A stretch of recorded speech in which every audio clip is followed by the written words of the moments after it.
He was much younger than Galt. "Detective," he said breathlessly, "that officer there said I should talk to you. There's something I thought you should know." His face screwed up as he caught a whiff of the smoke from inside the hotel.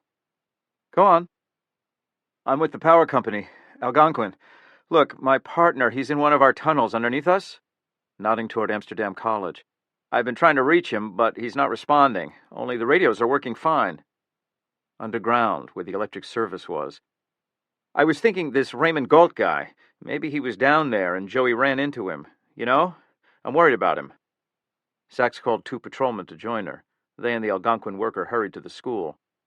"We have an easement through the basement. It's the best way to get down to the tunnel."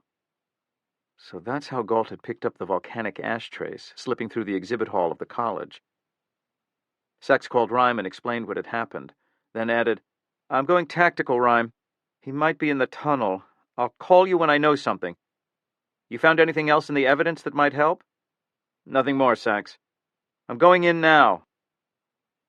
She disconnected before he responded, and she and the officers followed the worker to the door that led to the basement. The electricity was off in the building, but emergency lights glowed like red and white eyes. The worker started for the door. "No," Sachs said. "You wait here." "Okay. You go down 2 flights, and you'll see a red door. It'll say Algonquin Consolidated on it. That'll lead to stairs going down to the service tunnel. Here's the key." He handed it to her. "What's your partner's name?" "Joey Barzin." "And where was he supposed to be?" "At the bottom of the access stairs, turn left. He was working about 100 feet, 150 away. It'd sort of be under where the hotel is." "What's visibility down there?" "Even with the juice off, there'll be some work lights on battery power." "Battery. Great. But it's really dark. We always use flashlights." "Are there live lines there?" "Yeah, it's a transmission tunnel. The feeders here are off now, but others are live." "Are they exposed?" He gave a surprised blink. "They've got 130,000 volts. No, they're not exposed." Unless Galt had exposed them. Sachs hesitated, then swept the voltage detector over the door handle, drawing a glance of curiosity from the Algonquin worker. She didn't explain about the invention, but merely gestured everybody back and flung the door open, hand on her weapons grip. Empty. Sachs and the 2 officers started down the murky stairwell. Her claustrophobia kicked in immediately, but at least here the disgusting smell of burned rubber and skin and hair was less revolting. Sachs was in the lead, the 2 patrolmen behind. She was gripping the key firmly, but when they got to the red door giving access to the tunnel, she found it was partially open. They all exchanged glances. She drew her weapon. They did the same, and she gestured the patrolman to move forward slowly behind her, and then eased the door open silently with her shoulder. In the doorway she paused, looked down. Shit. The stairs leading to the tunnel, about 2 stories it seemed, were metal, unpainted. Her heart tripping again. If you can, avoid it. If you can't do that, protect yourself against it. If you can't do that, cut its head off. But none of Charlie Summers' magic rules applied here. She was now sweating furiously. She remembered that wet skin was a far better conductor than dry. And hadn't Summers said something about salty sweat making it even worse? "You see something, Detective?" A whisper. "You want me to go?" the second officer asked. She didn't respond to the questions, but whispered back, "Don't touch anything metal." "Sure, why not? 100,000 volts, that's why." "Oh, sure." She plunged down the stairs, half expecting to hear a horrific crack and see her vision fill with a blinding burst of spark. Down the first flight of stairs, then down the second one. The estimate was wrong. The journey was down 3 very steep flights. As they approached the bottom, they heard rumbling and hums. Loud. It was also 20 degrees hotter down here than outside, and the temperature was rising with every step of the descent. Another level of hell. The tunnel was bigger than she expected, about 6 feet across and 7 high, but much dimmer. Many of the emergency lighting bulbs were missing. To the right, she could just make out the end of the tunnel, about 50 feet away. There were no doors Galt could have escaped through, no places to hide.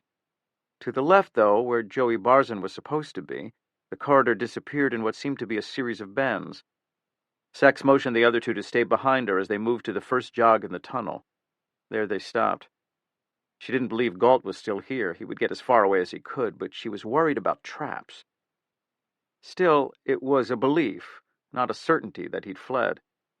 So when she looked around the bend, she was crouching and had her Glock ready, though not preceding her, where Galt might knock it aside or grab it. Nothing. She looked down at the water covering the concrete floor. Water, naturally, plenty of conductive water. She glanced at the wall of the tunnel, on which were mounted thick black cables. Danger. High voltage. Call Algonquin Consolidated Power before working. She remembered the Algonquin worker's comment a moment ago about the voltage. Clear, she whispered, and motioned the officers along behind her, hurrying. She certainly was concerned about the Algonquin worker, Joey Barzin, but more important, she hoped to find some clues as to where Galt might have gone. But could they? These tunnels would go on for miles, she guessed. They would have been a perfect route by which to escape. The floors were dirt and concrete, but no footprints were obvious. The walls were sooty. She could collect trace evidence for days and not come up with a single thing that might yield a clue as to where he'd gone. Maybe... A scraping sound. She froze. Where had it come from? Were there side passages where he might be hiding? One of the officers held up a hand. He pointed at his own eyes and then forward. She nodded, though she thought the military signal wasn't really necessary here. But whatever makes you comfortable in situations like this. Though not much was making Sachs comfortable at the moment. Again, the bullets of molten metal zinged, hissing through her mind's eye. Still, she couldn't pull back. Another deep breath. Another look. Again, the stretch of tunnel ahead of them was empty. It was also dimmer than the other. And she saw why. Most of the light bulbs were missing here, too, but these had been broken out. A trap, she sensed. They had to be directly beneath the hotel, she figured, when they came to a 90-degree turn to the right. Again, she took a fast look, but this time it was hard to see anything at all because of the greater darkness here. Then she heard noises again. One patrolman eased close. A voice? She nodded. Keep low, she whispered. They eased around the corner and made their way up the tunnel, crouching. Then she shivered. It wasn't a voice. It was a moan, a desperate moan. Human. Flashlight, she whispered. As a detective, she wore no utility belt, just weapons and cuffs, and she felt the painful blow as the officer behind her shoved the light into her side. Sorry, he muttered. Get down, she told the patrolman softly. Prone. Be prepared to fire, but only on my command, unless he takes me out first. They eased to the filthy floor, guns pointed down the tunnel. She aimed in that direction, too, holding the flashlight out to her side at arm's length so she wouldn't present a vital zone target. She clicked it on, the blinding beam filling the grim corridor. No gunshots, no arc flashes. But Galt had claimed another victim. About 30 feet away, an Algonquin worker lay on his side, duct tape over his mouth, hands tied behind him. He was bleeding from the temple and behind his ear. Let's go. The other officers rose, and the three of them hurried down the tunnel to the man she supposed was Joey Barzin. In the beam, she could see it wasn't Galt. The worker was badly injured and bleeding heavily. As one of the patrolmen hurried toward him to stop the hemorrhaging, Barzin began to shake his head frantically and wail beneath the tape. At first, Sachs assumed he was dying and that death tremors were shaking his body. But as she got closer to him, she looked at his wide eyes and glanced down, following her path. He was lying not on the bare floor, but on a thick piece of what looked like Teflon or plastic. Stop! She shouted to the officer, reaching forward to help the man. It's a trap! The patrolman froze. She remembered what Summers had told her about wounds and blood making the body much less resistant to electricity. Then, without touching the worker, she walked around behind him. His hands were bound, yes, but not with tape or rope, with bare copper wire, which had been spliced into one of the lines on the wall. She grabbed Summers' voltage detector and aimed it at the wire wrapped around Barzin's flesh.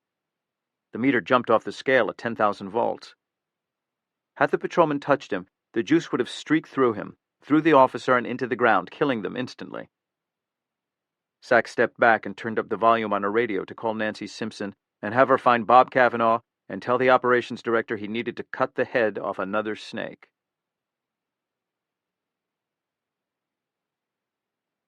Ron Pulaski had managed to nurse Ray Galt's damaged computer printer back to life, and he was grabbing the hot sheets of paper as they eased into the output tray.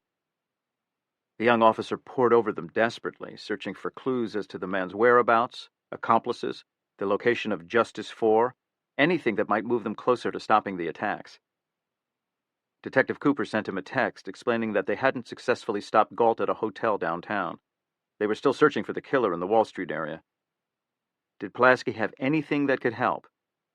Not yet. Soon, I hope. He sent the message, turned back to the printouts. Of the 8 remaining pages in the print queue, nothing was immediately relevant to finding and stopping the killer. But Pulaski did learn something that might become helpful: Raymond Galt's motive. Some of the pages were printouts of postings that Galt had made on blogs and online newsletters. Others were downloads of medical research, some very detailed and written by doctors with good credentials. Some were written by quacks in the language and tone of conspiracy theorists. One had been written by Galt himself and posted on a blog about environmental causes of serious disease. My story is typical of many. I was a lineman and later a troubleman, like a supervisor, for many years working for several power companies in direct contact with lines carrying over 100,000 volts. It was the electromagnetic fields created by the transmission lines that are uninsulated that led to my leukemia, I am convinced. In addition, it has been proven that power lines attract aerosol particles that lead to lung cancer, among others, but this is something that the media doesn't talk about. We need to make all the power companies, but more important, the public, aware of these dangers, because the companies won't do anything voluntarily. Why should they? If the people stopped using electricity by even half, we could save thousands of lives a year and make them, the companies, more responsible.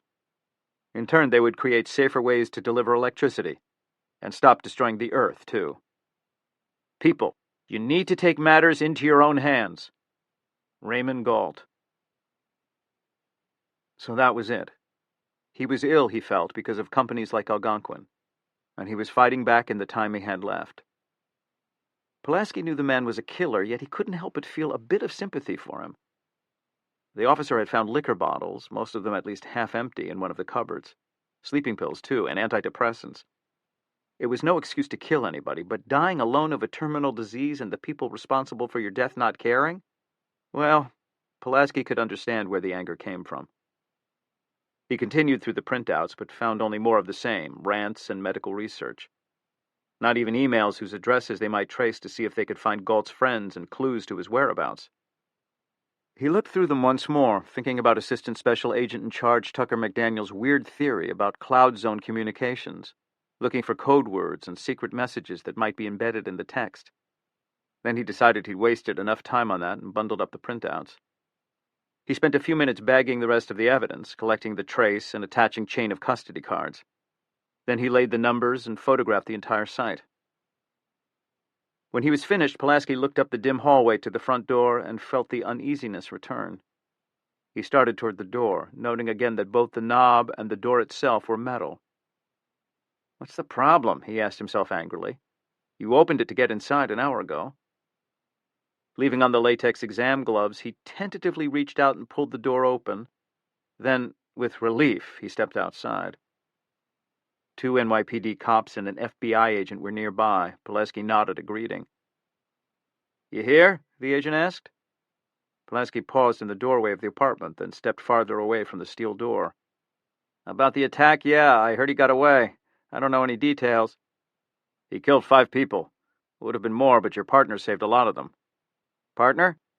That woman detective, Amelia Sachs. Bunch were injured, badly burned. Pulaski shook his head. That's tough. That same way, the arc flash? I don't know. He electrocuted them, though. That's all I heard. Jesus. Pulaski looked around the street. He'd never noticed how much metal there was in a typical residential block. A creepy feeling was flooding over him, the paranoia. There were metal posts and bars and rods everywhere, it seemed. Fire escapes, vents, pipes going into the ground, those metal sheets covering under-sidewalk elevators. Any one of them could be energized enough to send a charge right through you or to explode in a shower of metal shrapnel. Killed 5 people. 3rd-degree burns. You okay there, officer? Pulaski gave a reflexive laugh. Yeah.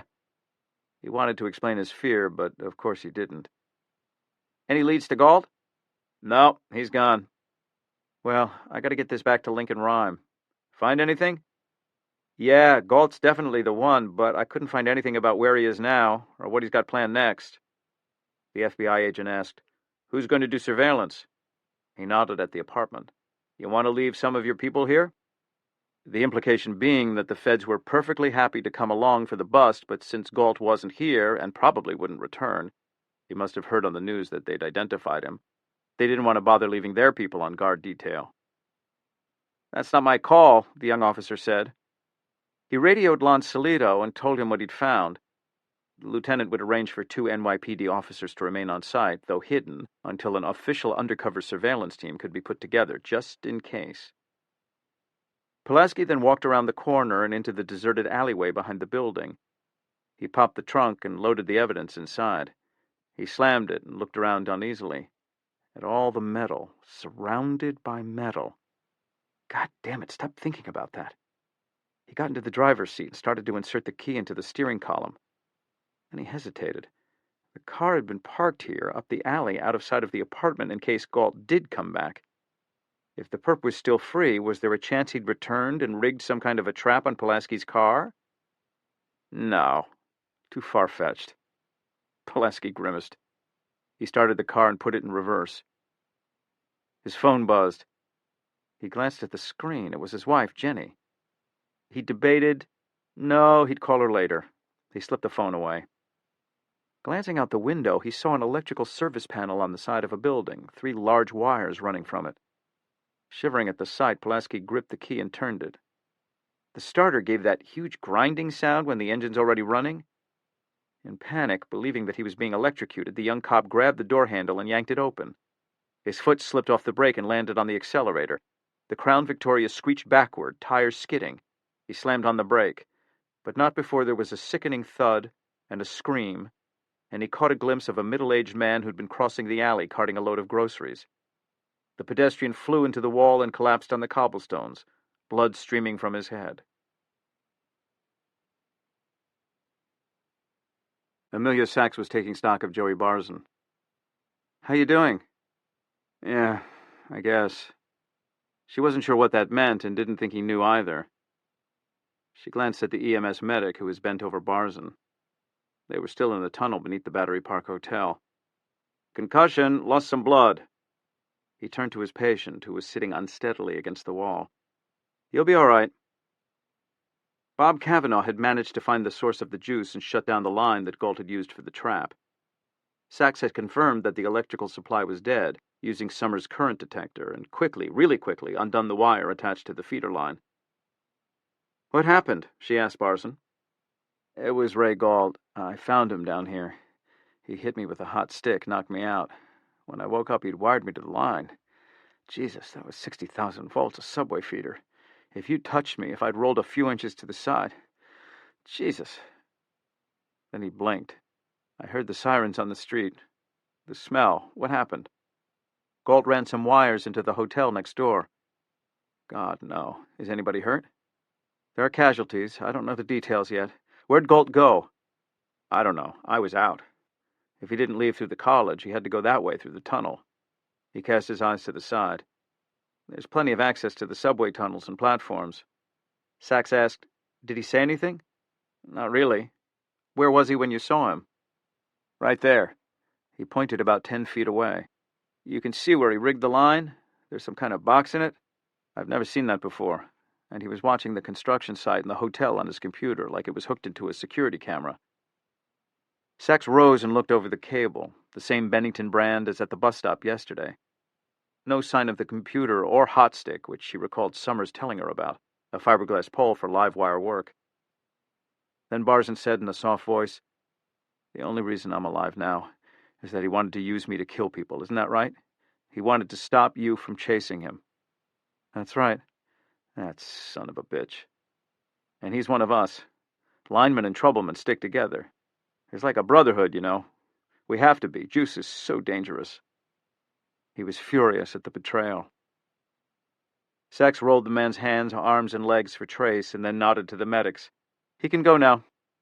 She told Barzin if he thought of anything else to give her a call and handed him a card. A medic radioed his colleague and said that the scene was clear and that they could bring the stretcher down the tunnel to evacuate the worker. Barson sat back against the tunnel wall and closed his eyes. Sachs then contacted Nancy Simpson and told her what had happened. "Get ESU into the Algonquin tunnels for a half-mile around, and the subways, too." "Sure, Amelia. Hold on." Simpson came back on a moment later. "They're on their way. What about our witness from the hotel?" "I'm still checking." Sachs's eyes were growing more accustomed to the dark. She squinted. "I'll get back to you, Nancy. I see something." She moved through the tunnel in the direction that Barson indicated Galt probably had fled. About 30 feet away, sandwiched behind a grating in a small recess, she found a set of Algonquin dark blue overalls, hard hat, and gear bag. She'd seen a flash of yellow from the safety hat. Of course, Galt would now know that everybody was looking for him, so he'd stripped off the outfit and hidden it here with the tool bag. She called back Simpson and asked her to contact Bo Howman and ESU and let them know that Galt would be in different clothes. Then she donned latex gloves and reached forward to pull the evidence out from behind the metal. But then she stopped fast. Now you have to remember that even if you think you're avoiding it, you could still be in danger.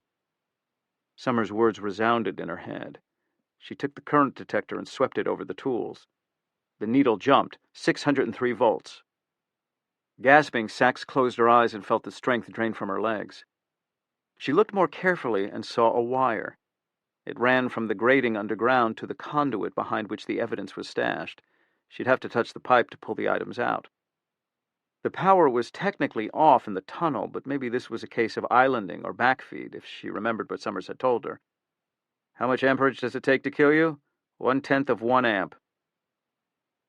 She returned to Barson, who gazed at her blearily, his bandaged head still resting against the tunnel wall.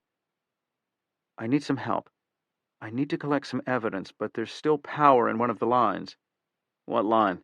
"Up there, 600 volts. He's wired it to some conduit." 600? It's DC, backfeed from the third rail supply on the subway. Look, you can use my hot stick. See it there?" He pointed. "And my gloves. The best thing is to run another wire to a ground from the conduit. You know how to do that?" "No. I'm in no shape to help you. Sorry." "That's okay. Tell me how to use the stick." She pulled on Barson's gloves over the latex ones and took the tool, which ended with a claw-like attachment on the end, covered in rubber. It gave her some, but not a lot, of confidence. "Stand on the rubber mat and pull whatever you saw out one by one. You'll be fine. To be safe, do it one-handed. Your right hand." "Farthest from the heart," which thudded furiously as she walked up to the recess, laid the Teflon sheets down, and began slowly to collect the evidence. Pictured yet again young Louise Martin's torn body, the shivering creatures dying in the hotel lobby. Hated being distracted, hated being up against an enemy she couldn't see. Holding her breath, though she didn't know why, she pulled out the overalls and hard hat, then the gear bag. R. Galt was written in sloppy marker on the red canvas. Exhaling long. Finally, she assembled and bagged the evidence. A crime scene technician from Queens had arrived with CS equipment suitcases in hand. Even though the scene was now vastly contaminated, Sachs dressed in the blue Tyvek jumpsuit and continued to run the scene like any other. She laid out the numbers, took pictures, and walked the grid. Using Summers' detectors, she double-checked the lines and then quickly unbolted the Bennington cable and a square black plastic box that connected it to the main feeder line. Galt's wire ran to the steel girder of the hotel, which would carry the juice to energize the metal fixtures of the door handles, revolving doors, and stair rails. She bagged everything she'd found, then took samples from where Galt had stood to mount the cable and where he'd attacked Joey Barson. She looked again for the hot stick Galt had hit his fellow worker with, but couldn't find it. Nor was there any sign of where he'd cut into any video feeds to use the school's or construction site's security cameras to look over the site of the attack, as Barson had told her. After she'd finished bagging the evidence, she called Rhyme and gave him an update. "Get back here as soon as you can, Sachs. We need that evidence." "What did Ron find?" "According to Lon, nothing spectacular. Wonder what's going on. He should be here by now." His impatience was obvious. "It'll just be a few minutes. I want to find that witness. Somebody having lunch apparently got a good look at Galt. I'm hoping he can tell us something specific." They disconnected, and Sachs returned to the surface and found Nancy Simpson. The detective was in the hotel lobby, which was now largely empty. Sachs started for one of the revolving doors not sealed off with police tape, but stopped. She turned and climbed through the shattered window. Simpson's hollow face revealed that she was still shaken. Just talked to Bo. No idea where Galt got out of the system. With the power off, he might have just walked down the subway tracks to Canal Street, got lost in Chinatown. Nobody knows. Sachs looked at where blood and scorch marks stained the marble floors, outlining where the victims had been. Final count? 5 dead. Looks like 11 injured, all seriously. Burns are mostly 3rd degree. You canvass? Yep, but nobody saw anything. Most of the guests who were here just vanished. They weren't even checking out. Simpson added that they had fled with spouses, children, associates, and suitcases in tow. The hotel staff had done nothing to stop them. Half the employees had left, too, it seemed. What about your witness? I'm trying to track him down. I found some people he was having lunch with. They said he saw Galt. That's why I'd really love to find him. Who is he? His name's Sam Vetter. Was here from Scottsdale on business. His first trip to the city. A patrolman walked past. Excuse me, I heard you mention the name Vetter? Right, Sam Vetter. He came up to me in the lobby. Said he had some information about Galt. Where is he? Oh, you didn't know? The officer said. He was one of the victims. Was in the revolving door. He's dead. Amelia Sachs returned with the evidence. Rhyme's eyes narrowed as she walked quickly into the townhouse. In her wake was a repulsive odor. Burned hair, burned rubber, burned flesh. Some Crips believed they had an increased sense of smell because of their disability. Rhyme wasn't sure if this was true, but in any case he had no problem detecting the stench. He looked over the evidence Sachs and a crime scene tech from Queens had carted in. The hungry itch to tackle the mysteries the clues might reveal filled him. As Sachs and Cooper laid it out, Rhyme asked, ESU find where Galt got out of the tunnel? No sign of him, none at all. She looked around. Where's Ron? Rhyme said that the rookie still wasn't back. I called, left a message, I haven't heard from him. Last he said he'd found Galt's motive, but didn't go into it. What, Sachs? He caught her gazing out the window, her face still. I got it wrong, Rhyme. I wasted time evacuating the construction site and missed the real target completely. She explained that it had been Bob Cavanaugh who figured out that the target was the hotel. She was sighing. If I'd thought it out better, I might have saved them.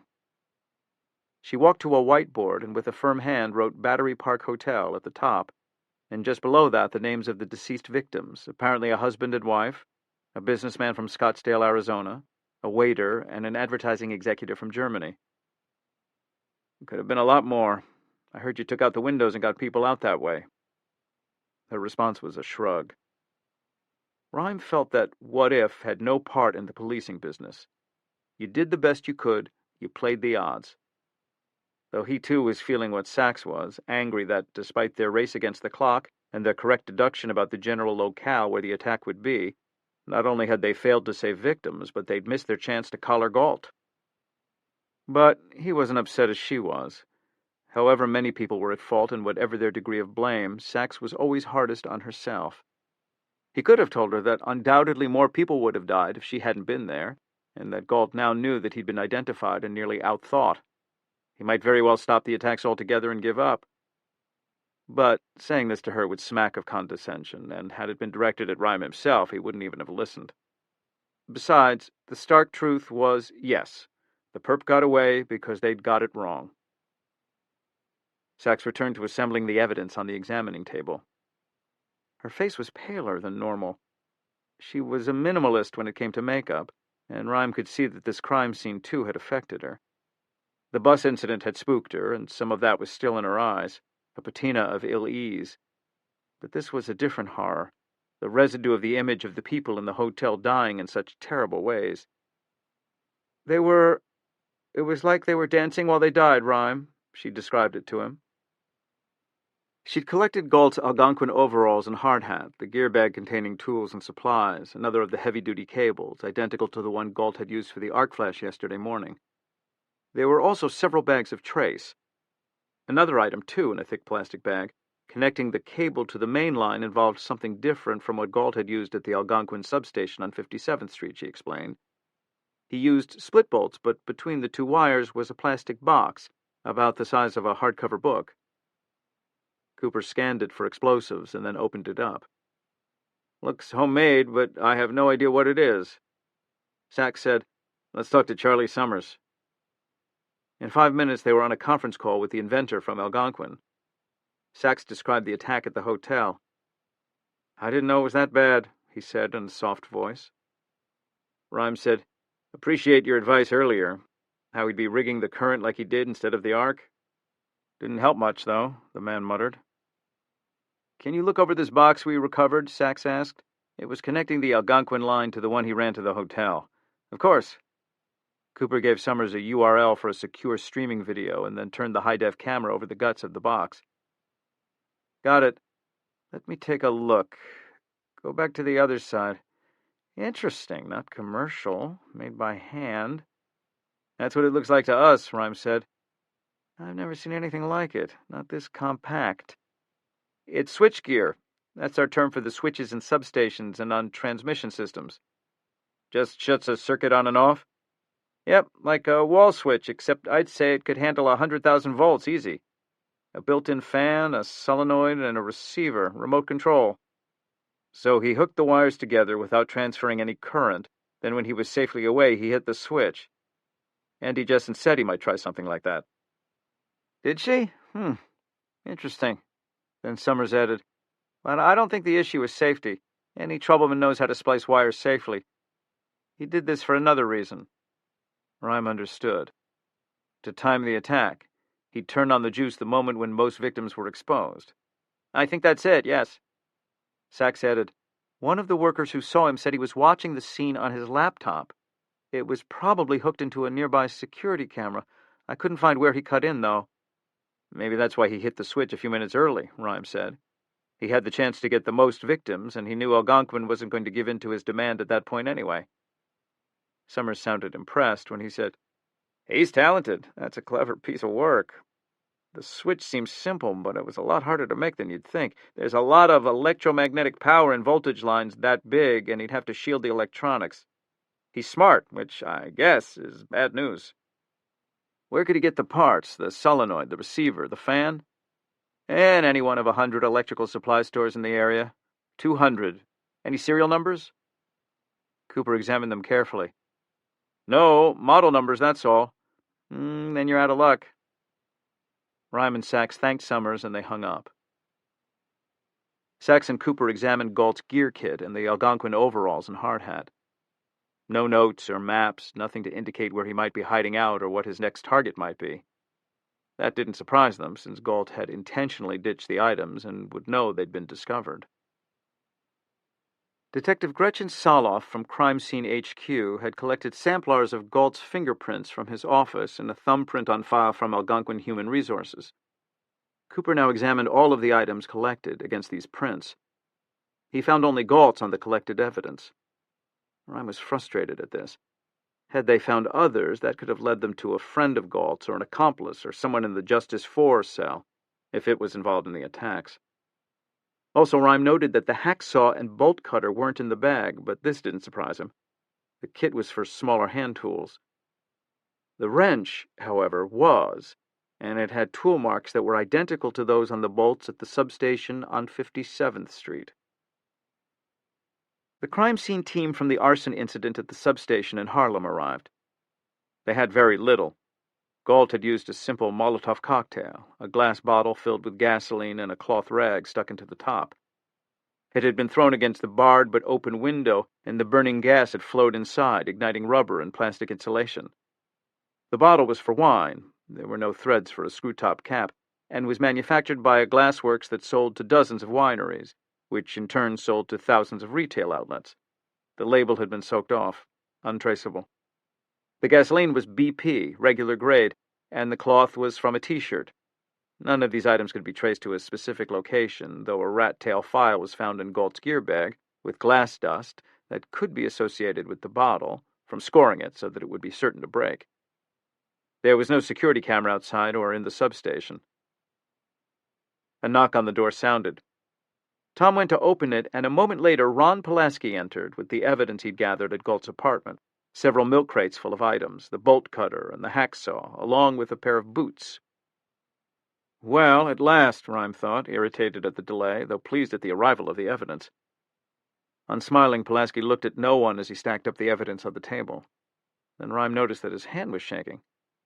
"Rookie, you all right?" The young man, his back to them all, paused, looking down, hands on the table in front of him. Then he turned, took a breath. "There was an accident at the scene. I hit somebody with my car. Somebody innocent just happened to be there. He's in a coma. They think he might die." The young officer told them what had happened. "I just wasn't thinking, or maybe I was thinking too much. I got spooked. I was worried Galt might have gotten to my car and rigged a trap or something." "How could he have done that?" Rhyme asked. "I don't know," Pulaski said emotionally. "I didn't remember I'd already started the engine. I turned the key again, and the noise, well, it scared me. I guess my foot slipped off the brake." "Who was he?" "Just some guy. Palmer's his name. Works nights at a trucking company. He was taking a shortcut back from a grocery store. I hit him pretty hard." Rhyme thought about the head injury that Pulaski himself had suffered. He'd be troubled by the fact that his carelessness had now seriously injured someone else. "Internal Affairs going to talk to me. They said the city will probably be sued. They told me to contact the PBA about a lawyer. Words failed him. Finally, he repeated, a bit manically, "My foot slipped off the brake. I didn't even remember putting the car in gear or starting it." "Well, Rookie, blame yourself or not, but the point is this Palmer's not a player in the Galt case, is he?" "No. So deal with it after hours," Rhyme said firmly. "Yes, sir, sure. I will. I'm sorry." "So, what did you find?" He explained about the sheets he'd managed to tease out of Galt's printer. Rhyme complimented him on that. It was a good save, but the officer didn't even seem to hear. Pulaski continued, explaining about Galt's cancer and the high-tension wires. "Revenge," Rhyme mused. "The old standby. An okay motive, not one of my favorites. Yours?" He glanced at Sachs. "No," she replied seriously. "Greed and lust are mine.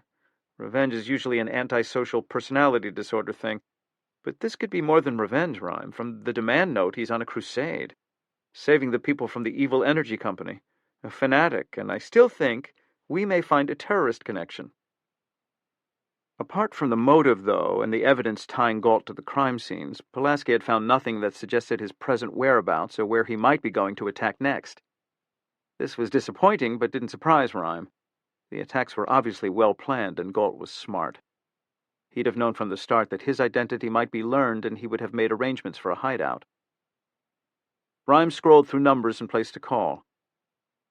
"Andy Jesson's office," came the weary voice through the speakerphone. Rhyme identified himself, and a moment later was talking to the CEO of the power company.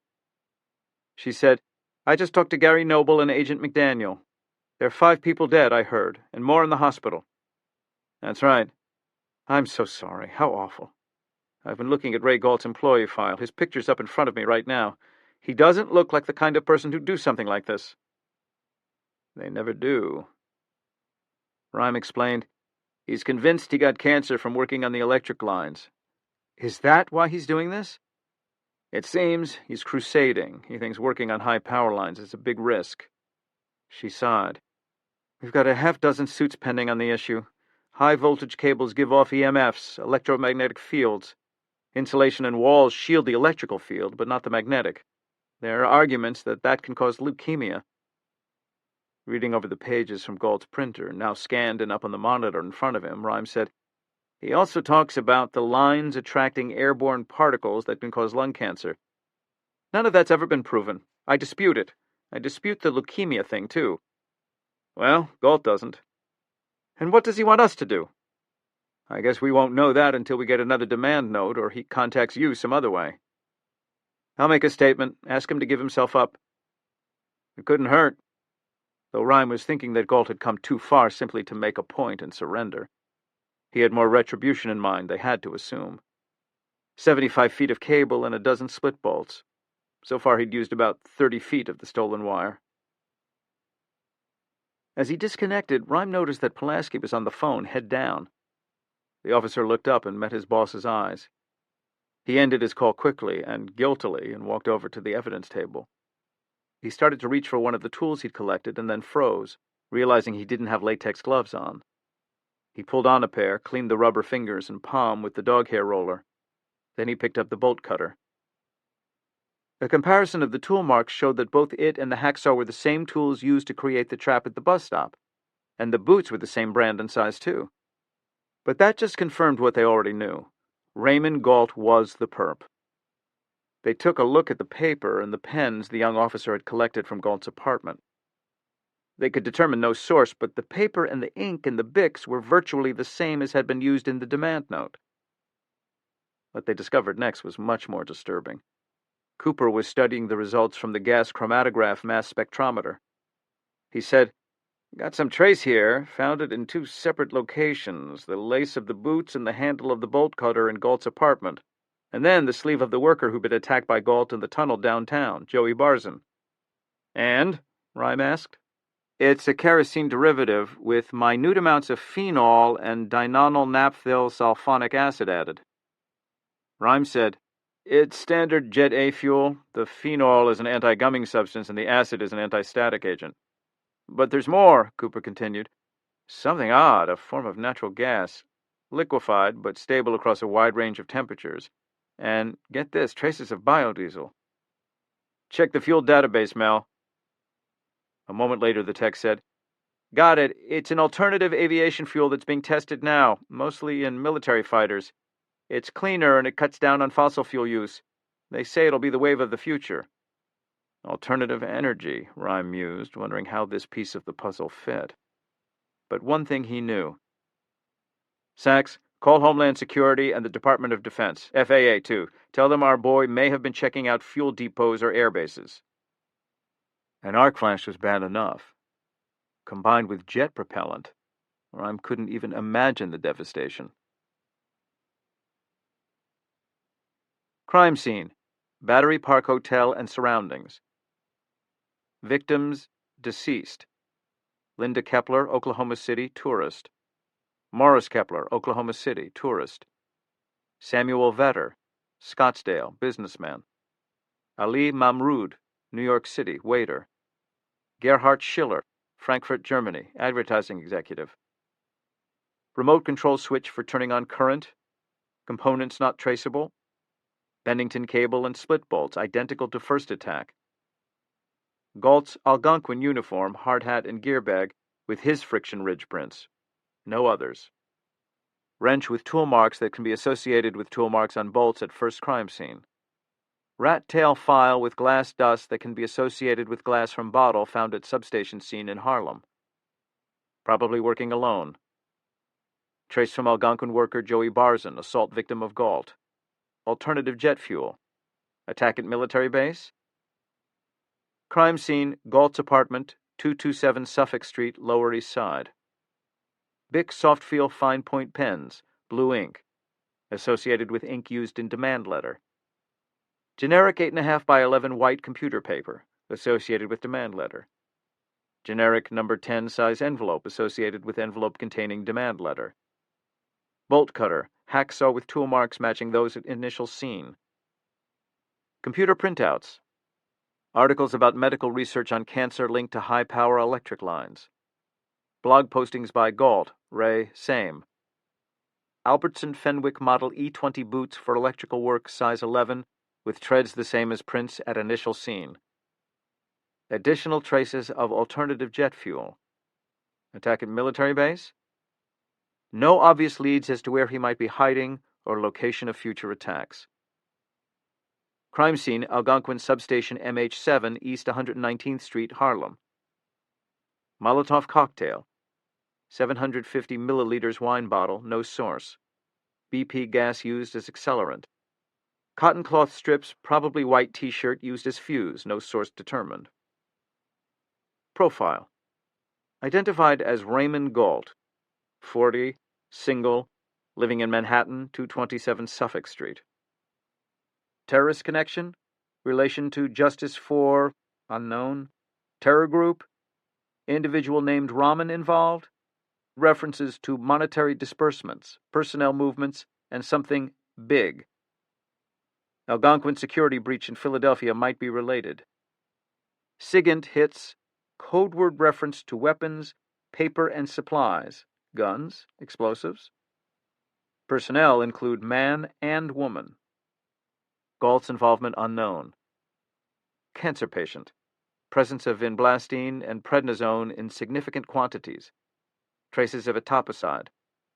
Leukemia. Lincoln Rhymes' main phone trilled. The caller ID registered a number he'd been hoping to see, though not at this particular moment. Still, he immediately clicked answer.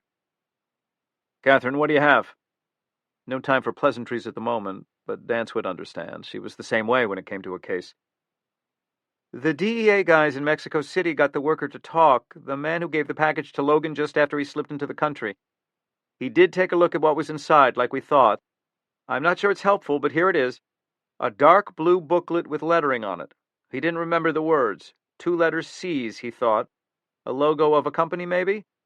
Then a sheet of paper that had a capital letter I, followed by 5 or 6 lines, like blanks to be filled in. You have any idea what they were? No, then a slip of paper containing some numbers. All he remembers is 570 and 379. The Da Vinci Code, Rhymes said, discouraged. Exactly. I like puzzles, but not on the job. True. I fill in the blanks.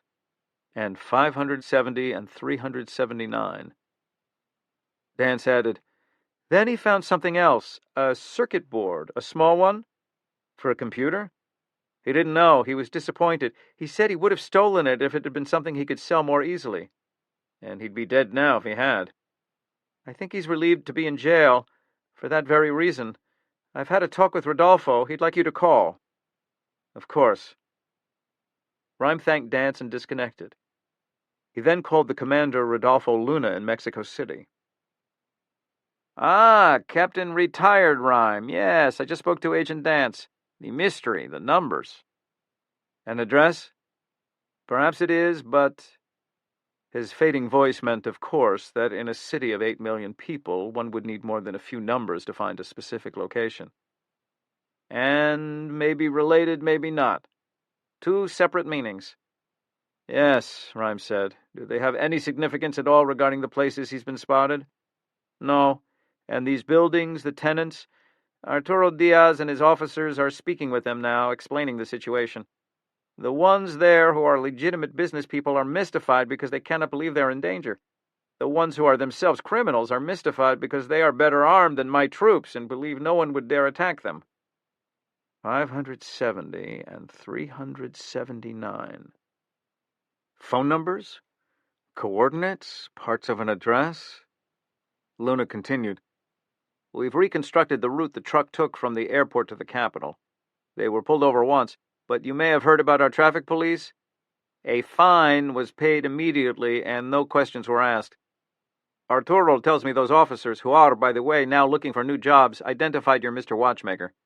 There was no one else in the truck other than the driver, and, of course, they didn't bother to look over his license.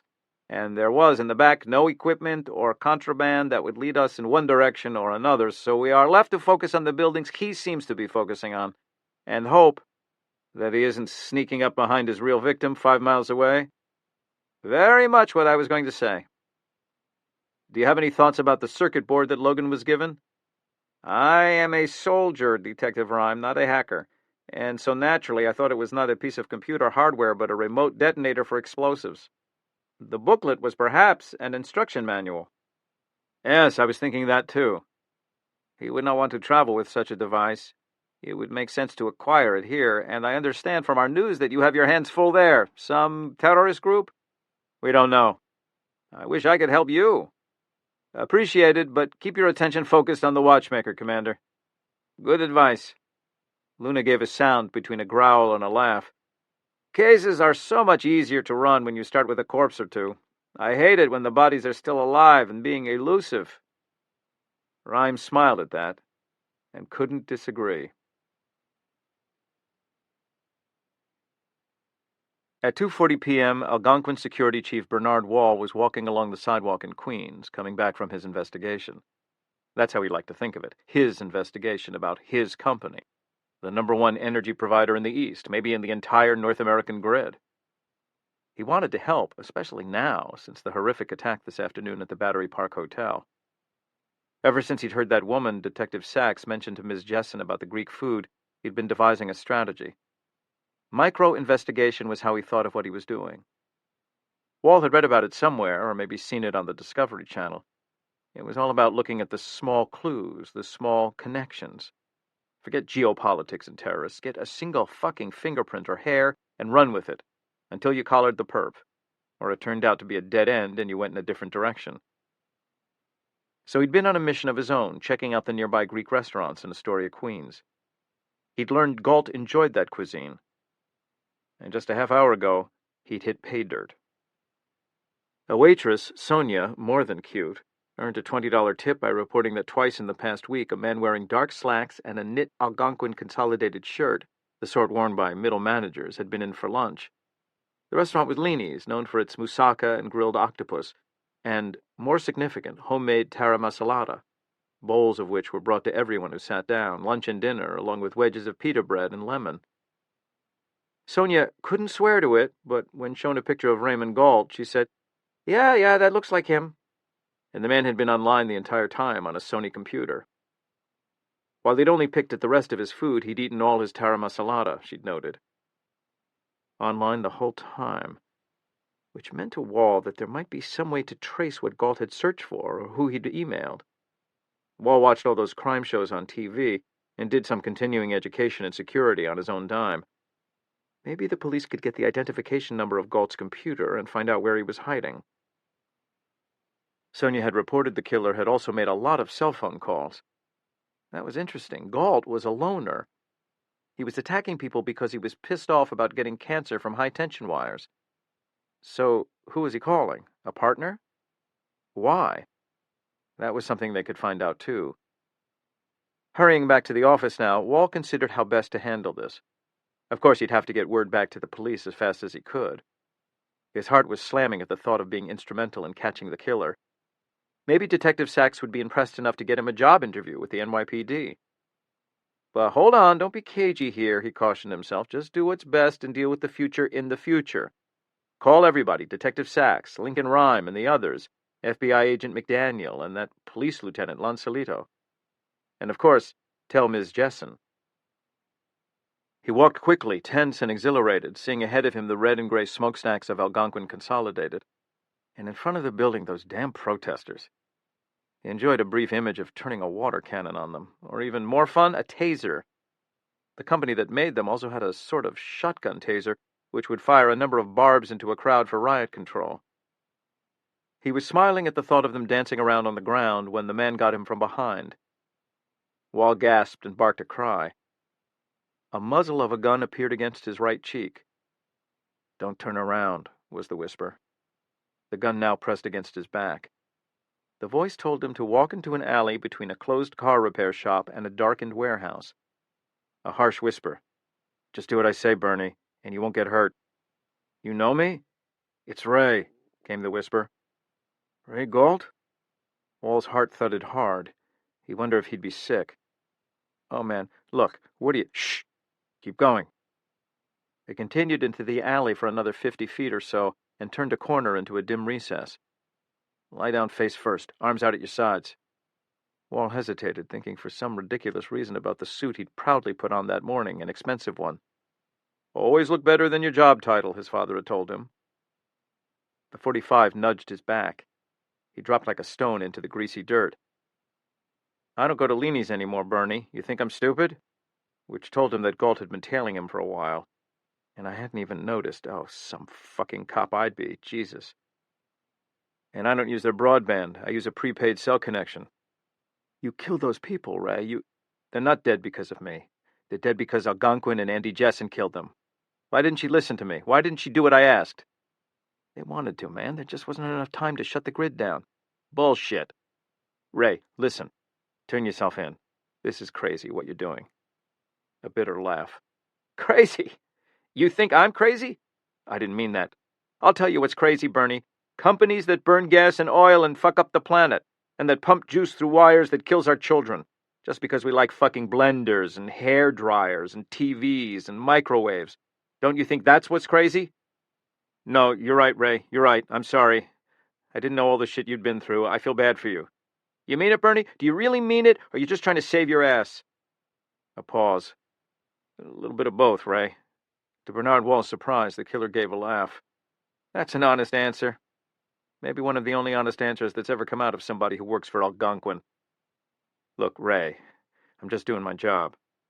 Which was a cowardly thing to say, and he hated himself for saying it. But he was thinking of his wife and 3 children and his mother, who lived in their home on Long Island. I don't have anything against you personally, Bernie. And with that, Wall suspected that he was a dead man. He struggled not to cry. In a shaky voice, he asked, What do you want?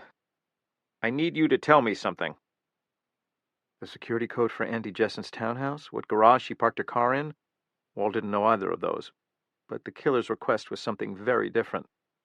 I need to know who's looking for me. Wall's voice cracked. Who's? Well, the police are, the FBI, Homeland Security. I mean, everybody. There's hundreds of them. Tell me something I don't know, Bernie. I'm talking about names, and at Algonquin, too. I know people are helping them. Wall was going to cry. I don't know, Ray. Of course you know. I need names. Give me names. I can't do that, Ray. They almost figured out about the attack at the hotel. How did they know that? They almost got me there. Who's behind this? I don't know. They don't talk to me, Ray. I'm a security guard. You're chief of security, Bernie. Of course they talk to you. No, I really... He felt his wallet coming out of his pocket. Oh, not that. A moment later, Galt recited Wall's home address, tucked the wallet back. What's the service in your house, Bernie? 200 amps? Oh, come on, Ray. My family never did anything to you. I never did anything to anybody, and I got sick. You're part of the system that made me sick, and your family benefited from that system. 200 amps? Not enough for an arc, but the shower, the bathtub, the kitchen, I could just play with the ground fault interrupts, and your whole house would become one big electric chair, Bernie. Now, talk to me.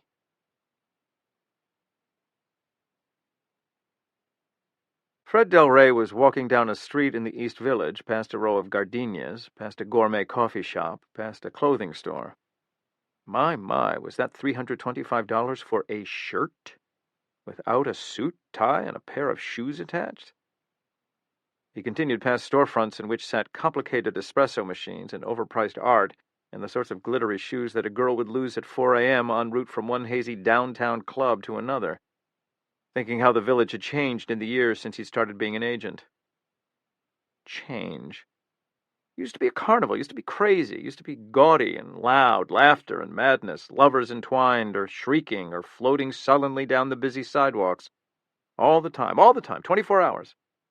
Now this portion of the East Village had the formula and soundtrack of a homogenized sitcom. Man, had this place changed.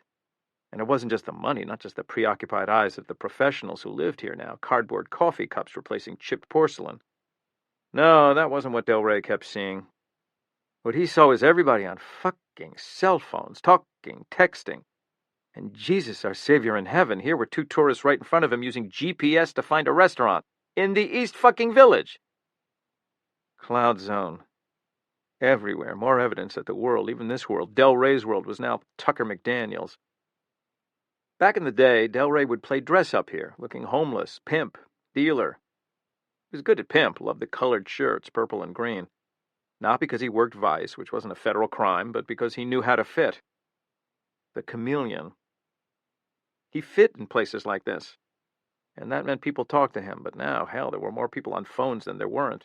And every one of those phones, depending on the inclination of the federal magistrate, could be tapped into and give up information that it would have taken Del Rey days to get. And even if they weren't tapped, there apparently were still ways to get that information. Or some of it. Out of the air, out of clouds. But maybe he was just overly sensitive, he told himself, using a word that had rarely figured in the psyche of Fred Del Rey. Ahead of him he saw Carmela's, the old establishment that may very well have been a whorehouse a long time ago, and was presently an island of tradition here. He walked inside and sat down at a rickety table. He ordered a regular coffee, noting that yes, espresso and cappuccino and latte were on the menu, but of course they always had been, long before Starbucks. God bless Carmela. And around him, of the 10 people here he counted, only 2 were on cell phones. This was the world of Mama behind the cash register. Her pretty boy sons waiting tables, and even now, mid-afternoon, customers twirling pasta, glistening orange, not supermarket red, and sipping from small hemispheres of wine glasses. The whole place filled with animated talk, punctuating gestures. This filled him with comfort. He believed that he was doing this the right way. He believed in William Brent's reassurance.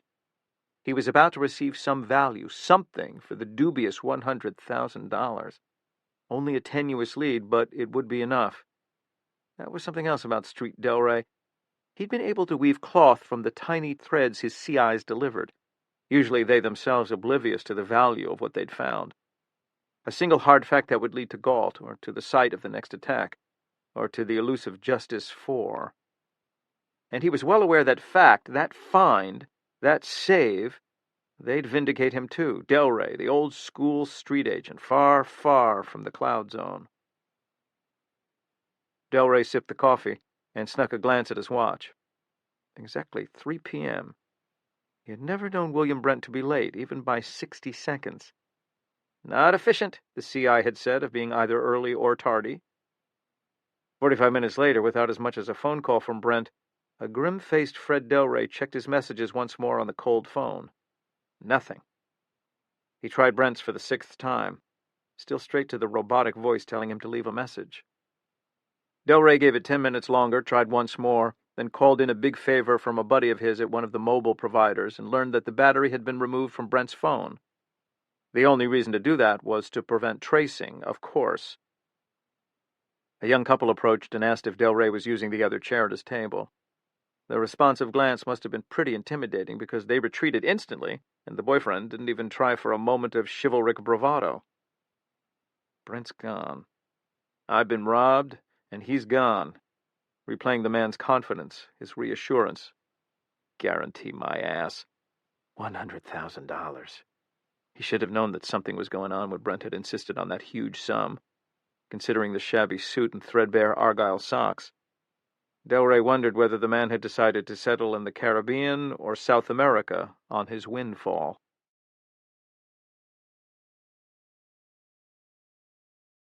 We've had another demand. Grim Andy Jessen was staring out of Rhyme's flat-screen monitor on a video conference call, her blonde hair stiff, oversprayed, or perhaps she'd spent the night in the office and hadn't showered that morning. Another one? Rhyme glanced at Lancelito, Cooper, and Sachs, all frozen in various places and attitudes around the lab. The big detective tossed down half the muffin that he'd snagged from a plate Tom had brought in. We just had an attack, and he's hitting us again? He wasn't happy we ignored him, I suppose, Jessen said brittily. What does he want? Sachs asked, at the same time as Rhyme said, I'd like the note here, ASAP. Jessen answered Rhyme first. I gave it to Agent McDaniel. It's on its way to you now. What's the deadline? 6 p.m. Today? Yes. Jesus, Salito muttered. 2 hours. And the demand? Sachs repeated. He wants us to stop all the DC, the direct current transmission to the other North American grids for an hour, starting at 6. If we don't, he'll kill more people. Rhyme asked, what does that mean? Our grid is the northeastern interconnection, and Algonquin's the big energy producer in it. If a power company in another grid needs supply, we sell it to them. If they're more than 500 miles away, we use DC transmission, not AC. It's more cost-effective. Usually it goes to smaller companies in rural areas. What's the, significance of the demand?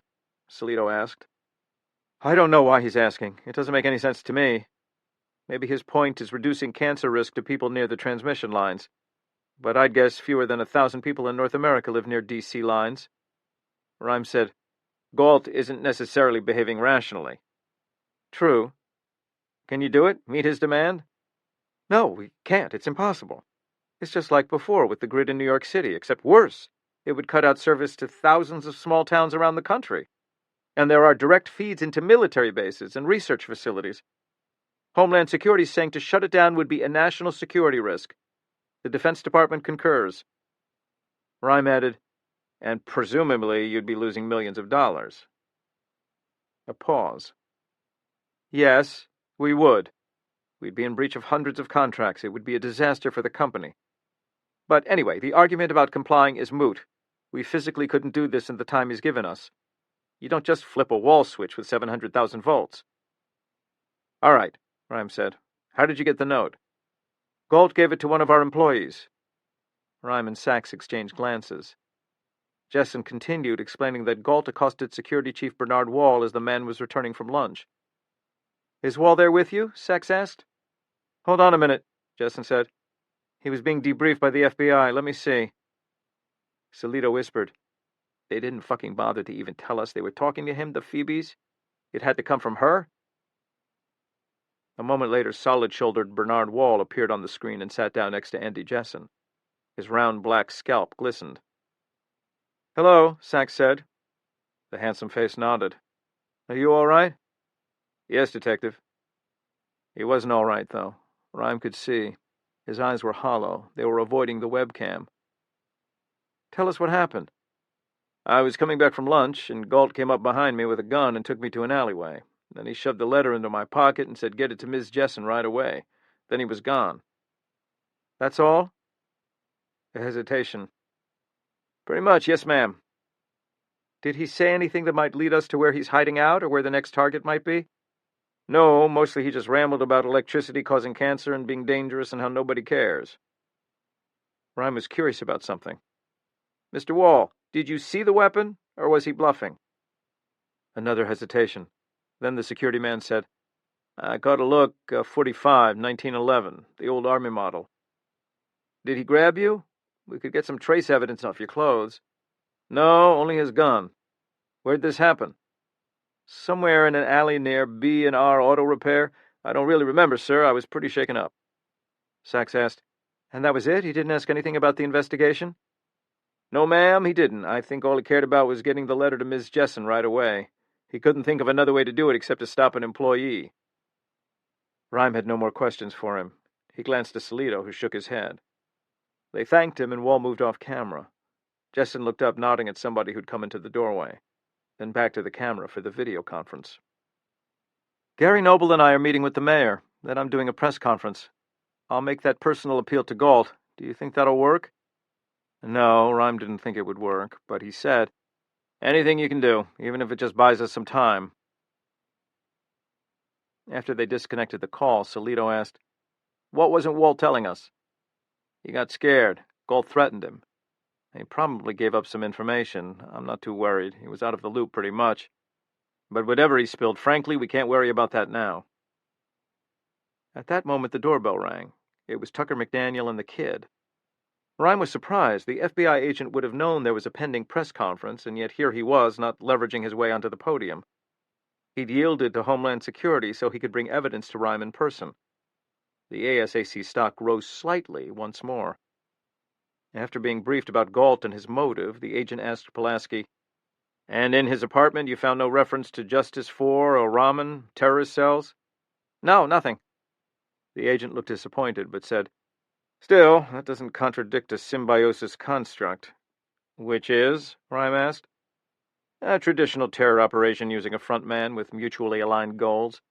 They may not even like each other, but they want the same thing in the end.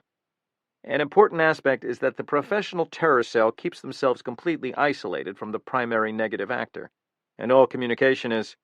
Cloud? Rhyme asked, the agent's index dipping a bit now. Exactly. They have to minimize any contact. Two different agendas. They want societal destruction. He wants revenge. McDaniel nodded at the profile on the whiteboard. What Parker Kincaid was saying. Galt didn't use pronouns, didn't want to give away any clue that he was working with somebody else. Eco or political-religious? Could be either. It was hard to picture Al-Qaeda or the Taliban in league with an unstable employee bent on revenge because his company had given him cancer. But an eco-terror group made some sense. They'd need somebody to help them get into the system. Rhyme would find it more credible, though, if there was some evidence to support that supposition. McDaniel added that he'd heard from the warrants people who'd gotten the okay for T&C teams to go through Galt's email and social networking accounts. Galt had emailed and posted comments in a number of places about his cancer and its relationship to high-power lines. but nothing in the hundreds of pages he'd written had given them any clues to where he was or what he might have in store. Rhyme was growing impatient at the speculation. "I'd like to see the note, Tucker." "Sure." The ASAC gestured at the kid. "Please be chock full of trace. Something helpful." In 60 seconds, they were looking at the second demand letter. To Andy Jessen, CEO and Algonquin Consolidated Power and Light. You made the decision to ignore my earlier request, and that's not acceptable. You could have responded to that reasonable request for a brownout, but you didn't. You have raised the stakes. No one else has. Your callousness and greed led to the deaths this afternoon. You must show the people they do not need the drug that you've addicted them to. They can return to a pure way of life. They don't think they can, but they can be shown the way. You will cease all high-voltage DC transmission to the other North American interconnections for 1 hour starting at 6 p.m. this evening. This is non-negotiable. Cooper began his analysis of the letter. 10 minutes later, he said, "There's nothing new, Lincoln. Same paper, same pen, unsourceable. As far as trace goes, more jet fuel. That's about it." Shit. Like opening a beautifully wrapped box on Christmas morning and finding it empty. Rhyme noticed Pulaski in the corner. His head, with the blonde spiky hair, was cast forward as he spoke softly into his mobile. The conversation seemed furtive, and Rhyme knew it didn't have anything to do with the Galt case. He'd be calling the hospital about the man he'd run into. Or maybe he'd gotten the name of the next of kin and was offering condolences. "You with us, Pulaski?" Rhyme called harshly. Pulaski snapped his phone shut. "Sure, because I really need you with us." "I'm with you, Lincoln." "Good. Call FAA and TSA and tell them we've had another demand and that we found more jet fuel on the second note. They should step up security at all the airports. And call the Department of Defense, too. It could be an attack on a military airfield, especially if Tucker's terrorist connection pans out. You up for that, talking to the Pentagon? Impressing the risk on them? Yes, I'll do it." Turning back to the evidence charts, Rhyme sighed. Symbiotic terrorist cells. Cumulonimbus communications. And an invisible suspect with an invisible weapon. And as for the other case, the attempt to trap the watchmaker in Mexico City? Nothing but the mysterious circuit board, its owner's manual, and 2 meaningless numbers, 570 and 379, which put him in mind of other digits, those on the clock nearby, the clock counting down to the next deadline. Second demand note. Delivered to Bernard Wall, Algonquin Security Chief. Assaulted by Galt. No physical contact, no trace. No indication of whereabouts or site of next attack. Paper and ink associated with those found in Galt's apartment. Additional traces of alternative jet fuel embedded in paper. Attack on military base? Profile. Identified as Raymond Galt, 40, single, living in Manhattan, 227 Suffolk Street. Terrorist connection? Relation to Justice for, unknown, terror group? Individual named Rahman involved? References to monetary disbursements, personnel movements, and something big. Algonquin security breach in Philadelphia might be related. SIGINT hits, code word reference to weapons, paper and supplies, guns, explosives. Personnel include man and woman. Galt's relationship unknown. Cancer patient. Presence of vinblastine and prednisone in significant quantities. Traces of etoposide. Leukemia. Galt is armed with military 1911 Colt .45. The TV was on in Rhyme's lab. As a prelude to Andy Jessen's press conference, which would start in a few minutes, a story about Algonquin Consolidated and Jessen herself was airing. Rhyme was curious about the woman and paid attention to the anchorman as he traced Jessen's career in the business. How her father had been president and CEO of the company before her. There was no nepotism involved, though. The woman had degrees in engineering and business and had worked her way up, actually starting as a lineman in upstate New York. A lifelong employee of Algonquin, she was quoted as saying how devoted she was to her career and to her goal of building the company into the #1 player in both the generation of electricity and the brokering of it. Rhyme had not known that because of deregulation a few years ago, power companies had increasingly taken to brokerage, buying electricity and natural gas from other companies and selling it. Some had even sold off their interest in the generation and transmission of power and were, in effect, commodity dealers, with no assets other than offices, computers, and telephones, and very large banks behind them. This was, the reporter explained, the thrust of Enron's business. Andy Jessen, though, had never slipped over to the dark side: extravagance, arrogance, greed. The compact, intense woman ran Algonquin with an old-fashioned austerity and shunned the splashy life. She was divorced and had no children. Jessen seemed to have no life other than Algonquin. Her only family was a brother, Randall Jessen, who lived in Philadelphia. He was a decorated soldier in Afghanistan and had been discharged after an injury by a roadside bomb. Andy was one of the country's most outspoken advocates for the megagrid, one unified power grid that connected all of North America. This was, she felt, a far more efficient way to produce and deliver electricity to consumers, with Algonquin as the major player, Rhyme supposed. Her nickname, though apparently one never used to her face or in her presence, was the All-Powerful. Apparently this was a reference to both her take-no-prisoners management style and to her ambitions for Algonquin. Her controversial reservations about green power were on blunt display in one interview. First of all, I wanted to say that we at Algonquin Consolidated are committed to renewable energy sources, but at the same time, I think we all need to be realistic. The Earth was here billions of years before we lost our gills and tails and started burning coal and driving internal combustion cars, and it'll be here doing just fine long, long after we're history. When people say they want to save the Earth, what they really mean is that they want to save their lifestyle. We have to admit we want energy, and a lot of it, and that we need it for civilization to progress, to be fed and educated, to use fancy equipment to keep an eye on the dictators of the world, to help third-world countries join the first world. Oil and coal and natural gas and nuclear power are the best ways to create that power. The piece ended, and pundits leapt in to criticize or say hurrah. It was more politically correct and produced better ratings to eviscerate her, however. Finally, the camera went live to City Hall. 4 people on the dais: Jessen, the mayor, the police chief, and Gary Noble from Homeland Security. The mayor made a brief announcement and then turned over the mic. Andy Jessen, looking both harsh and reassuring, told everyone that Algonquin was doing all it could to control the situation. A number of safeguards had been put into place, though she didn't say what those might be. Surprising Rhyme and everyone else in the room, the group had made the decision to go public about the second demand letter.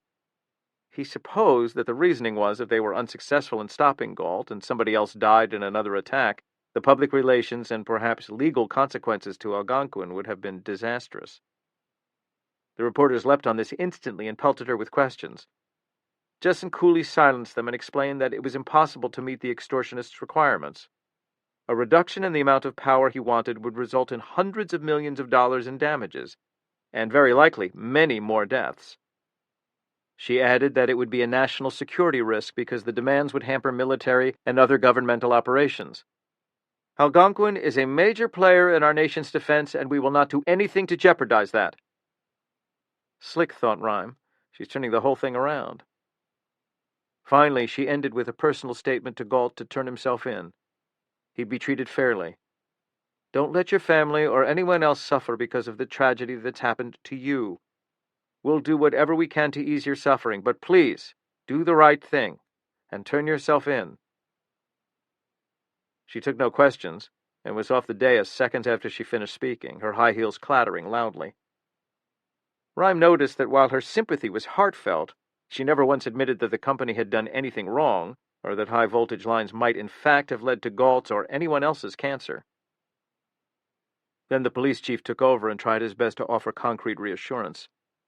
Police and federal agents were out in force looking for Galt, and National Guard troops were ready to assist if there were more attacks or the grid was compromised. He ended with a plea to citizens to report anything unusual. Now that's helpful, Rhyme thought. If there's one thing that's the order of the day in New York City, it's the unusual. And he turned back to the paltry evidence. Susan Stringer left her office on the 8th floor of an ancient building in Midtown Manhattan at 5:45 p.m. She said hello to two other men also making their way to the elevator. One of them she knew casually because they'd run into each other occasionally in the building. Larry left at about this same time every day. The difference was that he'd be returning to his office to work through the night. Susan, on the other hand, was heading home. The attractive 35-year-old was an editor for a magazine that had a specialized field, art and antiques restoration, primarily 18th and 19th century. She also wrote poetry occasionally and was published.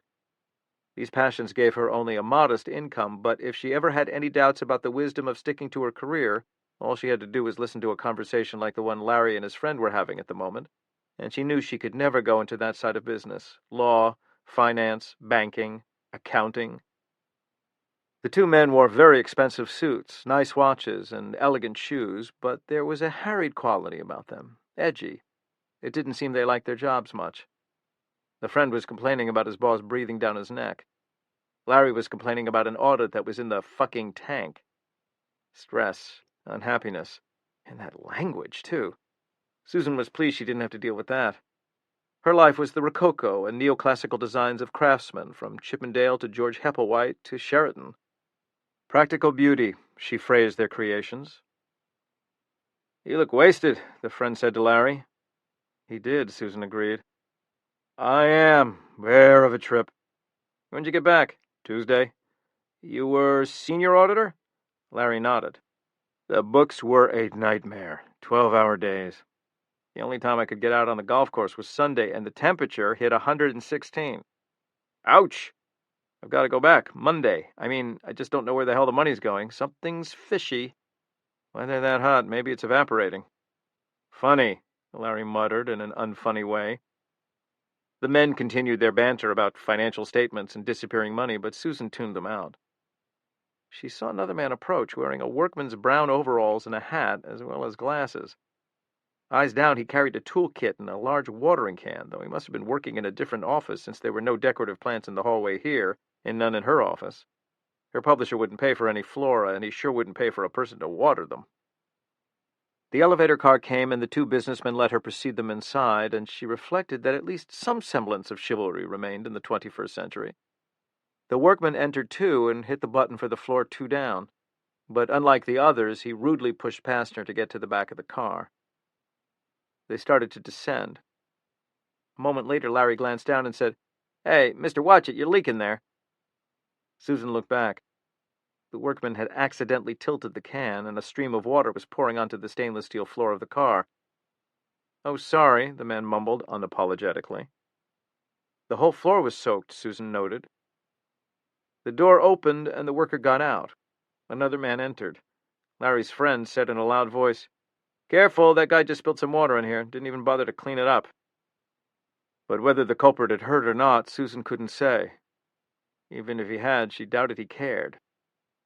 The door closed, and they continued their journey downward. Rhyme was staring at the clock. 10 minutes until the next deadline.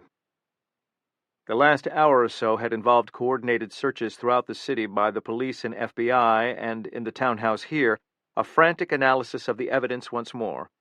Frantic and futile. They were no closer to finding Galt or his next target location than they'd been just after the first attack. Rhyme's eyes swung to the evidence charts, which remained an elusive jumble of puzzle pieces. He was aware of McDaniels taking a call. The agent listened, nodding broadly. He shot a look to his protege. He then thanked the caller and hung up. "One of my T&C teams had another hit about the terror group. A small one, but it's gold. Another word in the name is Earth." "Justice for the Earth," Sachs said.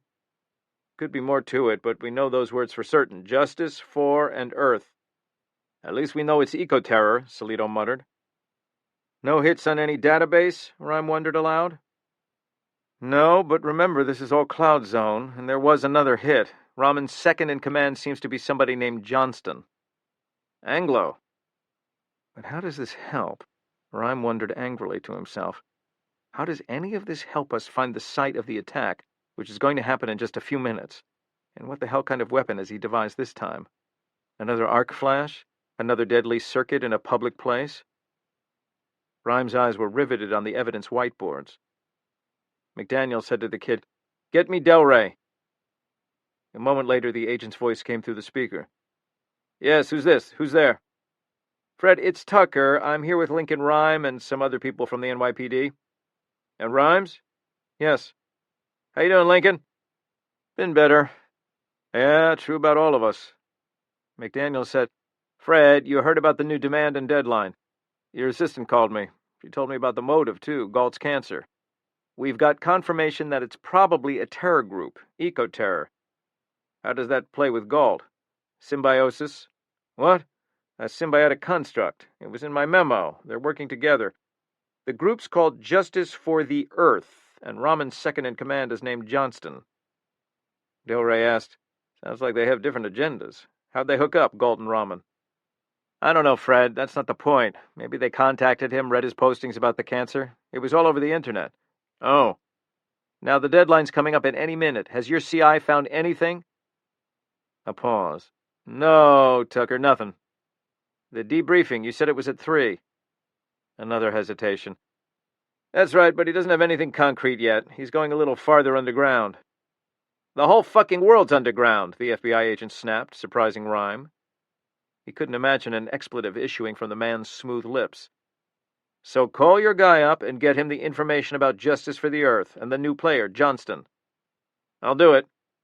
"Fred?" "Yes?" "He's the only one has any leads? This CI of yours?" "That's right." "And he didn't hear anything, not a name, nothing?" "Afraid not." McDaniel said distractedly, "Well, thanks, Fred. You did what you could." As if he hadn't expected to learn anything helpful anyway. A pause. "Sure." They disconnected. Rhyme and Salito both were aware of McDaniel's sour expression. "Fred's a good man," the detective said. "He is a good man," the ASAC replied quickly. Too quickly. But the subject of Fred Delray and McDaniel's opinion of him vanished as everyone in the townhouse, except Tom, got a cell call, all within 5 seconds of each other. Different sources, but the news was the same. Although the deadline was still 7 minutes away, Ray Galt had struck again, once more killing innocents in Manhattan. It was Salito's caller who gave them the details. Through speakerphone, the NYPD patrolman, sounding young and distracted, started to give an account of the attack. A midtown office building elevator car in which 4 passengers were riding. It was pretty bad." Then the officer choked, his voice dissolved in coughing, maybe from smoke created by the attack, or maybe it was simply to cover up his emotion. The officer excused himself and said he'd call back in a few minutes. He never did.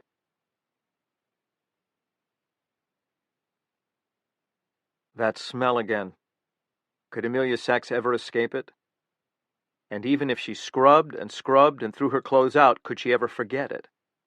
Apparently the sleeve and hair of one of the victims had caught fire in the elevator car. The flames hadn't been bad, but the smoke was thick and the smell was repulsive. Sachs and Ron Pulaski were suiting up in their overalls. She asked one of the emergency service officers, "DCDS?" gesturing toward the hazy car. Deceased confirmed, dead at scene. "That's right. Where are the bodies?" "Up the hall. I know we fucked up the scene in the elevator, detective, but there was so much smoke we didn't know what was going on. We had to clear it." She told him that was all right. Checking on the conditions of victims is the first priority. Besides, nothing contaminates a crime scene like fire. A few emergency worker footprints would make little difference. "How'd it work?" she asked the ESU officer. "We aren't sure. The building supervisor said the car stopped just above the ground floor, then smoke started and the screams. By the time they got the car to the main floor and the door opened, it was all over." Sachs shivered at the thought. The molten metal discs were bad enough, but being claustrophobic, she was even more troubled by the thought of those 4 people in a confined space filled with electricity, and one of them burning. The ESU officer looked over his notes. "The Vicks were an editor of an arts magazine, a lawyer, and an accountant on the 8th floor, a computer parts salesman from the 6th, if you're interested." Sachs was always interested in anything that made the victims real. Partly this was to keep her heart about her, to make certain she didn't become callous because of what she encountered on the job, but partly it was because of what Rhyme had instilled in her. For a man who was pure scientist, a rationalist, Rhyme's talent as a forensic expert was also due to his uncanny ability to step into the mind of the perp. Years ago, at the very first scene they'd worked, a terrible crime also involving death by a utility system, steam in that case, Rhyme had whispered to her something that seated itself in her mind every time she walked the grid.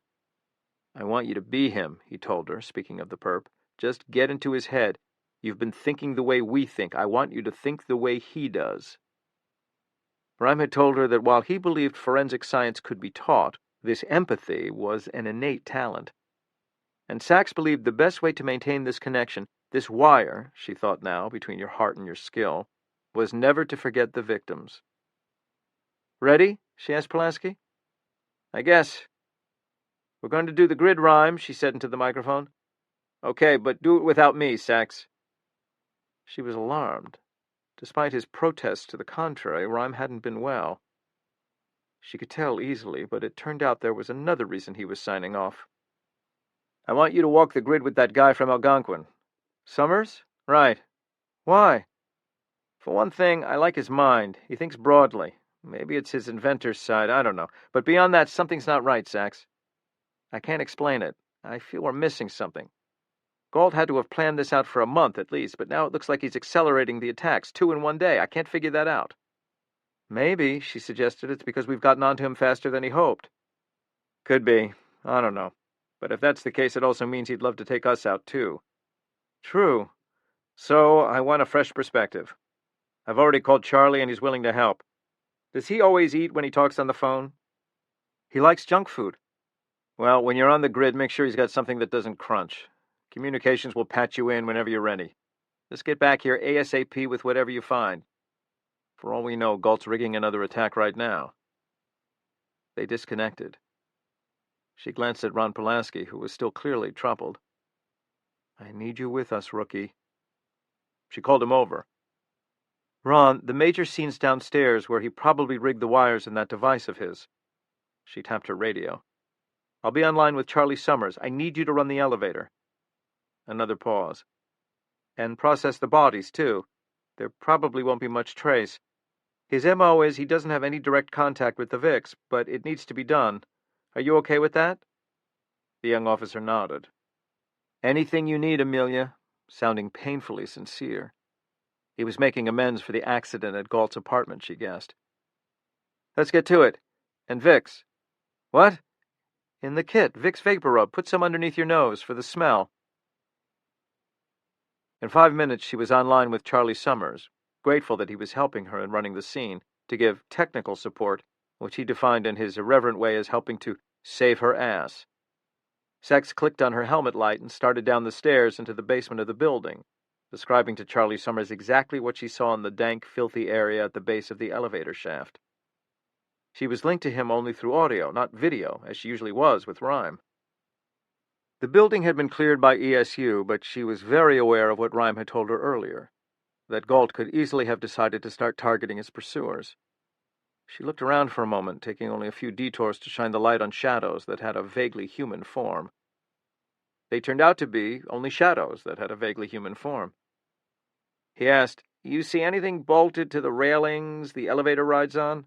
She focused again on her search. "No, nothing on the rails, but there's a piece of that Bennington cable bolted to the wall. Test the voltage first." "Was just going to say that." "Ah, a born electrician." "No way. After this, I'm not even going to change my car batteries." She swept with the detector. "It's 0. "Good. Where does the line go?"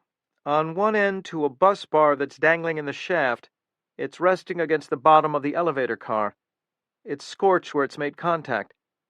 The other end goes to a thick cable that runs into a beige panel on the wall like a big medicine cabinet. The Bennington wire is connected to a main line with one of those remote switches like at the last scene." "That's the incoming service line." He added that an office building like this didn't receive electricity the way a residence did. It took in a much larger amount, like a street transformer, 13,800 volts, which was then stepped down for distribution to the offices.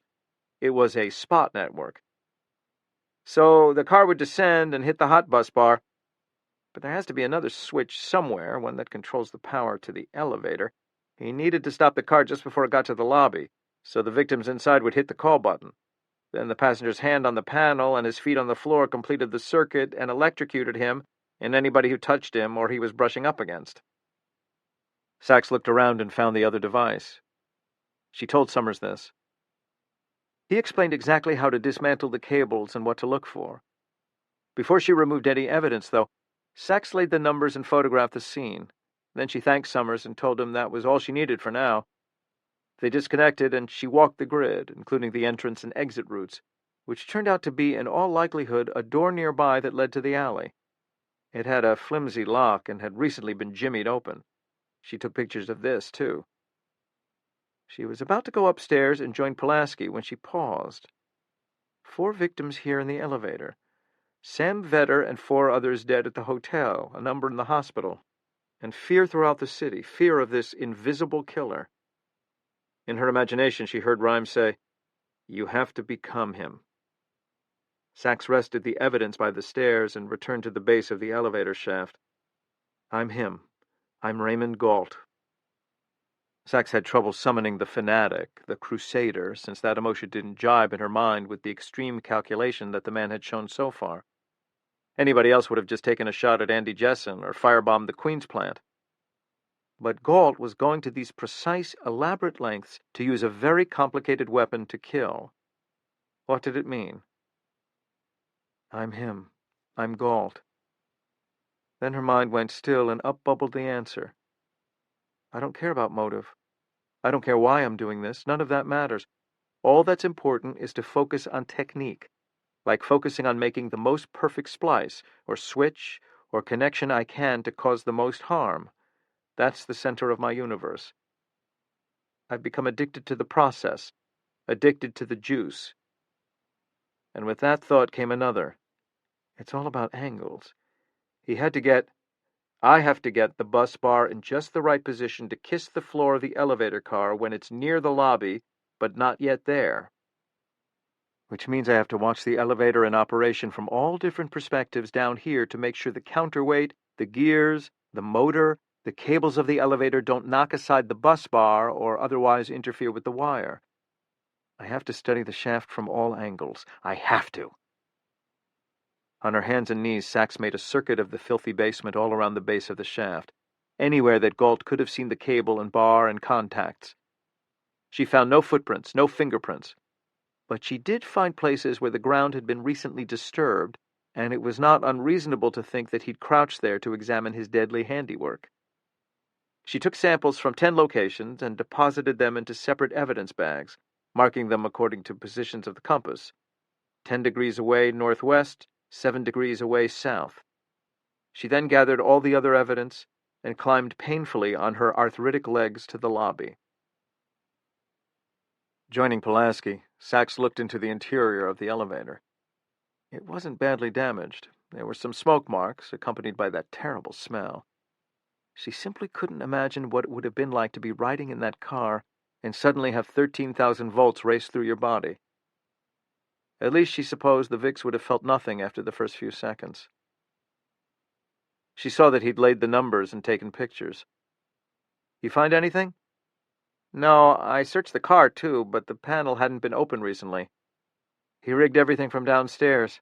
And the bodies? His face was solemn, troubled, and she could tell that it had been a difficult chore. Still, he said evenly, No trace, but there was something interesting. All 3 of them had wet soles. All their shoes. The fire department? No, the fire was out by the time they got here. Water. That was interesting, to improve the connection. But how did he get their shoes wet? Sachs then asked, You said 3 bodies? That's right. But that ESU guy said there were 4 Vicks. There were, but only 3 of them died. Here. He handed her a piece of paper. What's this? On the slip was a name and phone number. The survivor. I figured you'd want to talk to her. Her name's Susan Stringer. She's at St. Vincent's. Smoke inhalation, some burns, but she'll be okay. They'll be releasing her in an hour or so. Sachs was shaking her head. I don't see how anybody could have survived. There were 13,000 volts in here.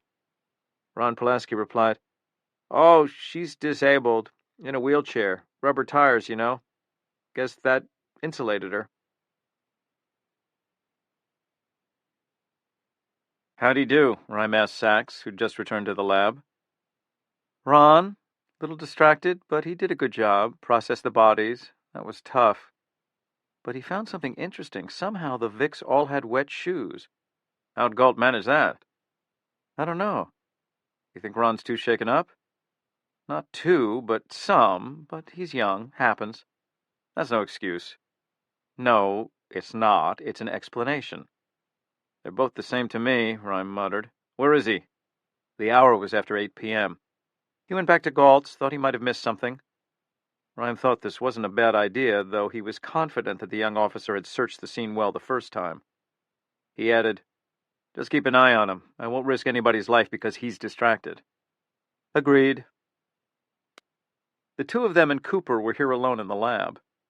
McDaniel and the kid were back at the Federal Building meeting with Homeland Security, and Salito was down at the big building, One Police Plaza.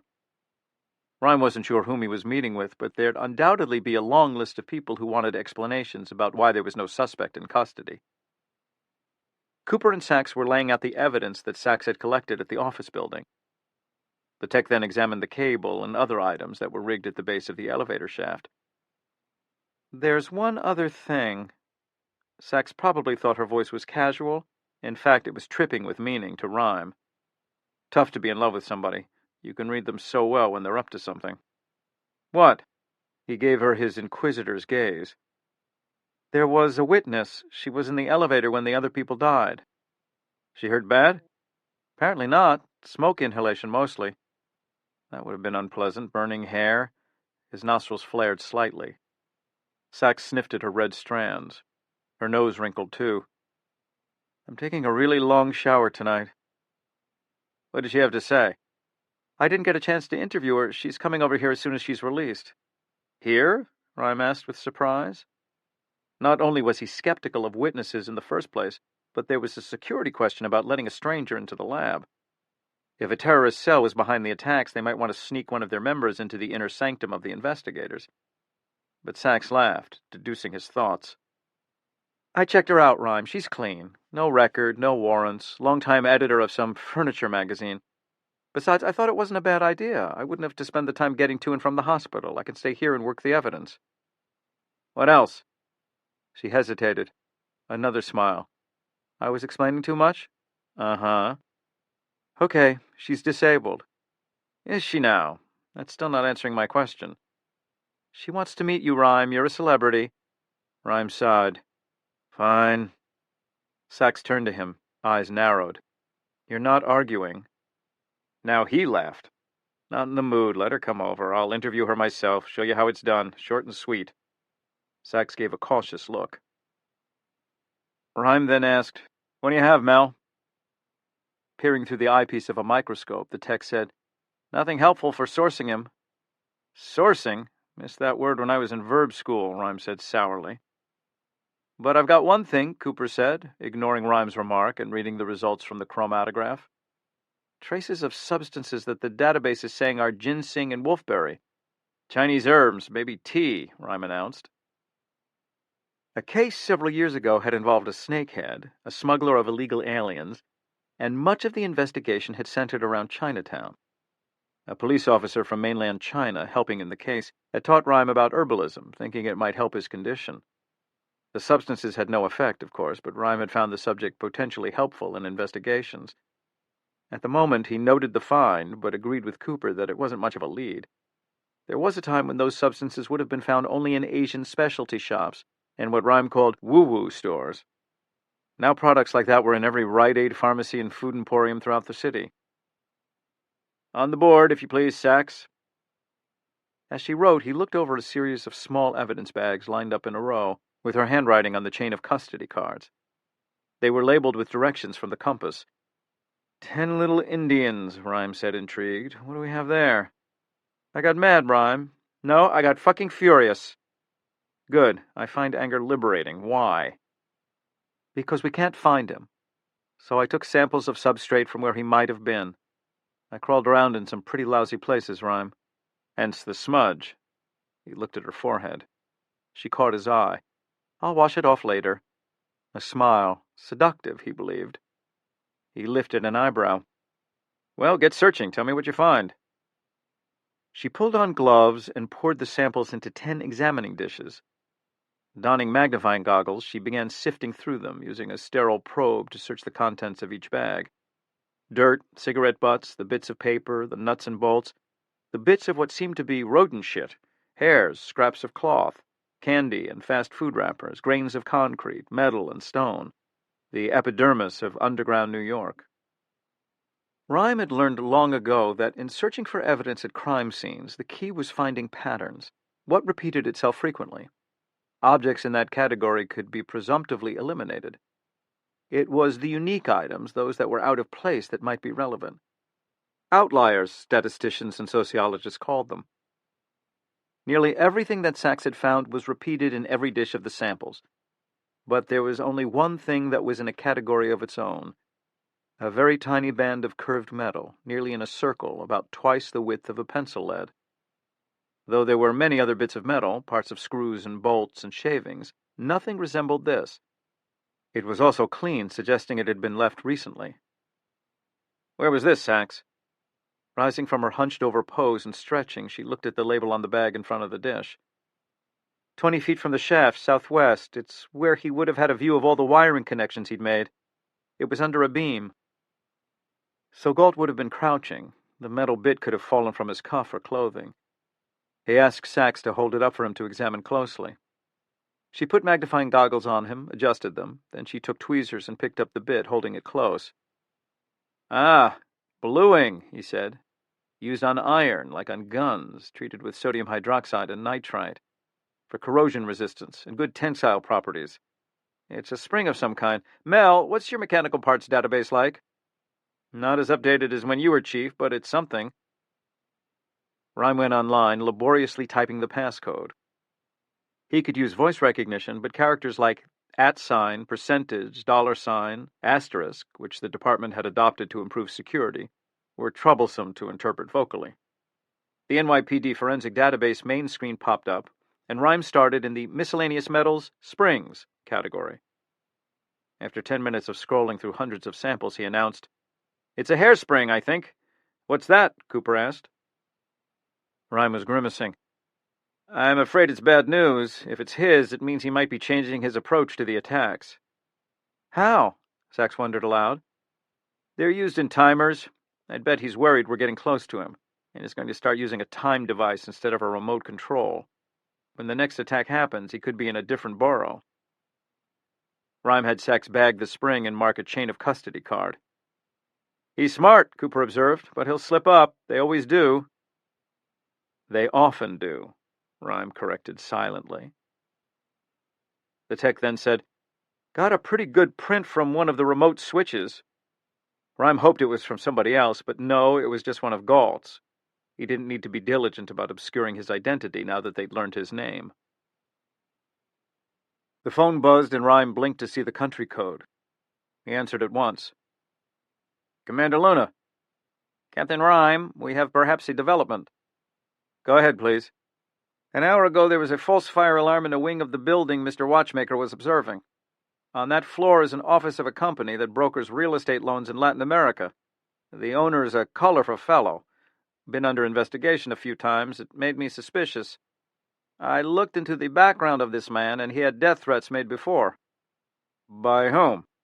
"Clients whose deals turned out to be less lucrative than they would have wanted. He performs some other functions, too, which I cannot find out about too easily. And if I cannot find out about them, the answer is simple. He's a crook, which means he has a very large and efficient security staff." "So he's the sort of target that would require a killer like the Watchmaker." "Exactly." "But," Rhyme continued, "I would also keep in mind that the target could be at the exact opposite end of the complex from that office." "You think the fire alarm was a feint?" "Possibly. I'll have Arturo's men consider that, too. He's put his best and most invisible surveillance people on the case." "Have you found anything more about the contents of the package that Logan received? The letter I with the blanks, the circuit board, the booklet, the numbers?" "Nothing but speculation. And as I think you would too, Captain, I feel speculation is a waste of time."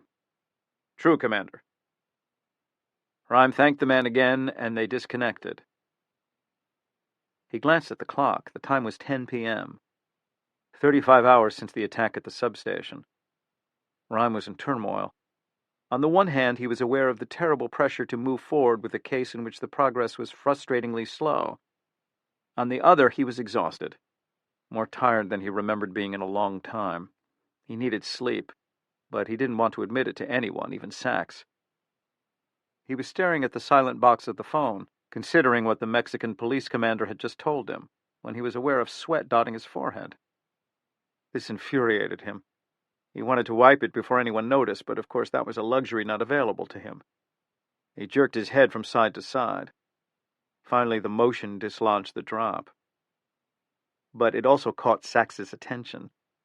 He sensed she was about to ask if he was feeling all right. He didn't want to talk about his condition, since he'd either have to admit that he wasn't or lie to her.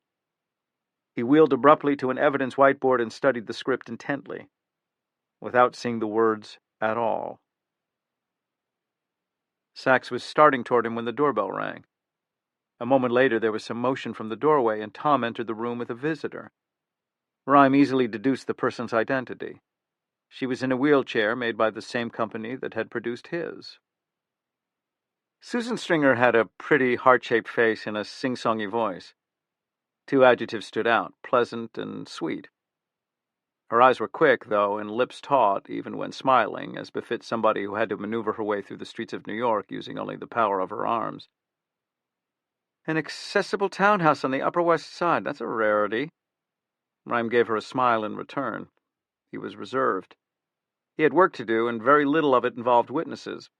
His comments to Sachs earlier about his interviewing Susan Stringer were, of course, facetious. Still, she'd nearly been killed by Ray Galt in a particularly horrible way, and might have some helpful information. And if, as Sachs had reported, she wanted to meet him in the process, he could live with that. She nodded at Tom Reston with a knowing look about the importance of and burdens upon caregivers. He asked if there was anything she wanted, and she said no. "I can't stay long. It's late, and I'm not feeling too well." Her face had a hollow look. She'd undoubtedly be thinking of the terrible moments in the elevator. She wheeled closer to Rhyme. Susan's arms clearly worked fine. She was a paraplegic and would probably have suffered a thoracic injury in her mid or upper back. "No burns?" Rhyme asked. "No, I didn't get a shock. The only problem was smoke from the men in the elevator with me. One caught fire." The last sentence was a whisper. "What happened?" Sachs asked. A stoic look. "We were near the ground floor when the elevator stopped suddenly. The lights went out except for the emergency light. One of the businessmen behind me reached for the panel to hit the help button. As soon as he touched it, he just started moaning and dancing around." She coughed, cleared her throat. "It was terrible. He couldn't let go of the panel. His friend grabbed him or he brushed against him. It was like a chain reaction. It just kept jerking around. And one of them caught fire. His hair, the smoke, the smell." Susan was whispering now. "Horrible. Just horrible. They were dying right around me. They were dying. I was screaming. I realized it was some electrical problem, and I didn't want to touch the metal hand rim of the chair or the metal door frame. I just sat there." Susan shuddered, then repeated, "I just sat there." Then the car moved down the last few feet and the door opened. There were dozens of people in the lobby. They pulled me out. I tried to warn them not to touch anything, but the electricity was off by then. She coughed softly for a moment. "Who is this man, Ray Galt?" Susan asked. Rhyme told her. "He thinks he got sick from power lines, cancer. He's out for revenge, but there may be an ecoterror connection. He might have been recruited by a group that's opposed to traditional power companies. We don't know yet, not for sure." Susan blurted, "And he wants to kill innocent people to make his point? What a hypocrite." Sachs said, "He's a fanatic, so he doesn't even register hypocrisy. Whatever he wants to do is good. Whatever stops him from doing what he wants is bad. Very simple universe." Rhyme glanced at Sachs, who caught the cue, and asked Susan, "You said there was something that might help us." "Yes, I think I saw him." Despite his distrust of witnesses, Rhyme said encouragingly, "Go ahead, please." "He got onto the elevator at my floor." "You think it was him? Why?" "Because he spilled some water. Accidentally, it seemed, but now I know he did it on purpose to improve the connection." Sachs said, "The water that Ron found on the soles of their shoes, sure. We wondered where that came from. He was dressed like a maintenance man with a watering can for the plants. He was wearing brown overalls, kind of dirty. It seemed odd, and the building doesn't have plants in the hall, and we don't in our office." "There's still a team there?" Rhyme asked Sachs. She said that there would be. "Fire, maybe, not PD. Have them call the building manager. Wake him up if they have to. See if they have a plant maintenance service. And check video security." A few minutes later, they had their answer. No plant waterers for the building or any of the companies on the 8th floor. And security cameras were only in the lobby, with wide-angle lenses uselessly showing, "A bunch of people coming, a bunch of people going," one of the fire marshals reported. "Can't make out a single face." Rhyme called up the DMV picture of Galt on the screen. "Is that him?" he asked Susan. "Could be. He didn't look at us, and I didn't look at him, really." A knowing glance toward Rhyme.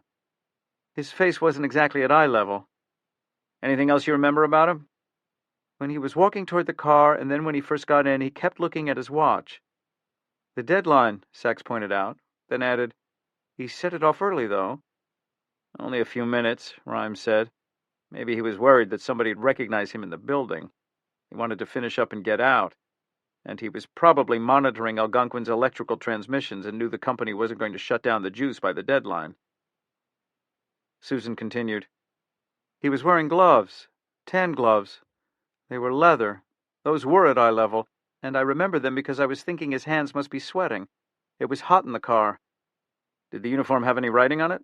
"No." "Anything else?" She shrugged. "Not that it's helpful, but he was rude." "Rude?" "When he got on the elevator, he pushed past me, didn't apologize or anything." "He actually touched you?" "Not me." She nodded down. "The chair, it was kind of a tight squeeze." "Mel!" The tech's head swiveled toward them. "Susan," Rhyme asked, "do you mind if we examine that spot on your chair?" "No, not at all." Cooper carefully looked over the side of the chair she indicated using a magnifying glass. Rhyme couldn't see exactly what he found, but the tech lifted away 2 items from the bolts at joints in the upright pieces. "What?" "Fibers.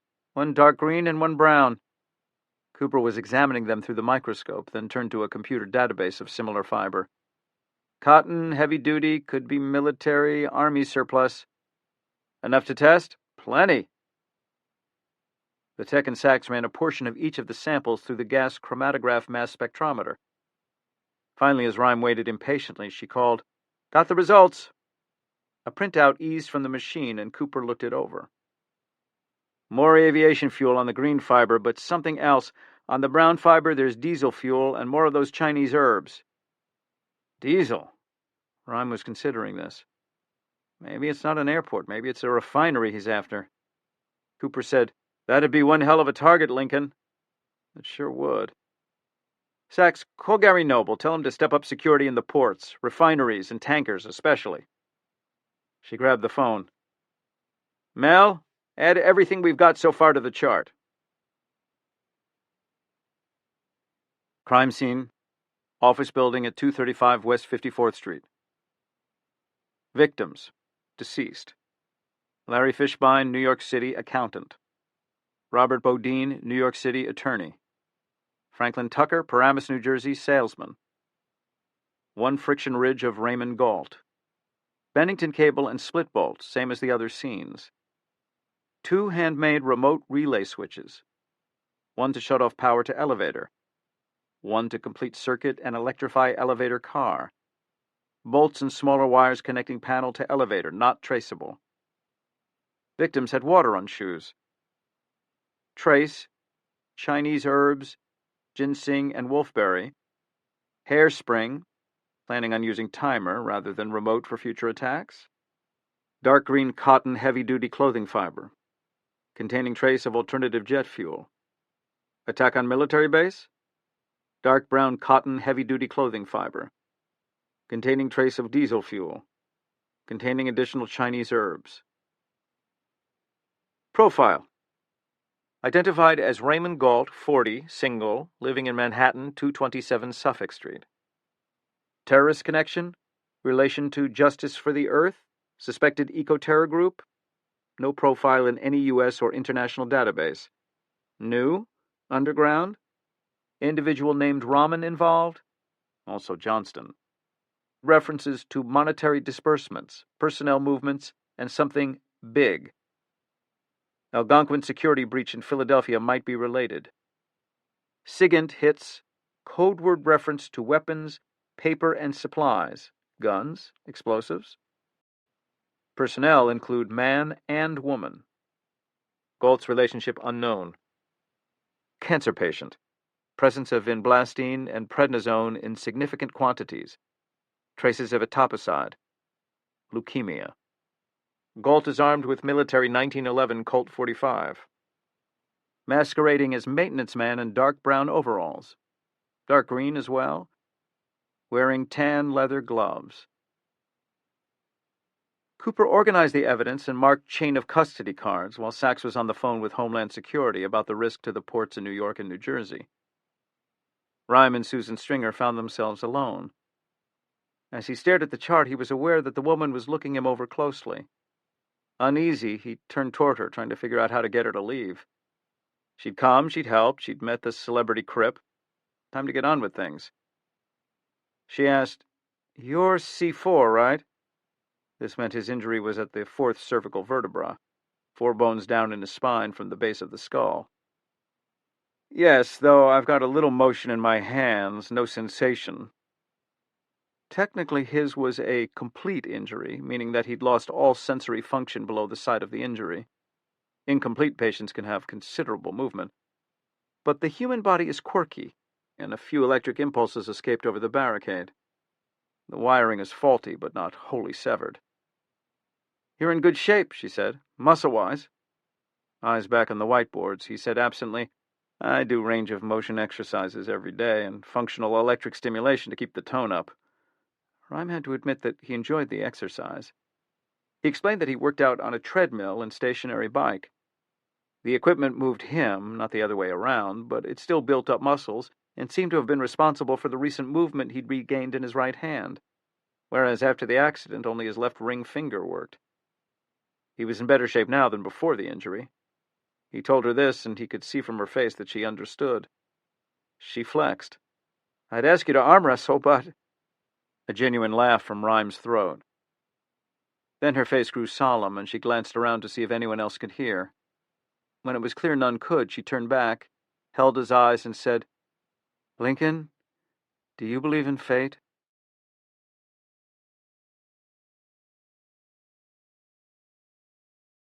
There is a certain camaraderie in the disabled world.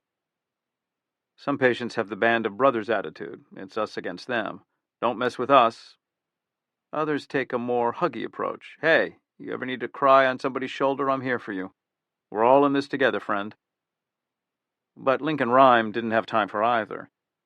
He was a criminalist who happened to have a body that didn't operate the way he would have liked. Like Amelia Sachs was a cop with arthritis and a love of fast cars and guns. Rhyme didn't define himself by his disability. It was an afterthought. There were pleasant crips and witty ones and those who were insufferable pricks. Rhyme judged them one by one, as he did everybody else. He thought Susan Stringer was a perfectly pleasant woman and respected her courage in coming here when she could have stayed home and nursed her wounds and exploited her trauma. But they had nothing in common other than a spinal cord injury, and Rhyme's mind was already back to the Galt case. He suspected Susan was soon to be disappointed that the famous gimp criminalist she'd come to see had little time for her, and he sure as hell wasn't anybody to talk to about fate. "No," he answered her, "probably not in the sense you mean. I'm referring to what seems to be coincidence actually could be events that were meant to happen." He confirmed. "Then, no. I didn't think so."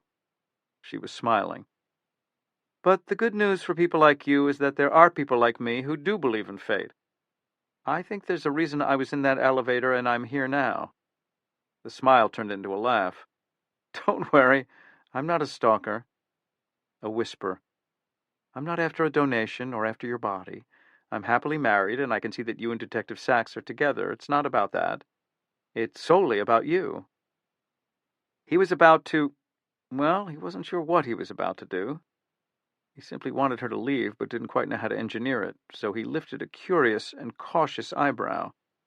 She asked, "Have you heard about the Pembroke Spinal Cord Center over on Lexington?" "I think so. I'm not sure." He was forever getting information about spinal cord injury rehab and products and medical updates. He'd stopped paying much attention to the flood of material. His obsession with the cases he was running for the Bureau and the NYPD greatly limited his time for extracurricular reading, much less chasing around the country in search of new treatments. Susan said, "I've been in several programs there. Some people in my SCI support group have too." SCI, Spinal Cord Injury Support Group. His heart sank. He saw what was coming. But again, she was a step ahead. "I'm not asking you to join us, don't worry. You don't look like you'd be a good member." The eyes sparkled humorously in her heart-shaped face. "Of anything?" "No. All I'm asking tonight is that you hear me out."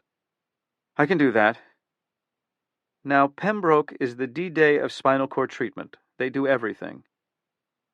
There were many promising techniques to help people with severe disabilities, but the problem was funding.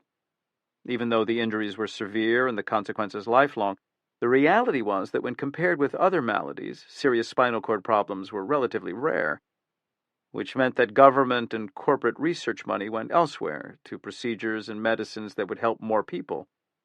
So most of the procedures that promised significant improvements in patients' conditions remained experimental and unapproved in America. And some of the results were remarkable. In research labs, rats with severed spinal cords had actually learned to walk again. They have a critical response unit, but that won't do us any good, of course. The key to minimizing spinal cord damage is to treat the affected area immediately after the accident with medications that prevent swelling and future killing of the nerves at the site of the injury. But there's a very small window of opportunity to do that, usually hours or at the most days after the injury. As veteran patients, Rhyme and Susan Stringer could take advantage only of techniques to repair the damage, but that always ran up against the intractable problem: central nervous system cells, those in the brain and spinal cord, don't regenerate the way skin on your finger does after a cut. This was the battle that SCI doctors and researchers fought daily, and Pembroke was in the vanguard. Susan described an impressive array of techniques that the center offered. They were working with stem cells, doing nerve rerouting, using peripheral nerves, any nerve outside the spinal cord, which can regenerate, and treating the injured areas with drugs and other substances to promote regeneration. They were even building non-cellular bridges around the location of the injury to carry nerve impulses between the brain and the muscles. The center also had an extensive prosthetics department. "It was amazing," she told him. "I saw a video of this paraplegic who'd been implanted with a computer controller and a number of wires. She could walk almost normally."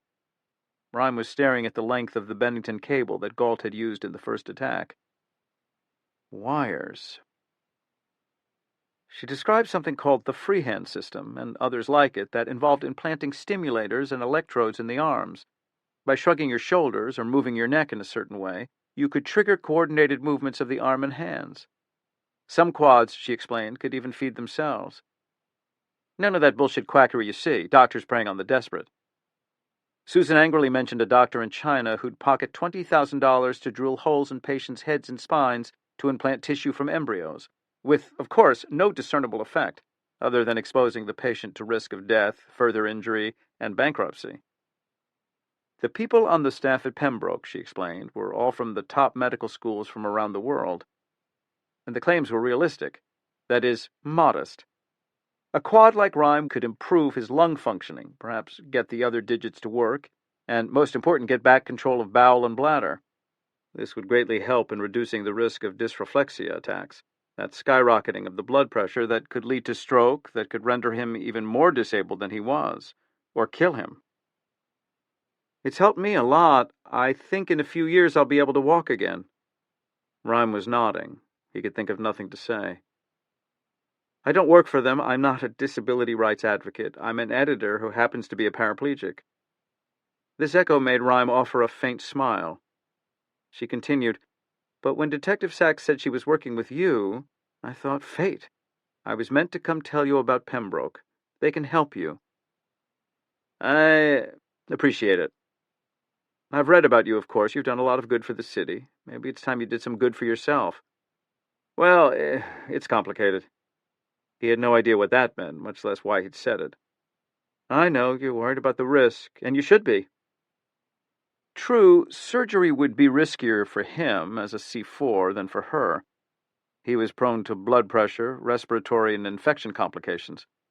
The question was balance. Was the surgery worth it? He'd nearly undergone an operation a few years ago, but a case had derailed the procedure. He postponed any medical treatment of that sort indefinitely. But now, he considered, was his life the way he wished it to be? Of course not. But he was content. He loved Sachs, and she him. He lived for his job. He wasn't eager to throw all that away chasing an unrealistic dream. Normally buttoned tight about his personal feelings, he nonetheless told Susan Stringer this, and she understood. Then he surprised himself further by adding something he hadn't told many people at all. I feel that I'm mostly my mind. That's where I live. And I sometimes think that's one of the reasons I'm the criminalist that I am. No distractions. My power comes from my disability. If I were to change, if I were to become, quote, normal, would that affect me as a forensic scientist? I don't know. But I don't want to take that chance. Susan was considering this. It's an interesting thought, but I wonder if that's a crutch, an excuse not to take the risk. Rhyme appreciated that. He liked blunt talk. He nodded at his chair. A crutch is a step up in my case. She laughed. Thanks for your thoughts, he added, because he felt he ought to, and she fixed him with another of those knowing looks. The expression was less irritating now, though it remained disconcerting. She backed away in the chair and said, Mission accomplished. His brow furrowed. Susan said, I found you 2 fibers you might not otherwise have. She smiled. Wish it were more. Eyes back on Rhyme. But sometimes it's the little things that make all the difference. Now, I should go. Sachs thanked her, and Tom saw her out. After she'd left, Rhyme said, That was a setup, right? Sachs replied, It was sort of a setup, Rhyme. We needed to interview her anyway. When I called about arranging it, we got to talking. When she heard I worked with you, she wanted to make her sales pitch. I told her I'd get her in to see the chairman. Rhyme gave a brief smile. Then it faded as Sachs crouched and said in a voice that Mel Cooper couldn't hear, I don't want you any different than you are, Rhyme, but I want to make sure you're healthy. For me, that's all I care about. Whatever you choose is fine. For a moment, Rhyme recalled the title of the pamphlet left by Dr. Kopesky with Die with Dignity. Choices. She leaned forward and kissed him. He felt her hand touching the side of his head with a bit more palm than made sense for a gesture of affection. I have a temperature? He asked, smiling at catching her. She laughed. We all have temperatures, Rhyme. Whether you have a fever or not, I can't tell. She kissed him again. Now get some sleep. Mel and I'll keep going here for a while. I'll be up to bed soon. She returned to the evidence she'd found. Rhyme hesitated, but then decided that he was tired, too tired to be much help at the moment. He wheeled toward the elevator, where Tom joined him, and they began their journey upward in the tiny car. Sweat continued to dot his forehead, and it seemed to him that his cheeks were flushed. These were symptoms of dysreflexia. But he didn't have a headache, and he didn't feel the onset of the sensation that preceded an attack. Tom got him ready for bed and handled the evening detail. The blood pressure cuff and thermometer were handy. Little high, he said of the former. As to the latter, Rhyme didn't, in fact, have a fever. Tom executed a smooth transfer to get him into bed, and Rhyme heard in his memory Sax's comment from a few minutes earlier. We all have a temperature, Rhyme. He couldn't help reflecting that clinically this was true. We all did. Even the dead.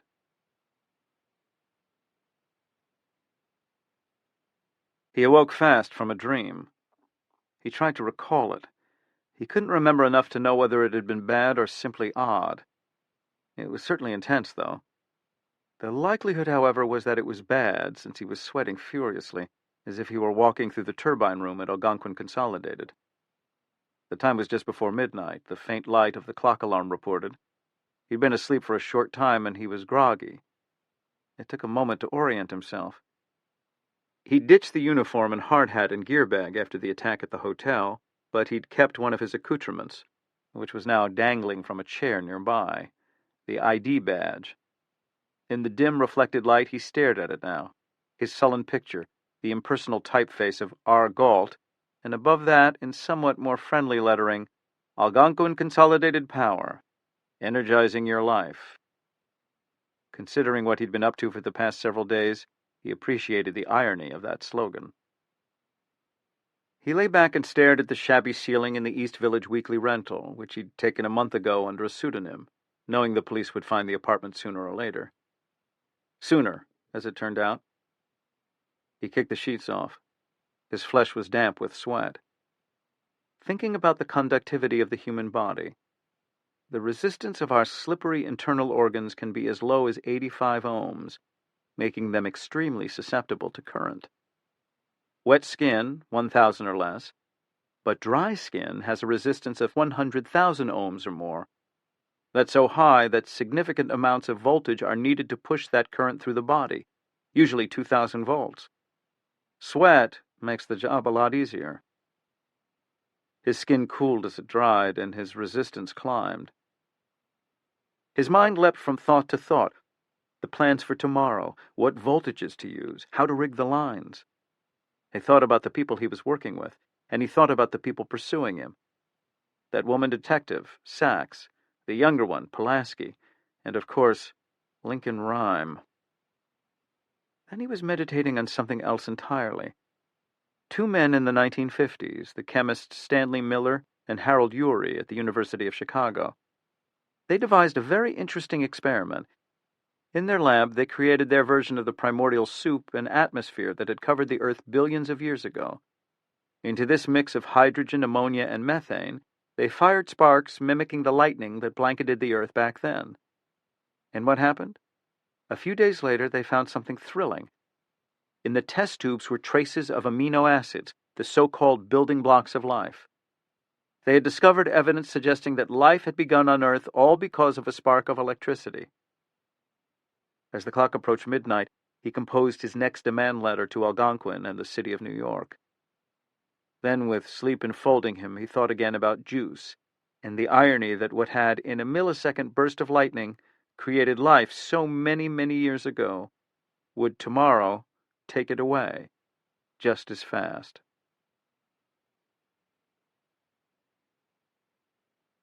Earth Day. Part 3. Juice. I haven't failed. I've just found 10,000 ways that won't work. Thomas Alva Edison. Please leave a message at the tone. Sitting in his Brooklyn townhouse at 7:30 a.m., Fred Del Rey stared at his phone, flipped it closed. He didn't bother to leave another message, though, not after leaving 12 earlier ones on William Brent's cold phone. I'm screwed, he thought. There was the chance the man was dead. Even though McDaniel's phrasing was fucked up, symbiosis construct, his theory might not be. It made sense that Ray Galt was the inside man, seduced into helping Rahman and Johnston and their Justice for the Earth group target Algonquin and the grid. If Brent had stumbled into their cell, they'd have killed him in an instant. Del Rey thought angrily. Blind, simple-minded politics, the empty calories of terrorism. But Del Rey had been in this business a long time, and his gut told him that William Brent was very much alive. New York City is smaller than people think, particularly the underside of the Big Apple. Del Rey had called up other contacts, a lot of them, other CIs and some of the undercover agents he ran. No word about Brent. Even Jimmy Jeep knew nothing, and he definitely had a motive to track down the man again, to make sure Del Rey still backed the upcoming march through Georgia. Yet nobody heard about anybody ordering a clip or a cleaner, and no surprise garbage men had wheeled a dumpster to their truck and found nestled inside the pungent sarcophagus an unidentified body. No, Del Rey concluded. There was only the obvious answer, and he could ignore it no more. Brent had fucked him over. He'd checked Homeland Security to see if the snitch, either as Brent or as one of his half-dozen undercover identities, had booked a flight anywhere. He hadn't, though any professional CI knows where to buy airtight identity papers. Honey? Delray jumped at the sound, and he looked up and saw Serena in the doorway, holding Preston. "You're looking thoughtful," she said. Delray continued to be struck by the fact she looked like Jada Pinkett Smith, the actress and producer. "You were brooding before you went to bed. You started brooding when you woke up. I suspect you were brooding in your sleep." He opened his mouth to spin a tale, but then said, "I think I got my ass fired yesterday." "What?" Her face was shocked. "McDaniel fired you?" "Not in so many words. He thanked me." "But—" "Some thank yous mean thank you, others mean pack up your stuff. Let's just say I'm being eased out. Same thing." "I think you're reading too much into it." "He keeps forgetting to call me with updates on the case." "The grid case?" "Right. Lincoln calls me, Lancelito calls me, Tucker's assistant calls me." Delray didn't go into the part about another source of the brooding, the possible indictment for the stolen and missing $100,000. But more troubling was the fact that he really did believe William Brent had had a solid lead, something that might let them stop these terrible attacks, a lead that had vanished with him. Serena walked over and sat beside him, handed over Preston, who, grabbing Delray's lengthy thumb and enthusiastic fingers, took away some of the brooding. She said to him, "I'm sorry, honey." He looked out the window of the townhouse into the complex geometry of buildings and beyond, where he could just see a bit of stonework from the Brooklyn Bridge. A portion of Walt Whitman's poem, Crossing Brooklyn Ferry, came to mind. The best I had done seemed to me blank and suspicious. My great thoughts, as I supposed them, were they not in reality meager? These words were true of him as well. The facade of Fred Delray, hip, ornery, tough, man of the street. Occasionally thinking, more than occasionally thinking, what if I'm getting it wrong? The beginning lines of the next stanza of Whitman's poem, though, were the kicker. "It is not you alone who know what it is to be evil. I am he who knew what it was to be evil." What am I going to do? He mused. Justice for the earth. He ruefully recalled turning down the chance to go to a high-level conference on satellite and data intelligence gathering and analysis. The memo had read, "The shape of the future." Slipping into street, Delray had said, "Here's the shape of the future," and rolled a memo into a ball, launching it into a trash bin for a three-pointer. "So you're just home?" Serena asked, wiping Preston's mouth. The baby giggled and wanted more. She obliged and tickled him, too. "I had one angle on the case, and it vanished. Well, I lost it. I trusted somebody I shouldn't have. I'm out of the loop." "A snitch? Walked out on you?" An inch away from mentioning the 100,000, but he didn't go there. "Gone and vanished," Delray muttered. "Gone and vanished? Both?" Serena's face grew theatrically grave. "Don't tell me he absconded and disappeared, too." The agent couldn't resist the smile no longer. "I only use snitches with extraordinary talents." Then the smile faded. "In 2 years, he never missed a debriefing or call. Of course, in those 2 years, I never paid him till after he delivered."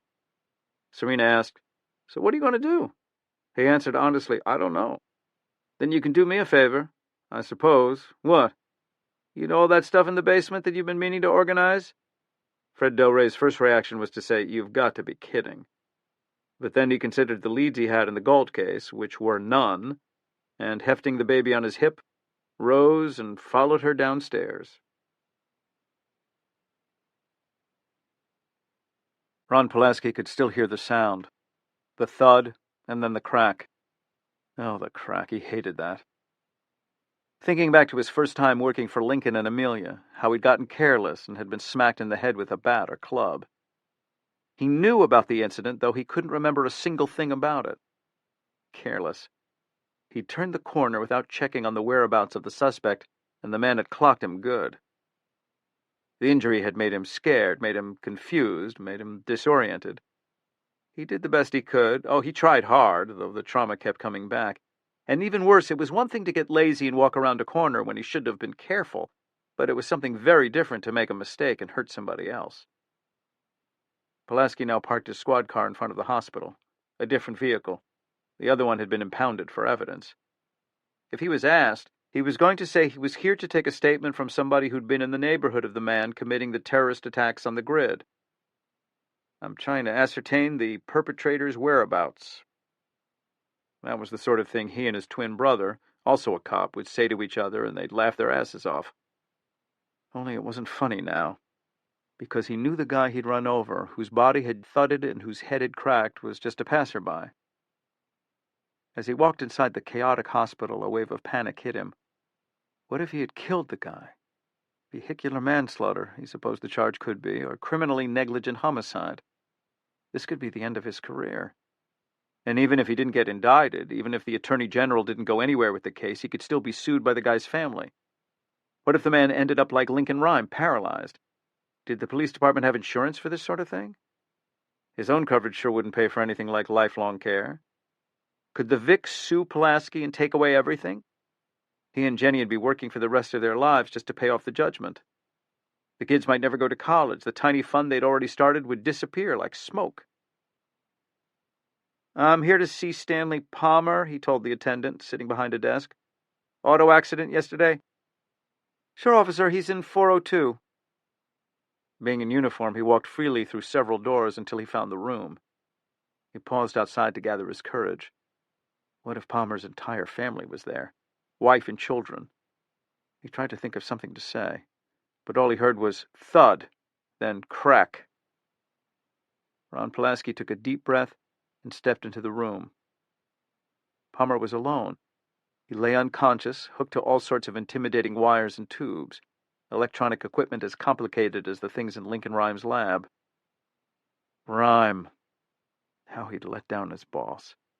The man who'd inspired him to remain a cop because Rhyme had done the same after his own injury, and the man who kept giving him more and more responsibility.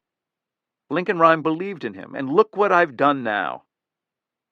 Pulaski stared at Palmer, lying absolutely still, even stiller than Rhyme because nothing on the patient's body was moving, except his lungs, though even the lines on the monitor weren't doing much. A nurse passed by, and Pulaski called her in. "How is he?" "I don't know," she replied in a thick accent he couldn't identify. "You have to talk to, the doctor."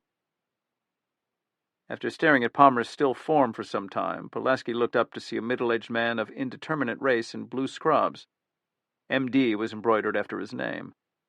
Again, because of Pulaski's own uniform, it seemed the medico gave him information he might not otherwise have doled out to a stranger. Palmer had undergone surgery for severe internal injuries. He was in a coma, and they weren't able to give a prognosis at this point. He didn't have any family in the area, it seemed. He was single. He had a brother and parents in Oregon, and they'd been contacted. "Brother," Pulaski whispered, thinking of his own twin. "That's right." Then the doctor lowered the chart and cast a look at the cop. After a moment, he said with a knowing gaze, "You're not here to take his statement. This has nothing to do with the investigation. Come on." "What?" Alarmed, Pulaski could only stare. Then a kind smile blossomed in the doctor's face. "It happens. Don't worry about it." "Happens?" "I've been an ER doctor in the city for a long time. You never see veteran cops come in person to pay respects to victims, only the young ones." "No, really, I was just checking to see if I could take a statement." "Sure, but you could have called to see if he was conscious. Don't play all hard-ass, officer. You got a good heart." Which was pounding all the harder now. The doctor's eyes went to Palmer's motionless form. "Was it a hit and run?" "No, we know the driver." "Good. You nailed the prick. I hope the jury throws the book at him." Then the man in his stained outfit was walking away. Pulaski stopped at the nurse's station and once more, under the aura of his uniform, got Palmer's address and social security number. He'd find out what he could about him, his family, dependents. Even though he was single, Palmer was middle-aged, so he might have kids. He'd call them, see if he could help in some way. Pulaski didn't have much money, but he'd give whatever moral support he could.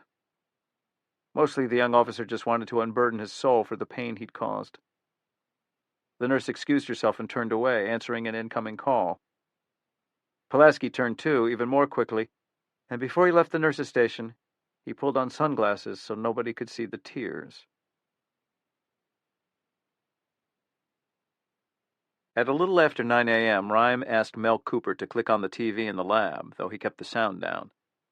Since the feds had seemed slow to share up-to-the-minute information with the NYPD, at least with Rhyme, he wanted to make certain he learned the latest developments. What better source than CNN? The case was front and center, of course. Galt's picture was flashed about 1,000,000 times, and there were nearly as many references to the mysterious Justice for the Earth Eco-Terror Group, and sound bites from anti-green Andy Jessen. But most of the coverage of the Galt attacks involved windstorms of speculation, and many anchors, of course, wondered if there was a connection to Earth Day, which was also the subject of much reportage. There were a number of celebrations in the city, a parade, schoolchildren planting trees, protests, the new Energy Expo at the Convention Center, and the big rally in Central Park, at which two of the president's key allies on the environment would be speaking, up-and-coming senators from out west. Following that would be a concert by a half-dozen famous rock groups. Attendance would be close to 500,000 people. Several stories dealt with the increased security at all the events because of the recent attacks. Gary Noble and Tucker McDaniel had told Rhyme that not only were 200 extra agents and NYPD officers assigned to security, the FBI's technical support people had been working with Algonquin to make sure that all the electrical lines in and around the park were protected from sabotage. Rhyme now looked up as Ron Pulaski walked into the room. "Where you been, rookie?" He held up a white envelope. "The DNA." He'd been someplace else. Rhyme believed he knew where. He didn't press it, but he said, "That wasn't a priority. We know who the perp is. We'll need it for the trial, but we've got to catch him first." "Sure. You find anything else yesterday at Galt's?" "Went over it again top to bottom, Lincoln, but nothing, sorry." Salito, too, arrived, looking more disheveled than usual. The outfit seemed the same, light blue shirt and navy suit. Rhyme wondered if he'd slept in his own office last night. The detective gave them a synopsis of how things were unfolding downtown. The case had bled over into the public relations world. Political careers could be at stake, and while local, state, and federal officials were putting bodies on the street and bringing resources to bear, each was also carefully suggesting that it was doing more than the others. Settling into a noisy wicker chair, he loudly slurped coffee and muttered, "But the bottom line is nobody knows how to run this thing. We've got portables and Phoebes and National Guard at the airports, subways, train stations, all the refineries and docks, special harbor patrols around the tankers, though I don't know how the fuck you'd attack a ship with an arc flash or whatever, and they've got people on all the Algonquin substations." "He's not going after the substations anymore," Rhyme complained. "I know that, and so does everybody, but nobody knows exactly where to expect him. It's everywhere." "What is?" "This fucking juice, electricity." He waved his hand, apparently indicating the entire city. "Everybody's goddamn house." He eyed the outlets in Rhyme's wall, then said, "At least we haven't gotten any more demands. Christ, 2 yesterday, within a few hours. I was thinking he just got pissed off and decided to kill those guys in an elevator, no matter what." The big man sighed. "I'll be taking the stairs for a while, I'll tell you. Good for the weight, at least." Eyes sweeping across the evidence boards, Rhyme was in agreement about the rudderless nature of the case. Galt was smart, but he wasn't brilliant, and he was leaving ample trace behind. It just wasn't leading them anywhere, other than offering general ideas of his targets. An airport? An oil depot? Though Lincoln Rhyme was also thinking something else. Are the paths there, and I am just missing them? And felt again the tickle of sweat, the faint recurring headache that had plagued him recently. He'd successfully ignored it for a time, but the throbbing had returned. Yes, he was feeling worse, there was no doubt about it. Was that affecting his mental skills? He would admit to no one, not even Sachs, that this was perhaps the most terrifying thing in the world to him.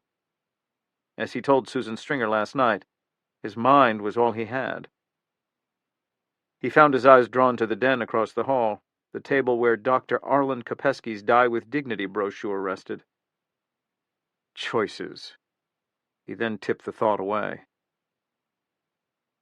Just then Salito took a call, sitting up as he listened and setting down his coffee quickly. "Yeah? Where?" He jotted in his limp notebook. Everyone in the room was watching him intently. Rhyme was thinking, a new demand? The phone clicked closed. He looked up from his notes. "Okay, may have something. A portable downtown near Chinatown calls in. Woman had come up to him and says she thinks she saw our boy." "Galt?" Pulaski asked. Sourly. "What of the boy we interested in, officer?" "Sorry." "She thinks she recognized the picture." "Where?" Rhyme snapped. "There's an abandoned school near Chinatown." Salito gave them the address. Sachs was writing. The portable checked it out. Nobody there now. But if he was there, he'd have left something behind, Rhyme said. At his nod, Sachs stood. Okay, Ron, let's go. You better take a team, Salito added wryly. We've probably got a few cops left who aren't guarding fuse boxes or wires around town. Let's get ESU in the area, she said. Stage nearby, but keep him out of sight. Ron and I'll go in first. If he's there after all and we need a takedown, I'll call, but we don't want a team running through the place, screwing up the evidence if it's empty. The two of them headed out the door. Salito called Bo Howman of emergency service and briefed him. The ESU head would get officers into the area and coordinate with Sachs. The detective disconnected and looked around the room, presumably for something to accompany the coffee. He found a plate of pastry, courtesy of Tom, and grabbed a bear claw pastry, dunked it and ate. Then he frowned. Rhyme asked, What? Just realized I forgot to call McDaniel and the feds and tell him about the operation at Chinatown, at the school. Then he grimaced and held up his phone theatrically. Oh, shit, I can't. I didn't pay for a Cloud Zone SIM chip. Guess I'll have to tell him later. Rhyme laughed and ignored the searing ache that spiked momentarily in his head. Just then his phone rang and both humor and headaches vanished. Catherine Dance was calling. His fingers struggled to hit the keypad. Yes, Catherine, what's going on? She said, I'm on the phone with Rodolfo. They found the watchmaker's target. Excellent, he reflected, though part of him was also thinking, why now? But then he decided, the watchmaker's the priority, at least for the moment. You've got Sachs and Pulaski and a dozen ESU troops after Galt, and the last time you had a chance at the watchmaker, you turned away from the search to focus on something else, and he killed his victim and got away. Not this time. Richard Logan isn't escaping this time. Go ahead, he told the CBI agent, forcing himself to turn away from the evidence boards. There was a click. Rodolfo, Dance said, Lincoln's on the line. I'll leave you two to talk. I've got to see TJ. They said goodbye to her. Hello, Captain. Commander, what do you have? Arturo Diaz has 4 undercover officers in the office complex I was telling you about. About 10 minutes ago, Mr. Watchmaker, dressed as a businessman, entered the building. From the lobby, he used a pay phone to call a company on the 6th floor, on the opposite side of where the fire alarm was yesterday, just like you thought. He spent about 10 minutes inside and then left. He vanished? Rhyme asked, alarmed. No, he's now outside in a small park between the 2 main buildings in the complex. Just sitting there? So it seems. He's made several mobile calls, but the frequency is unusual, or they're scrambled, Arturo tells me, so we can't intercept. Rhyme supposed rules about eavesdropping in Mexico might be somewhat less strict than in the U.S. They're sure it's the watchmaker? Yes, Arturo's men said they had a clear view. He has a satchel with him. He still is carrying it. He is? Yes, we still can't be sure what it is. A bomb, perhaps, with a circuit board detonator? Our teams are surrounding the facility. All plainclothed, but we have a full complement of soldiers nearby, and the bomb squad. Where are you, Commander? A laugh. It was very considerate of your watchmaker to pick this place. The Jamaican consulate is here. They have bomb barriers up and we're behind those. Logan can't see us. Rhyme hoped that was true. When will you move in? As soon as Arturo's men say it's clear. The park is crowded with innocents, a number of children, but he won't get away. We have most of the roads sealed off. A trickle of sweat slipped down Rhyme's temple. He grimaced and twisted his head to the side to wipe it on the headrest. The watchmaker. So close. Please, let this work out. Please. And again squelched the frustration that he felt from working on such an important case at a distance. We'll let you know soon, Captain. They disconnected the call, and Rhyme forced himself to focus on Raymond Galt once again. Was the lead to his whereabouts solid? He looked like an everyman, approaching middle age, not too heavy, not too slim, average height. And in the paranoid climate he'd created, people were undoubtedly primed to see things that weren't there. Electrical traps, arc flash risks, and the killer himself. Then he started as Sachs' voice snapped through the radio. Rhyme, you there? Kay. She ended her transmission with the traditional conclusion of a comment or question in the police radio parlance, K, to let the recipient know it was okay to transmit. He and she usually disposed of this formality, and for some reason Rhyme found it troubling that she'd used the shorthand. "Sachs, go ahead. What do you have?" "We just got here. We're about to go in. I'll let you know." A maroon Torino Cobra made for a bad undercover car, so Sachs had glided it to a stop about 2 blocks away from the school where Galt had been sighted. The school had closed years ago, and according to the signage was soon to be demolished and condominiums built on the grounds. "Good hidey-hole," she said to Pulaski as they jogged close, noting the 7-foot-high wooden fence around the grounds covered with graffiti and posters of alternative theater, performance pieces, and music groups plummeting to obscurity. The Seventh Seal, the Right Hands, Bolo. Pulaski, who seemed to be forcing himself to concentrate, nodded. She'd have to keep an eye on him. He'd done well at the elevator crime scene in Midtown, but it seemed that the accident at Galt's apartment hitting that man was bothering him again. They paused in front of the fence. The demolition hadn't started yet. The gate, 2 hinged pieces of plywood chained together and padlocked, had enough play so they could have squeezed through, which is probably how Galt had gotten in, if in fact he had.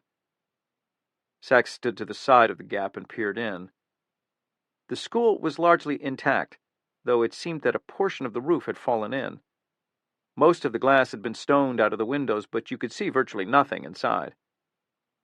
Yep, it was a good hidey-hole, and a nightmare to assault. There'd be 100 good defensive positions. Call in the troops? Not yet, Sachs thought. Every minute they delayed was a minute Galt could be finishing the last touches on his new weapon, and every ESU officer's footfall might destroy trace evidence. "He could have it booby-trapped," Pulaski whispered in an unsteady voice, looking at the metal chain. "Maybe it's wired." "No, he wouldn't risk somebody just touching it casually and getting a shock. They'd call the police right away." But, she continued, he could easily have something rigged to tell him of intruders' presence. So, sighing and with a grimace on her face, she looked up the street. "Can you climb that?" "What?" "The fence. I guess I could if I were chasing or being chased." "Well, I can't unless you give me a boost. Then you come after." "All right." They walked to where she could make out, through a crack in the fence, some thick bushes on the other side, which would both break their fall and give them some cover. She recalled that Galt was armed, and with a particularly powerful gun, the .45. She made sure her Glock holster was solidly clipped into her waistband, and then nodded. Pulaski crouched down and laced his fingers together. Mostly to put him at ease, she whispered gravely, "One thing to remember. It's important." "What's that?" He looked into her eyes uneasily. "I've gained a few pounds," said the tall policewoman. "Be careful of your back." A smile. It didn't last long, but it was a smile nonetheless. She winced from the pain in her leg as she stepped onto his hands and twisted to face the wall. Just because Galt hadn't electrified the chain didn't mean he hadn't rigged something on the other side. She saw in her mind's eye once more the holes in Louise Martin's flesh. Saw, too, the sooty floor of the elevator car yesterday, the quivering bodies of the hotel guests. "No backup?" he whispered. "You sure?" "I'm sure. On 3. 1, 2, 3. And up she went, Pulaski much stronger than she'd expected, launching her nearly 6-foot frame straight up. Her palms caught the top and she lodged there, sitting momentarily. A glance at the school. No sign of anyone. Then a look downward, and she saw beneath her only the bush, nothing to burn her flesh with 5,000-degree arc flashes, no metal wires or panels. Sachs turned her back to the school, gripped the top of the fence, and lowered herself as far as she could. Then, when she knew she'd have to let go, she let go. She hit rolling, and the pain rattled through her knees and thighs. But she knew her malady of arthritis as intimately as Rhyme knew his bodily limitations, and she understood this was merely a temporary protest. By the time she'd taken cover behind the thickest stand of shrub, gun drawn and looking for any presenting targets, the pain had diminished. "Clear," she whispered through the fence. There was a thump and a faint grunt, and like some kung fu movie actor, Pulaski landed deftly and silently beside her. His weapon, too, appeared in his hand. There was no way they could approach the front without being seen if Galt happened to look out. They'd go around to the back, but Sachs needed to do one thing first. She scanned the grounds and, gesturing Pulaski to follow her, stayed behind the bushes and dumpsters awaiting filling. heading to the right side of the school. With Pulaski covering her, she moved fast to where two large rusting metal boxes were fitted to the brick. Both had peeling decals with the name Algonquin Consolidated on the side and a number to call in an emergency.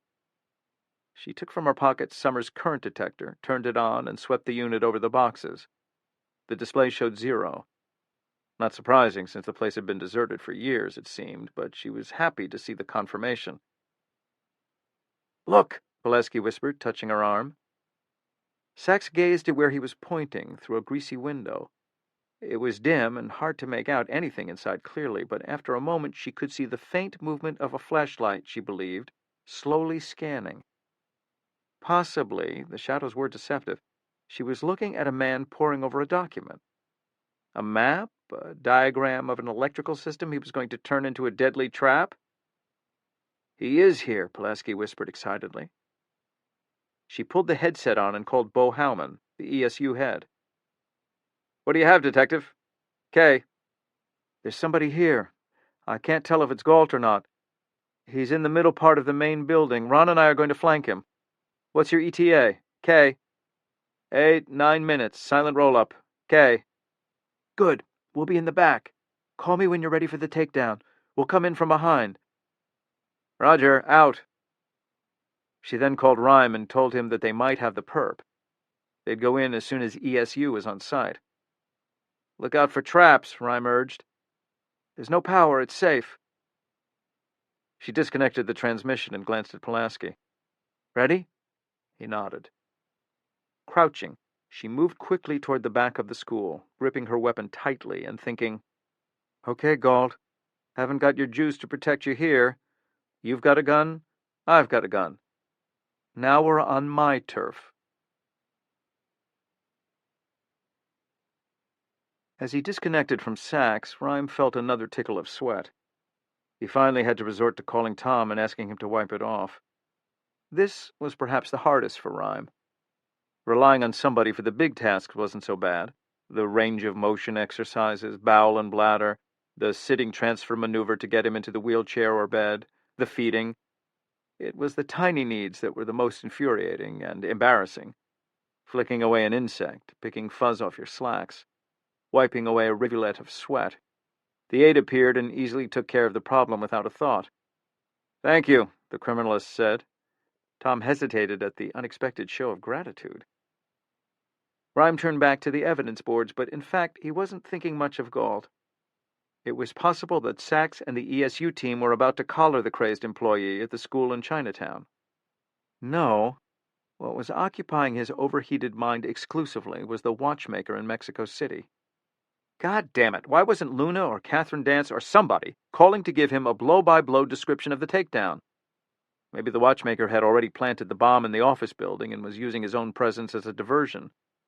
The satchel he carried might be filled with bricks.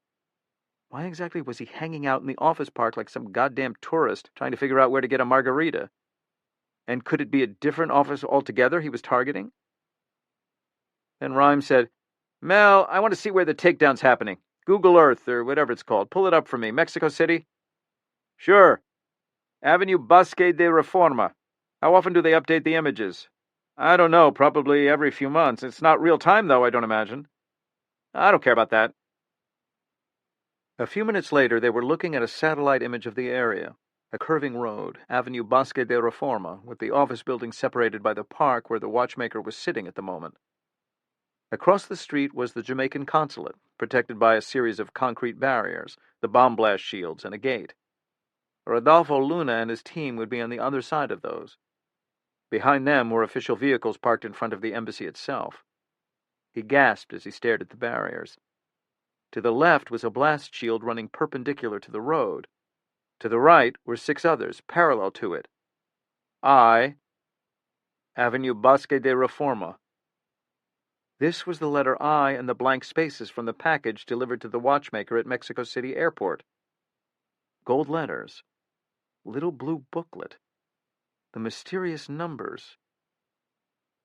"Mel," he said sharply. The tech's head snapped up at the urgency. "Is there any passport that has the letters CC on the cover, issued in blue?" A moment later, Cooper looked up from the State Department archive. Yes, as a matter of fact, there is. Navy blue with interlocking C's at the top. It's the Caribbean Community Passport. There's about 15 countries in. Is Jamaica one? Yes. He realized, too, they'd been thinking of the numbers as 570 and 379. In fact, there was another way to refer to them. Quick, look up Lexus SUVs. Is there a model with a 570 or a 379 in the designation? This was even faster than the passport. Let's see. Yep, the LX 570. It's a luxury. Get me Luna on the phone, now! He didn't want to risk his own dialing, which would have taken some time and might have been inaccurate. He felt the sweat again, but ignored it. See, Rodolfo, it's Lincoln Rhyme.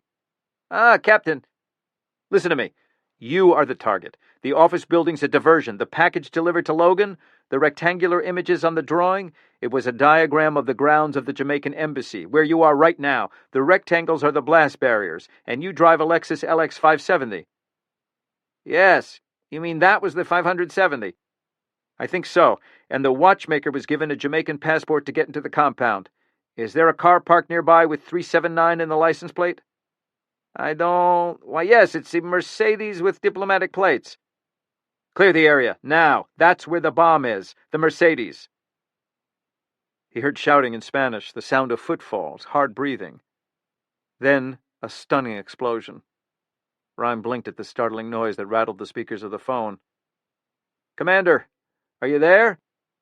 Rodolfo. More shouting, static, screams. Rodolfo.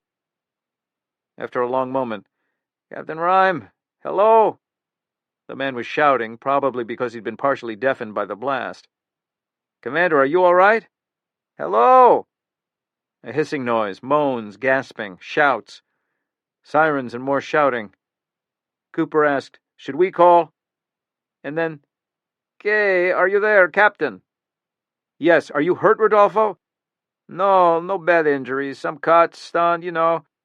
The voice was gasping. We climbed over barriers and got down on the other side. I see people cut, bleeding, but no one is dead, I think. It would have killed me and the officer standing beside me. How did you know? I'll go into that later, Commander. Where is the watchmaker? Wait a moment, wait.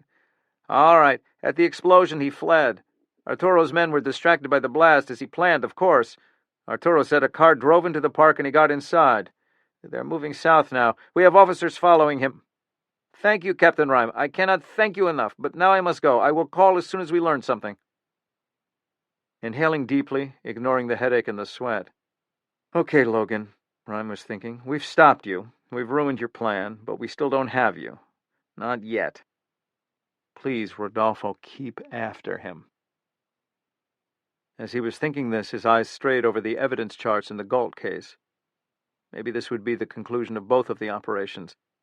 The watchmaker would be apprehended in Mexico, and Ray Galt in an abandoned school near Chinatown. Then his eyes settled on one bit of evidence in particular. Chinese herbs, ginseng and wolfberry, and another listing, a substance that had been found in proximity to the herbs, diesel fuel. Rhyme originally had thought that the fuel was from a possible site of an attack, a refinery perhaps, but it occurred to him now that diesel fuel would also run motors, like in an electric generator. Then another thought occurred to him. Mel, the call. Are you all right? I'm fine, Rhyme snapped. You look flushed. Ignoring the comment, he instructed, find out the number of the cop who called in about Galt being in the school. The tech turned away and made a call. A few minutes later, he looked up. Funny, I got the number from patrol, but it's out of service. Give it to me. Cooper did, slowly. Rhyme typed it into a mobile phone database at the NYPD. It was listed as prepaid. A cop with a prepaid mobile, and now out of service? No way. And the school was in Chinatown. That's where Galt had picked up the herbs. But it wasn't a staging area or where he was hiding out. It was a trap. Galt had run wires from a diesel-powered generator to kill whoever was searching for him, and then, pretending to be a cop, he called in to report himself. Since the juice was off in the building, Sachs and the others wouldn't expect the electrocution danger. There's no power. It's safe. He had to warn them. He started to press Sachs on the speed dial panel on the computer. But just at that moment, his nagging headache swelled to a blinding explosion in his head. Lights like electric sparks, 1,000 electric sparks, flashed across his vision. Sweat poured from his skin, and the dysreflexia attack began in earnest. Lincoln Rhyme whispered, "Mel, you have to call," and then passed out. They made it to the back of the school without being seen. Sachs and Pulaski were crouching, looking for entrances and exits when they heard the first whimpers. Pulaski turned an alarmed face toward the detective. She held up a finger and listened. A woman's voice, it seemed. She was in pain, maybe held hostage, being tortured. The woman who'd spotted Galt? Someone else? The sound faded, then returned. They listened for a long 10 seconds. Amelia Sachs gestured Ron Pulaski closer. They were in the back of the school, smelling urine, rotting plasterboard, mold. The whimpering grew louder. What the hell was Galt doing? Maybe the victim had information he needed for his next attack. No, no, no. Sachs was sure that's what the voice was saying. Or maybe Galt had slipped farther from reality. Maybe he'd kidnapped an Algonquin worker and was torturing her, satisfying his lust for revenge. Maybe she was in charge of the long-distance transmission lines. Oh, no, Sachs thought. Could it be Auntie Jesson herself? She sensed Pulaski staring at her with wide eyes. "No, please," the woman cried. Sachs hit transmit and radioed emergency service. "Bo, it's Amelia. Kay." "Go ahead, Kay." "He's got a hostage here. Where are you?" "Hostage? Who?" "Female, unknown." "Roger that. We'll be 5 minutes. Kay." "He's hurting her. I'm not going to wait. Ron and I are going in." "You have logistics?" "Just what I told you before. Galt's in the middle of the building, ground floor, armed with a .45 automatic Colt pistol. Nothing's electrified here. The power's off." "Well, that's the good news, I guess. Out." She disconnected and whispered to Pulaski, pointing. "Now move. We'll stage at the back door." The young officer said, "Sure, okay." An uneasy glance into the shadows of the building, from which another moan floated out on the foul air. Sachs surveyed their route to the back door and loading dock. The crumbling asphalt was littered with broken bottles and papers and cans. Noisy to traverse, but they didn't have a choice. She gestured Pulaski forward. They began to pick their way over the ground, trying to be quiet, though they couldn't avoid crunching glass beneath their shoes. But as they approached, they had some luck, which Sachs believed in, even if Lincoln Rhyme did not. Somewhere nearby, a noisy diesel engine rattled to life, providing good covering sound. Sometimes you do catch a break, Sachs thought. Lord knows we could use one now.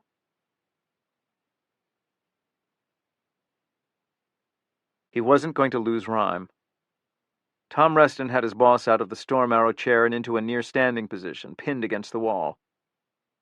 In autonomic dysreflexia attacks, the patient should be kept upright. The books say sitting, but Rhyme had been in his chair when the vessels tightened en masse, and the aide wanted to get him even more elevated to force the blood back toward the ground. He'd planned for occurrences like this, even rehearsing when Rhyme wasn't around, since he knew his boss wouldn't have the patience for running mock emergencies. Now, without even looking, he grabbed a small vial of vasodilator medication, popped the cap with one thumb, and slipped the delicate pill under Rhyme's tongue. "Mel, help me here," Tom said. The rehearsals didn't include a real patient. Tom's unconscious boss was presently 180 pounds of dead weight. Don't think about it that way, he thought. Mel Cooper leapt forward, supporting Rhyme, while Tom hit speed dial button 1 on the phone he always made sure was charged and that had the best signal of any he tested. After 2 brief rings, he was connected, and in 5 long seconds he was speaking to a doctor in a private hospital. An SCI team was dispatched immediately. The hospital Rhyme went to regularly for specialized therapy and regular checkups had a large spinal cord injury department and 2 emergency response teams for situations where it would take too long to get a disabled patient to the hospital.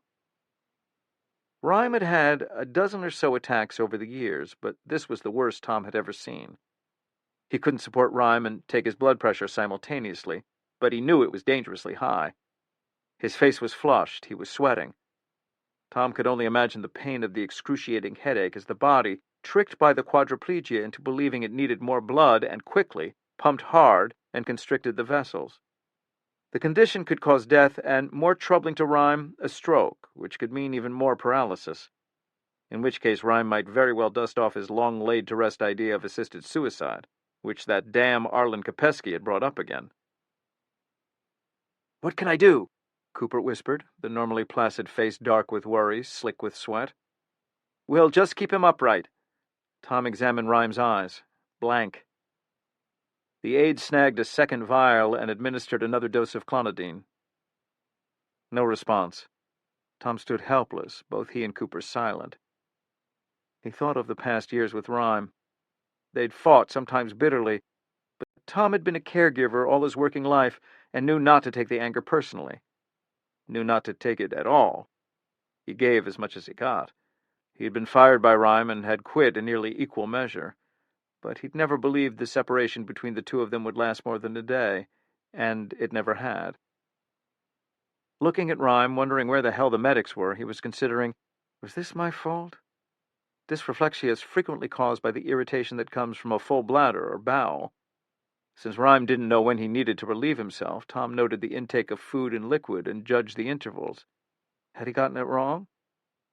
He didn't think so, but maybe the stress of running the double case had exacerbated the irritation.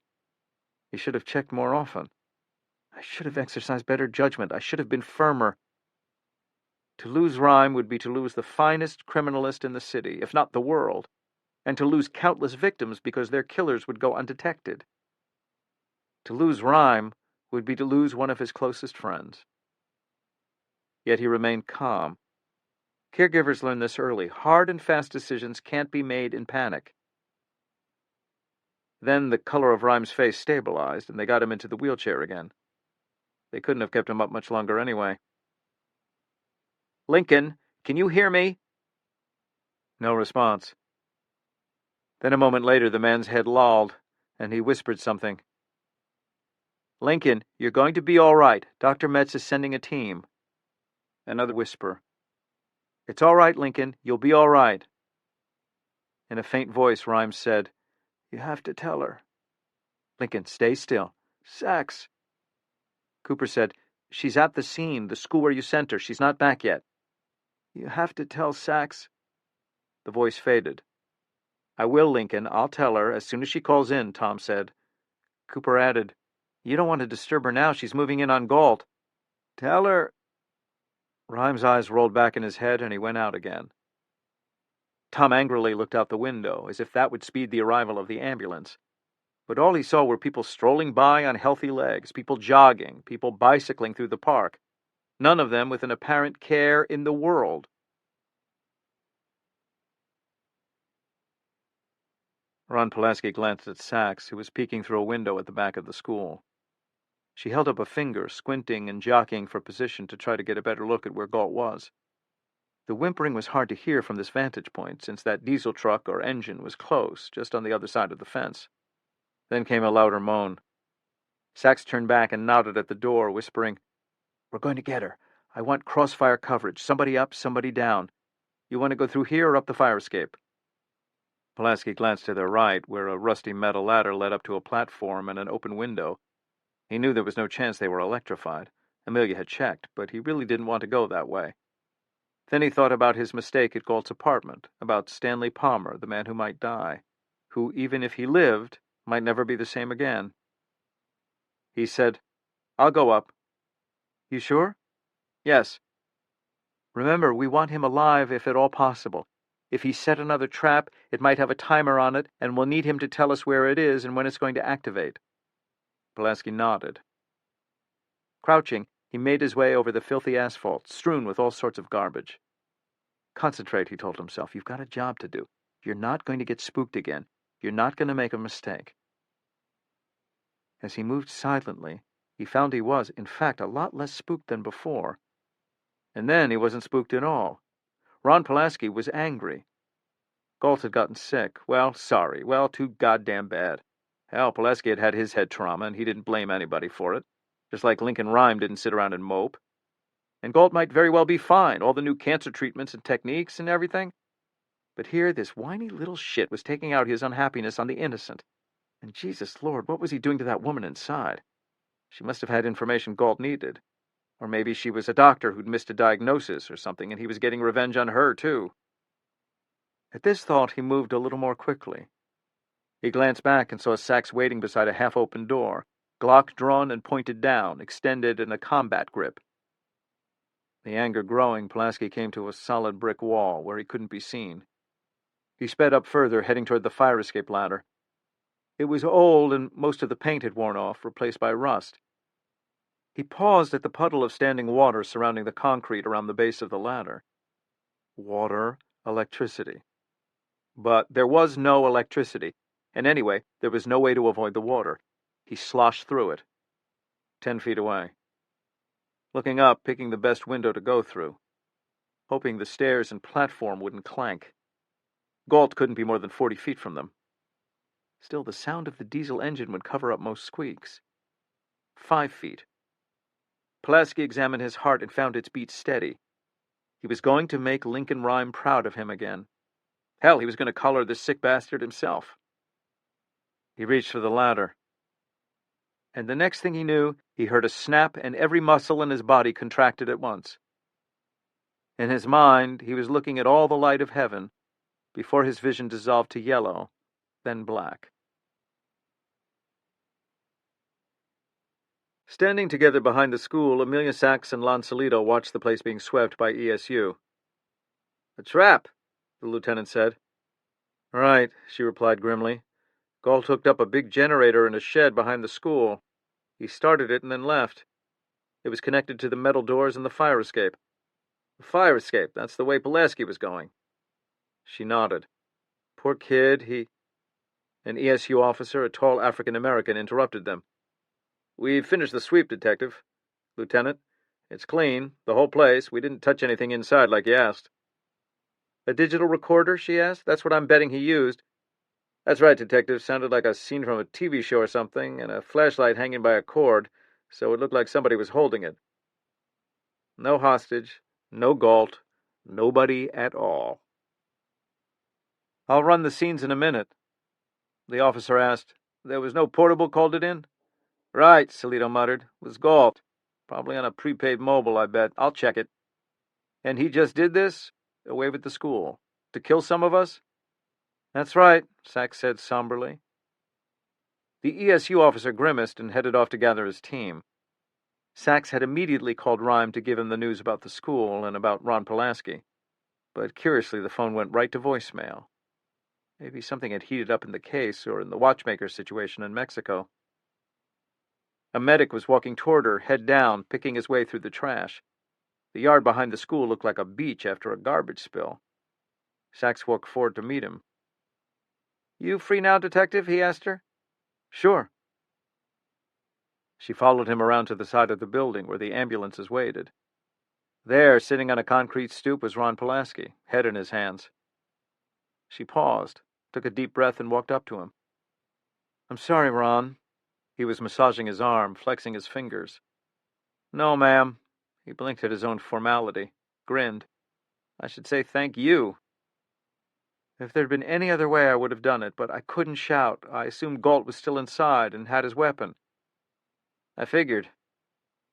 15 minutes earlier, as Sachs had waited at the door, she decided to use Summers' current detector once more to double-check that there was no electricity in the school. To her horror, she saw the metal door she was inches away from contained 220 volts, and the concrete she was standing on was soaking wet. She realized that whether or not Galt was inside, he'd rigged wires to the metal infrastructure of the school, probably from a diesel-powered generator. That was the racket they'd heard. If Galt had rigged the door, he would have rigged the fire escape as well. She'd leapt to her feet then and charged after Pulaski as he approached the ladder. She didn't dare call his name, even in a whisper, because if Galt was in the school, he'd hear and start shooting. So she'd use taser on Pulaski. She carried an X-26 model, which fired probes that delivered both high and low voltage charges. The X-26 had a range of about 35 feet, and when she saw that she couldn't tackle the officer in time, she'd hit him with the double probes. The neuromuscular incapacitation dropped him where he stood. He'd fallen hard on his shoulder, but thank God hadn't struck his head again. Sachs dragged him, gasping and quivering, to cover. She'd found and shut the generator off just as the ESU officers arrived, blowing open the chain on the front gate and storming the school. "You look a little woozy." "It was quite a rush," Pulaski said, breathing deeply. She said, "Take it easy."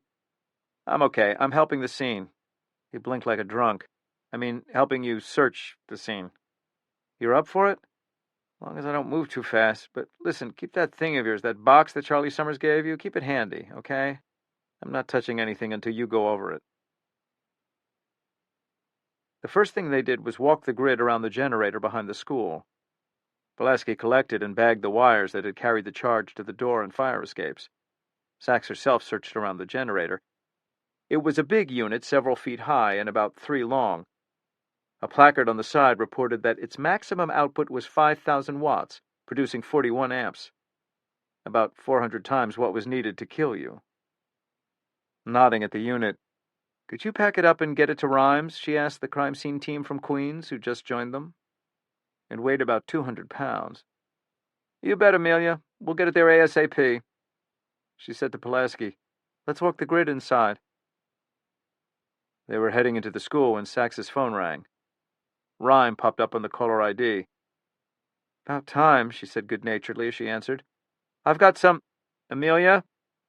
It was Tom's voice, but the tone was one she'd never heard before. "You'd better come back here. You'd better come now."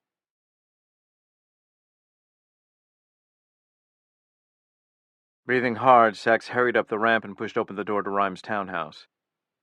Jogging across the foyer, boots slapping hard, she ran into the den to the right, opposite the lab. Tom looked toward her from where he was standing over Lincoln Rhyme in his wheelchair, eyes closed, face pale and damp. Between them was one of Rhyme's doctors, a solidly built African-American, a former football star in college. "Dr. Ralston," she said, breathing hard. He nodded. "Amelia?" Finally, Rhyme's eyes opened. "Ah, Sachs." The voice was weak. "How are you?" No, how are you?" "I'm fine." "And the rookie?" "Nearly had a problem, but it worked out okay." Rhymes said in a stiff voice, "It was a generator, right?" "Yes. How did you know? Did crime scene call?" "No, I figured it out. Diesel fuel and herbs from Chinatown, the fact that there didn't seem to be any juice in the school. I figured out it was a trap, but had a little problem before I could call." "Didn't matter, Rhyme," she said. "I figured it out, too." And didn't tell him how close Pulaski had come to getting electrocuted. "Well, good. Good." She understood that he was thinking how he'd failed, how he'd nearly gotten one or both of them injured or killed. Normally, he'd have been furious. A tantrum might have ensued. He'd want a drink, he'd insult people, he'd revel in sarcasm, all of which was directed toward himself, of course, as she and Tom knew very well. But this was different. There was something about his eyes, something she didn't like one bit. Oddly, for someone with such a severe disability, there was rarely anything vulnerable about Lincoln Rhyme. Now, with this failure, he radiated weakness. She found she had to look away and turn to the doctor, who said, "He's out of danger. Blood pressure's down." He then turned to Rhyme. Even more than most patients, spinal cord injury victims hate being discussed in the third person, which happens a lot. "Stay in the chair and out of bed as much as you can, and make sure bladder and bowel are taken care of. Loose clothes and socks." Rhyme nodded. "Why did it happen now?" "Stress, probably, combined with pressure somewhere. Internally, shoes, garments. You know how dysreflexia works. Mostly, it's a mystery." "How long was I out?" Tom said, 40 minutes, off and on." He rocked his head back in the chair. 40, he whispered. Sachs understood he'd be replaying his failure, which had nearly cost her and Pulaski their lives. Now he was staring toward the lab. "Where's the evidence?" "I came here first. Ron's on his way. We needed some people from Queens to get the generator. It weighs a couple of 100 pounds. "Ron's coming?" "That's right," she confirmed, noting that she'd just told him this, and wondering if the episode had made him disoriented. Maybe the doctor had given him a painkiller. Dysreflexia is accompanied by excruciating headaches. "Good. He'll be here soon? Ron?" A hesitant glance at Tom. "Any minute now," she said. Dr. Ralston said, Lincoln, I'd rather you took it easy for the rest of the day. Rhyme was hesitating, looking down. Was he actually going to give in to a request like this? But he said in a soft voice, I'm sorry, Doctor, I really can't. There's a case. It's important. The grid thing? The terrorists? Yes, I hope you don't mind. His eyes were downcast. I'm sorry, I really have to work it. Sachs and Tom exchanged glances. Rhyme's apologetic mien was atypical, to put it mildly. And again, the vulnerability in his eyes. I know it's important, Lincoln. I can't force you to do anything. Just remember what I said. Stay upright and avoid any kinds of pressure on your body, inside and out. I guess it won't do any good to say avoid stress, not with this madman on the loose. Thank you. And thank you, Tom. The aide blinked and nodded uneasily. Again, though, Rhyme was hesitating, staring down, not driving into the parlor lab with all the speed the storm arrow could muster, which he'd be doing under other circumstances. And even when the front door to the townhouse opened and they could hear Pulaski and the other crime scene technicians hurrying in with the evidence, Rhyme remained where he was, staring down. Sachs found herself saying and breaking her words to a halt, their superstition again. Rhyme, you want to go into the lab? Yes, sure, but still staring down, not moving. Alarmed, she wondered if he was having another attack. Then he swallowed and moved the controller of the wheelchair. His face melted with relief, and she understood what had been happening. Rhyme was worried, terrified, that the attack had caused yet more damage, that perhaps even the rudimentary mobility he'd achieved in his right hand and fingers had been erased. That's what he'd been staring at, his hand, but apparently there'd been no damage. Come on, Sachs, he said, though softly. We've got work to do.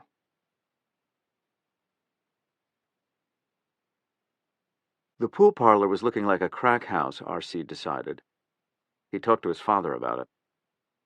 The 30-year-old pressed his pale hands around his beer bottle, watching the games at the pool tables. Snuck a cigarette and blew the smoke toward the exhaust vent. That smoking law was fucking stupid. His father said the socialists in Washington were to blame. They didn't mind sending kids to get killed in places with names you couldn't pronounce, but they had to say, fuck you, no smoking. Eyes on the pool tables. The fast one on the end might be trouble. There was serious money in it, but Stipp had the baseball bat behind the bar, and he liked to swing.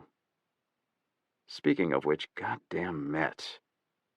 He grabbed the remote. Boston didn't make him feel any better. Then he put on the news about the crazy man screwing around with electricity. R.C.'s brother was handy and did a fair amount of electrical work, but wiring always scared him. And now people around town were getting fried. You hear about that shit? He asked Stipp. Yeah, which shit is that? He had a cast eye, or one that didn't look right at you, if that's what a cast eye was. How about the electricity thing? Some dude hooking up wires at that hotel? You touch the door handle and zzz, you're dead. Oh, that shit. Stipp coughed a funky laugh. Like the electric chair. Like that, only it could be stairs or a puddle or those metal doors on the sidewalk, elevators to the basements. You walk on them and get zapped? I guess. Fuck. And you push those metal walk buttons in the crosswalks. That's it, you're fucked. What's he doing it for? Fuck knows. The electric chair, you piss your pants and your hair catches fire. You know that? That's what kills you sometimes. The fire burns you to death. Most states got injection. Stipp frowned. You probably still piss your pants. R.C. was eyeing Janie in her tight blouse and trying to remember when his wife was coming by to pick up the grocery money, when the door opened and a couple of people came in. Two guys in delivery company uniforms, maybe early shifters, which was good because they'd be spending money now that their day was over. Then right behind them, a homeless guy pushed inside too. Fuck. The black guy in filthy clothes had abandoned a grocery cart of empties on the sidewalk and more or less run in here. He was now turning his back, staring out the window, scratching his leg. And then his head under a disgusting cap. R.C. caught the bartender's eye and shook his head no. Hey, mister, Stipp called. Help you? It's something weird out there, the man muttered. He talked to himself for a moment, then louder. Something I saw, something I don't like. And he gave a high-pitched laugh that R.C. thought was pretty weird in itself. Yeah, well, take it outside, okay? You see that? The bum asked no one. Come on, buddy. But the man tottered to the bar, sat down, spent a moment digging out some damp bills and a ton of change. He counted the coins carefully. Sorry, sir, I think you've had plenty. I ain't had no drink. You see that guy? The guy with the wire? Wire? R.C. and Stip eyed each other. Crazy shit going down in this town. He turned his mad eyes on R.C. Fucker was right outside. By that, lamppost. He was doing something, playing with the wires. You hear what's going down around here? People's getting their asses fried. R.C. wandered to the window past the guy, who stank so bad he felt like puking. But he looked out and saw the lamppost. Was that a wire attached? He couldn't tell. Was that terrorist around here, the Lower East Side? Well, why not? If he wanted to kill innocent citizens, this was as good a place as any. R.C. said to the homeless guy, Listen, man, get out of here. I want a drink. Well, you're not getting a drink. Eyes outside again. R.C. was thinking he did see some cables or wires or shit. What was going on? Was somebody fucking with the bar itself? R.C. was thinking of all the metal in the place. The bar footrest, the sinks, the doorknobs, the register. Hell, the urinal was metal. If you peed, would the current run up the stream to your dick? You don't understand, the homeless guy was wailing, getting even weirder. It ain't safe out there. Look outside, it ain't safe. That asshole with the wires. I'm staying in here till it's safe. R.C., the bartender, Janie, the pool players, and the delivery guys were all staring out the window now. The games had been suspended. R.C.'s interest in Janie had shriveled. Not safe, man. Give me a vodka and Coke. Out. I'm not telling you again. You don't think I can pay you? I got fucking money here. What do you call this? The man's odor had wafted through the bar. It was repulsive. Sometimes you burn to death. The wire, man. The wire. Get the fuck out. Somebody's going to steal your fucking grocery cart. I ain't going out there. You can't make me go. I ain't getting burnt up. Out. No. The disgusting asshole slammed his fist down on the bar. You ain't serving me, he corrected. 'Cause I'm black. R.C. saw a flash on the street. He gasped. Then he relaxed. It was just a reflection off the windshield of a passing car. Getting spooked like that made him all the angrier. We ain't servicing you 'cause you stink and you're a prick. Out! The man had assembled all his wet bills and sticky coins. He must have had $20. He muttered, You the prick. You thrown me out and I'll go out there and get burnt up. Just take your money and get out. Stip picked up the bat and displayed it. The man didn't care. You throw me out, I'm going to tell everybody what goes on here. I know what goes on here. You think I don't? I seen you looking at Miss Titty over there. And shame on you. You got a wedding ring on. What did Mrs. Prick think about... R.C. grabbed the guy's disgusting jacket with both hands. When the black guy winced in panic and cried, Don't hit me. I'm a cop. I'm an agent. You're no fucking law. R.C. drew back for a headbutt. In a fraction of a second, the FBI ID appeared in his face, and the Glock wasn't far behind. Oh, fuck me, R.C. muttered. One of the two white guys who'd come in just before him said, Duly witnessed, Fred. He attempted to cause bodily harm after you identified yourself as a law enforcement officer. We get back to work now? Thanks, gentlemen. I'll take it from here. In the corner of the pool parlor, Fred Delray sat on a wobbly chair, the back turned around facing the youngster. It was a little less intimidating, the back of the chair in between them, but that was okay because the agent didn't need R.C. to be so afraid he couldn't think straight. Though he needed him to be a little afraid. You know what I am, R.C.? The sigh shook the skinny kid's entire body. No, I know you're an FBI agent and you're undercover, but I don't know why you're hassling me. Delray kept right on going. What I am is a walking lie detector. I've been in the business so long I can look at a girl and hear her say, Let's go home and we can fuck, and I know she's thinking he'll be so drunk by the time we get there I can just get some sleep. I was just protecting myself. You were intimidating me. Fuck yes, I was intimidating you. And you can just close your lips and not say a word and wait for a lawyer to come by and hold your hand. You can even call the federal building and complain about me. But either which way, word's going to get to your daddy in Sing Sing that his kid hassled an FBI agent. And he's going to think that running this shithole bar, the one thing he left you to keep an eye on while he's inside and hoped you didn't fuck up, you fucked up. Delray watched him squirm. So we all together on that? What do you want?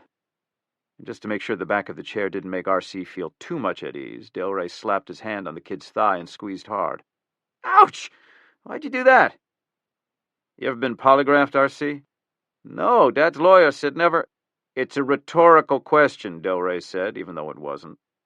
It was just a way to burst a little intimidation over R.C.'s head like a tear gas grenade at a protest. The agent gave another squeeze for good measure. He couldn't help thinking, hey, McDaniel, can't do this while you're eavesdropping in the cloud zone, can you? Which is too bad, because this is a lot more fun. Fred Delray was here thanks to one person, Serena.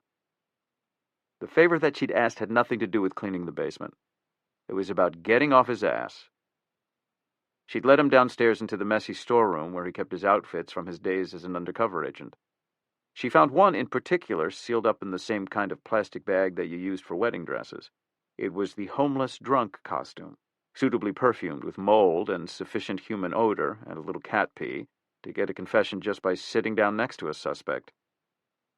Serena had said, "You lost your snitch? Quit feeling sorry for yourself and go pick up his trail. If you can't find him, then find out what he found." Delray had smiled, hugged her, and gone to change. As he left, Serena said, "Whoa, you smell bad, son," and gave him a playful swat on the butt, a gesture very, very few people had ever bestowed on Fred Delray. And he hit the street. William Brent was good at hiding tracks, but Delray was good at finding them. One thing he'd learned encouragingly was that maybe Brent had been on the job after all. Delray found by tracing his movements that the CI had come up with a lead to Galt or to Justice for the Earth or something relevant to the attacks. The man had been working hard, tracking deep undercover. Finally, he'd learned Brent had come here to this dark pool parlor where apparently the CI had sought, and ideally gotten, important information from the young man whose knee Delray had just vise-gripped. Delray now said, "So, my cards, on the table. Are we having fun yet?" Jesus. A fierce grimace that might have sent R.C.'s cheeks into a cramp. "Just tell me what you want." "That's the spirit, son." A picture of William Brent appeared. Delray watched his face closely, and a flash of recognition popped into R.C.'s eyes before it dissolved. He asked the kid instantly, "What did he pay you?" The blink of a pause told Delray both that Brent had paid him, and that the amount he was about to say would be considerably less than what really changed hands. "One large." Damn. Brent was being pretty fucking generous with Delray's money. R.C. said with a bit of a whine, "It wasn't drugs, man. I'm not into that." "Of course you are, but I don't care. He was here about information, and now,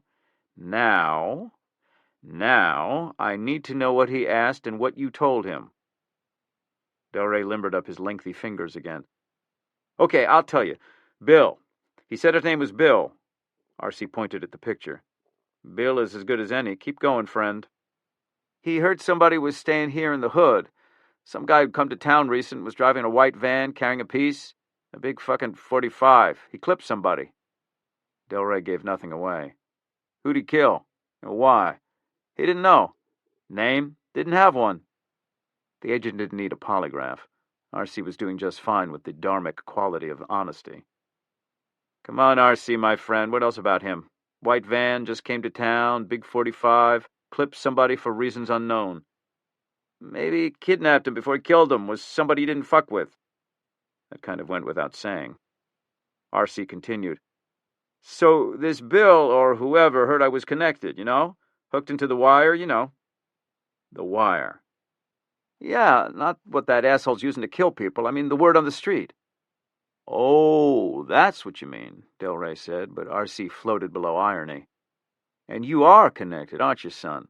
You know all about the hood, right? You are the Ethel Mertz of the Lower East Side." "Who?" "Keep going."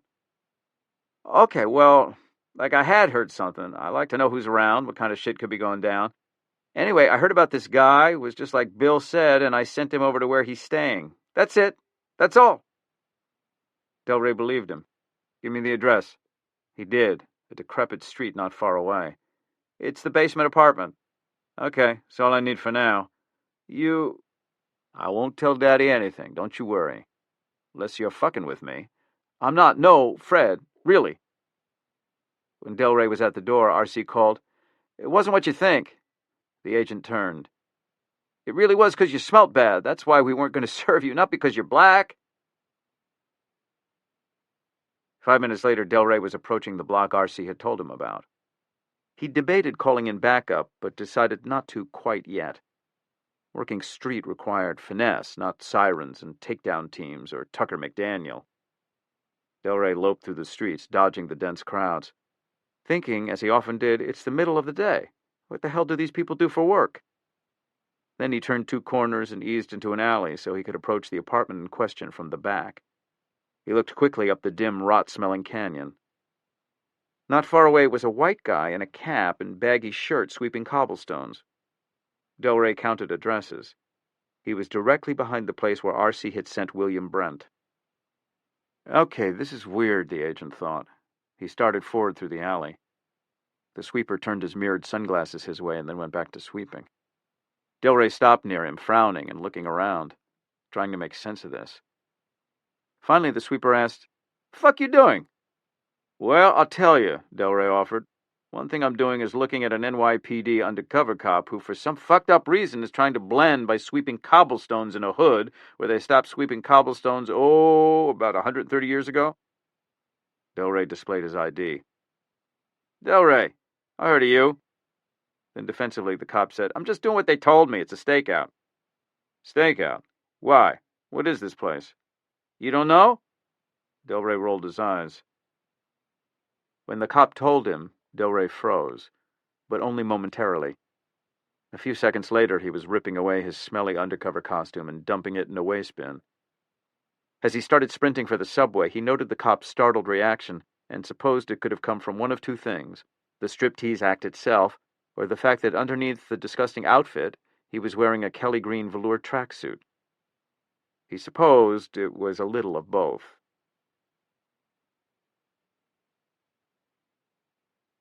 "Rodolfo, tell me." "We may have good news soon, Lincoln. Arturo Diaz's men have followed Mr. Watchmaker into Gustavo Madero. It's Delegacion in the north of the city. You would say borough, like your Bronx. Much of it is not so nice, and Arturo believes that's where the associates helping him are." "But do you know where he is?" "They think so. They found the car he escaped in. They were no more than 3 or 4 minutes behind, but could not get through the traffic to stop his car. He's been spotted in a large apartment building near the center of the Delegacion. It's being sealed off. We will do a complete search. I will call back with more information soon." Rhyme disconnected the call and struggled to keep his impatience and concern at bay. He would believe that the watchmaker had actually been arrested when he saw the men arraigned in a New York court. He wasn't encouraged when he called Catherine Dance to tell her the latest, and she replied, "Gustavo Madero? It's a lousy neighborhood, Lincoln," she said. "I was down in Mexico City for an extradition. We drove through the area. I was really glad the car didn't break down, even with 2 armed federal officers next to me. It's a rabbit warren, easy to hide in. But the good news is that the residents absolutely won't want the police there. If Luna moves a busload of riot cops in, the locals will give up an American pretty fast." He said he'd keep her posted and disconnected.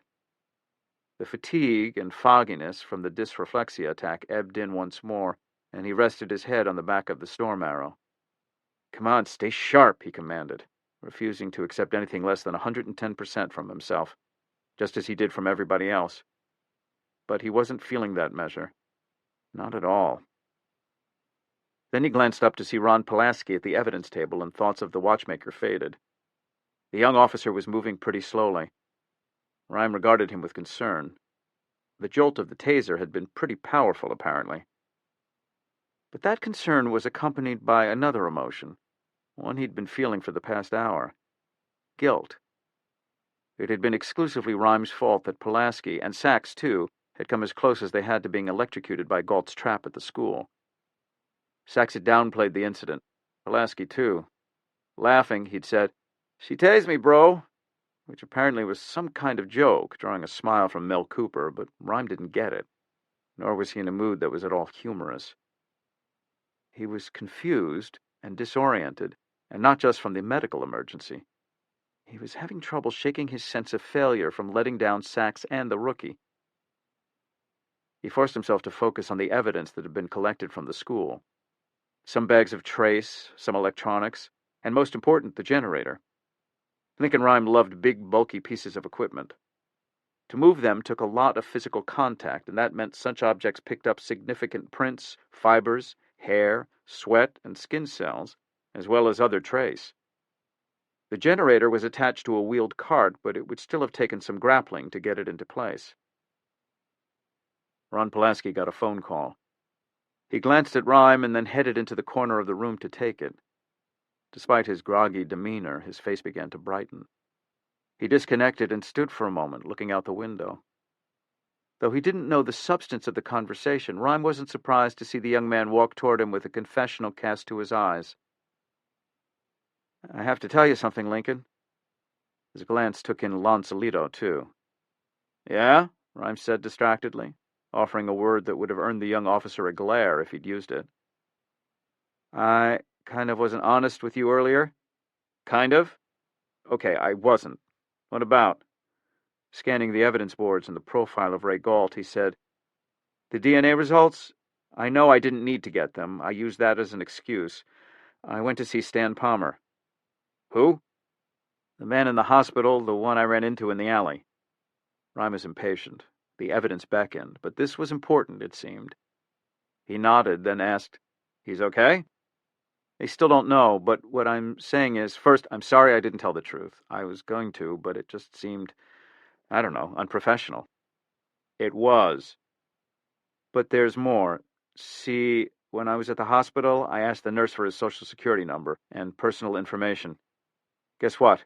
He was a con. Did 3 years in Attica. Got a long sheet."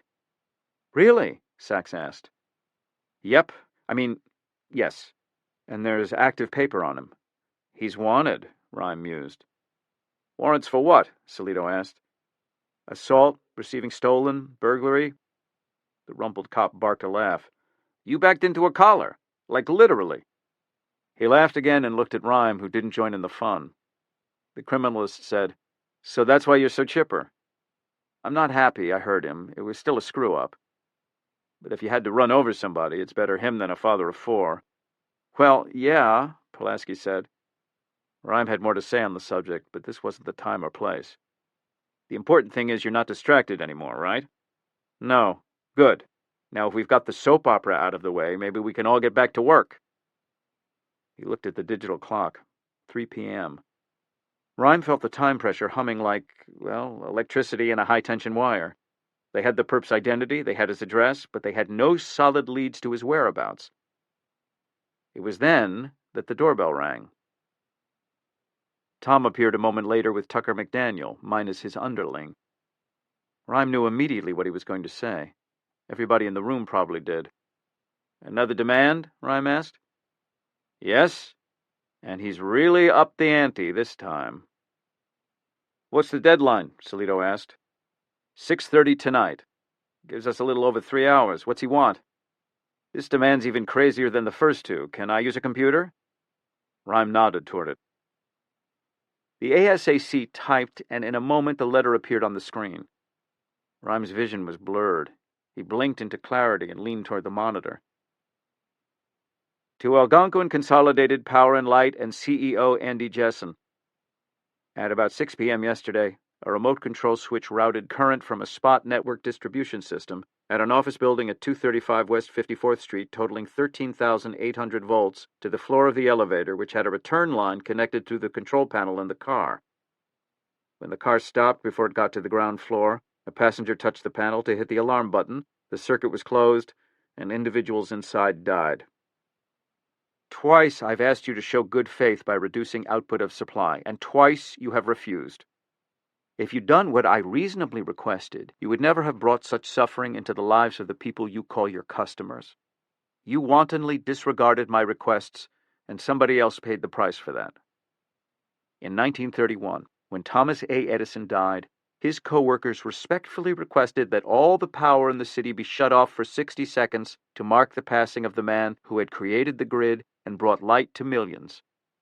The city declined. I am now making the same request, not out of respect for the man who created the grid, but for the people who are being destroyed because of it. Those who are made sick from the power lines and from the pollution from burning coal and from radiation. Those who lose their houses from the earthquakes caused by geothermal drilling and damming our natural rivers. Those cheated by companies like Enron. The list is endless. Only, unlike 1931, I am insisting you shut down the entire northeastern interconnection for one day, beginning at 6:30 p.m. today. If you do this, people will see that they do not need to use as much power as they do. They will see that it is their greed and gluttony that motivates them, which you are happy to play into. Why? For profits, of course. If you ignore me this time, the consequences will be far, far greater than the small incidents of yesterday and the day before. The loss of life far worse. R. Galt. McDaniel said, "Absurd. There will be civil chaos, riots, looting. The governor and president are adamant. No caving in." "Where's the letter?" Rhyme asked. "What you're seeing there, it was an email." "Who'd he send it to?" "Andy Jessen, personally, and the company itself, their security office email account." "Traceable?" "No, used a proxy in Europe. He's going for a mass attack, it seems." McDaniel looked up. "Washington's involved now in a big way. Those senators, the ones working with the president on renewable energy, are coming to town early. They're going to meet with the mayor. The assistant director of the bureau's coming in, too. Gary Noble's coordinating everything. We've got even more agents and troops out on the streets, and the chief has mobilized 1,000 more NYPD officers." He rubbed his eyes. "Lincoln, we've got the manpower and the firepower, but we need to know some idea of where to look for the next attack. What have you got? We need something concrete." McDaniel was reminding Rhyme he'd let the criminalist take the case with the assurance that his condition wouldn't slow the investigation. From entrance to exit. Rhyme had gotten what he wanted, the investigation. And yet, he hadn't found the man. In fact, the very condition that he'd assured McDaniel wasn't a problem had nearly gotten Sachs and Pulaski killed, along with a dozen ESU officers. He gazed back to the agent's smooth face and Predator's eyes, and said evenly, "What I've got is more evidence to look at." McDaniel hesitated, then waved his hand in an ambiguous gesture. "All right, go ahead." Rhyme had already turned away to Cooper with a nod toward the digital recorder on which had been recorded the sounds of the victim moaning. "Audio analysis." With gloved hands, the tech plugged the unit into his computer and typed. A moment later, reading the sine curves on the screen, he said, "The volume and signal quality suggest it was recorded from a TV program, cable. Brand of the recorder? Sonoya, Chinese." He typed some commands and then studied a new database. "Sold in about 10,000 stores in the country. No serial number." "Anything more?" "No prints on it or other trace, except more Terra Macellata." "The generator?" Cooper and Sachs went over it carefully, while Tucker McDaniel made phone calls and fidgeted in the corner. The generator turned out to be a Power Plus model, made by the Williams Jonas Manufacturing Company in New Jersey. "Where'd this one come from?" Rhyme asked. "Let's find out," Sachs said. 2 phone calls later, to the local sales office of the manufacturer and the general contractor that the company referred them to, revealed that it had been stolen from a job site in Manhattan. There were no leads in the theft, according to the local precinct. The construction project had no security cameras. "Got some trace that's curious," Cooper announced. He ran it through the GCMS. The machine hummed away. "Getting something." Cooper was bending forward over the screen. This would normally have drawn an acerbic "what does that mean" glance from Rhyme, but he still felt tired and shaken from the attack. He waited patiently for the tech to explain. Finally, "Don't think I've seen it before. A significant amount of quartz and some ammonium chloride. Ratio's about 10 to 1. Rhyme knew the answer instantly. "Copper cleaner." "Copper wires?" Pulaski suggested.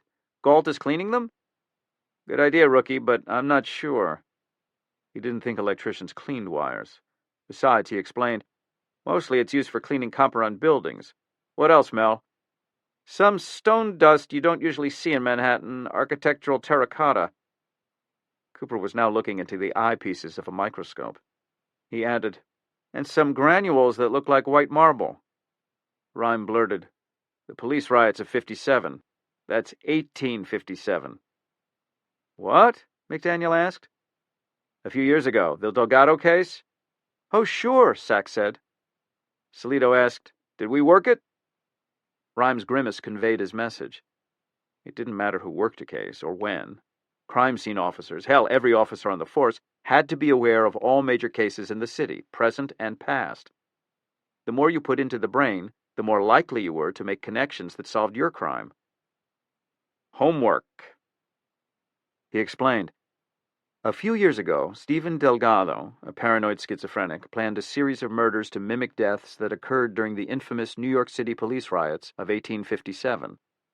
The madman picked the same locale as the carnage 150 years earlier, City Hall Park.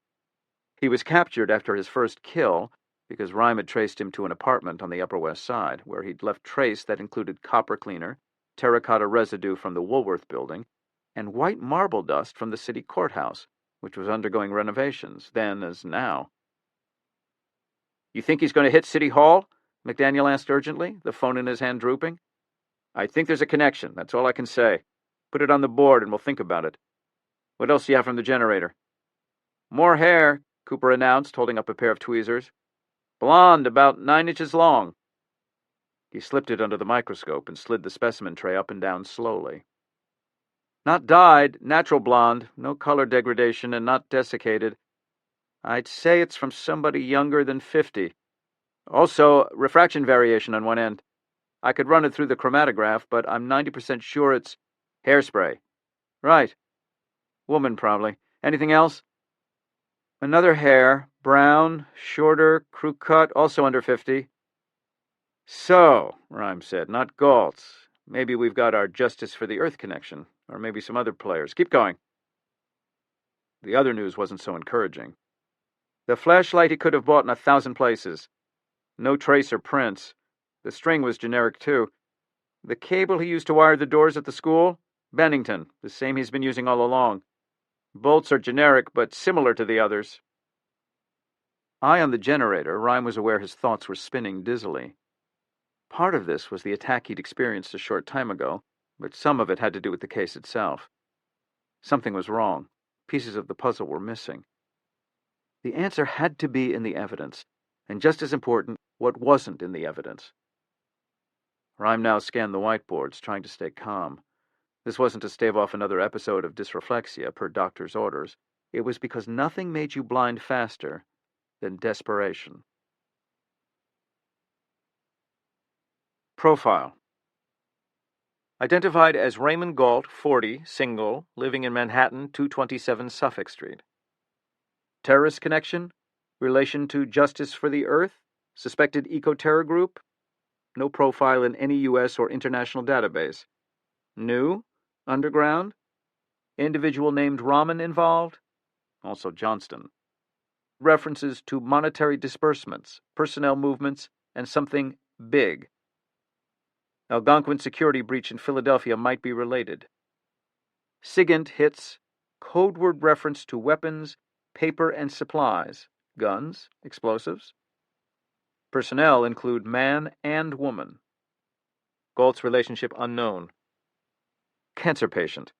Presence of vinblastine and prednisone in significant quantities. Traces of etoposide.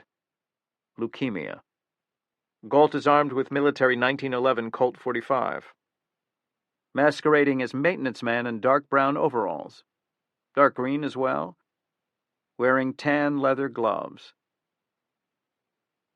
Crime scene. Algonquin Substation, Manhattan 10, West 57th Street. Victim, deceased.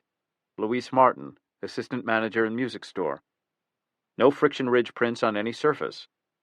Shrapnel from molten metal as a result of the arc flash.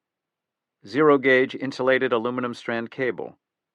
Bennington Electrical Manufacturing, AM MV60, rated up to 60,000 volts. Cut by hand with hacksaw, new blade, broken tooth. 2 split bolts, 3/4-inch holes in them. Untraceable. Distinctive tool marks on bolts. Brass bus bar, fixed to cable with 2 1/4-inch bolts. All untraceable. Boot prints. Albertson Fenwick Model E20 for electrical work, size 11. Metal grating cut to allow access to substation. Distinctive tool marks from bolt cutter. Access door and frame from basement. DNA obtained, sent out for testing. Greek food, tara masalata.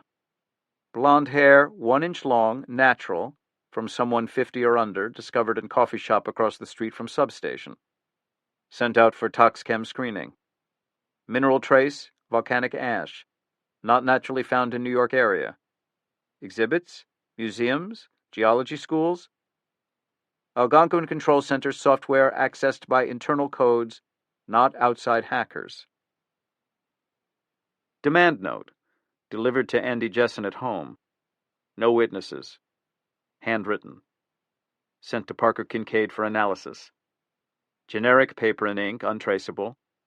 No friction ridge prints other than A. Jessen, doorman, messenger. No discernible trace discovered in paper. Crime scene, Battery Park Hotel and surroundings. Victims, deceased. Linda Kepler, Oklahoma City, tourist. Morris Kepler, Oklahoma City, tourist. Samuel Vetter, Scottsdale, businessman. Ali Mamrud, New York City, waiter. Gerhard Schiller, Frankfurt, Germany, advertising executive. Remote control switch for turning on current. Components not traceable. Bennington cable and split bolts, identical to first attack. Galt's Algonquin uniform, hard hat, and gear bag with his friction ridge prints.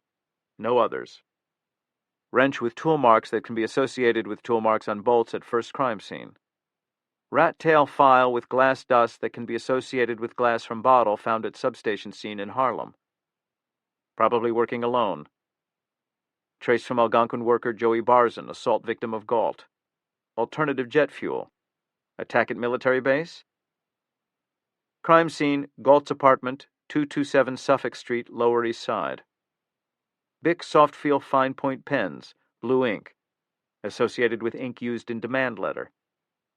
Generic 8.5 by 11 white computer paper, associated with demand letter. Generic number 10 size envelope, associated with envelope containing demand letter. Bolt cutter, hacksaw with tool marks matching those at initial scene. Computer printouts. Articles about medical research on cancer linked to high-power electric lines. Blog postings by Galt, Ray, same. Albertson Fenwick Model E20 boots for electrical work, size 11, with treads the same as prints at initial scene. Additional traces of alternative jet fuel. Attack at military base? No obvious leads as to where he might be hiding or location of future attacks. Crime scene, Algonquin Substation MH7, East 119th Street, Harlem. Molotov cocktail. 750 milliliters wine bottle, no source. BP gas used as accelerant.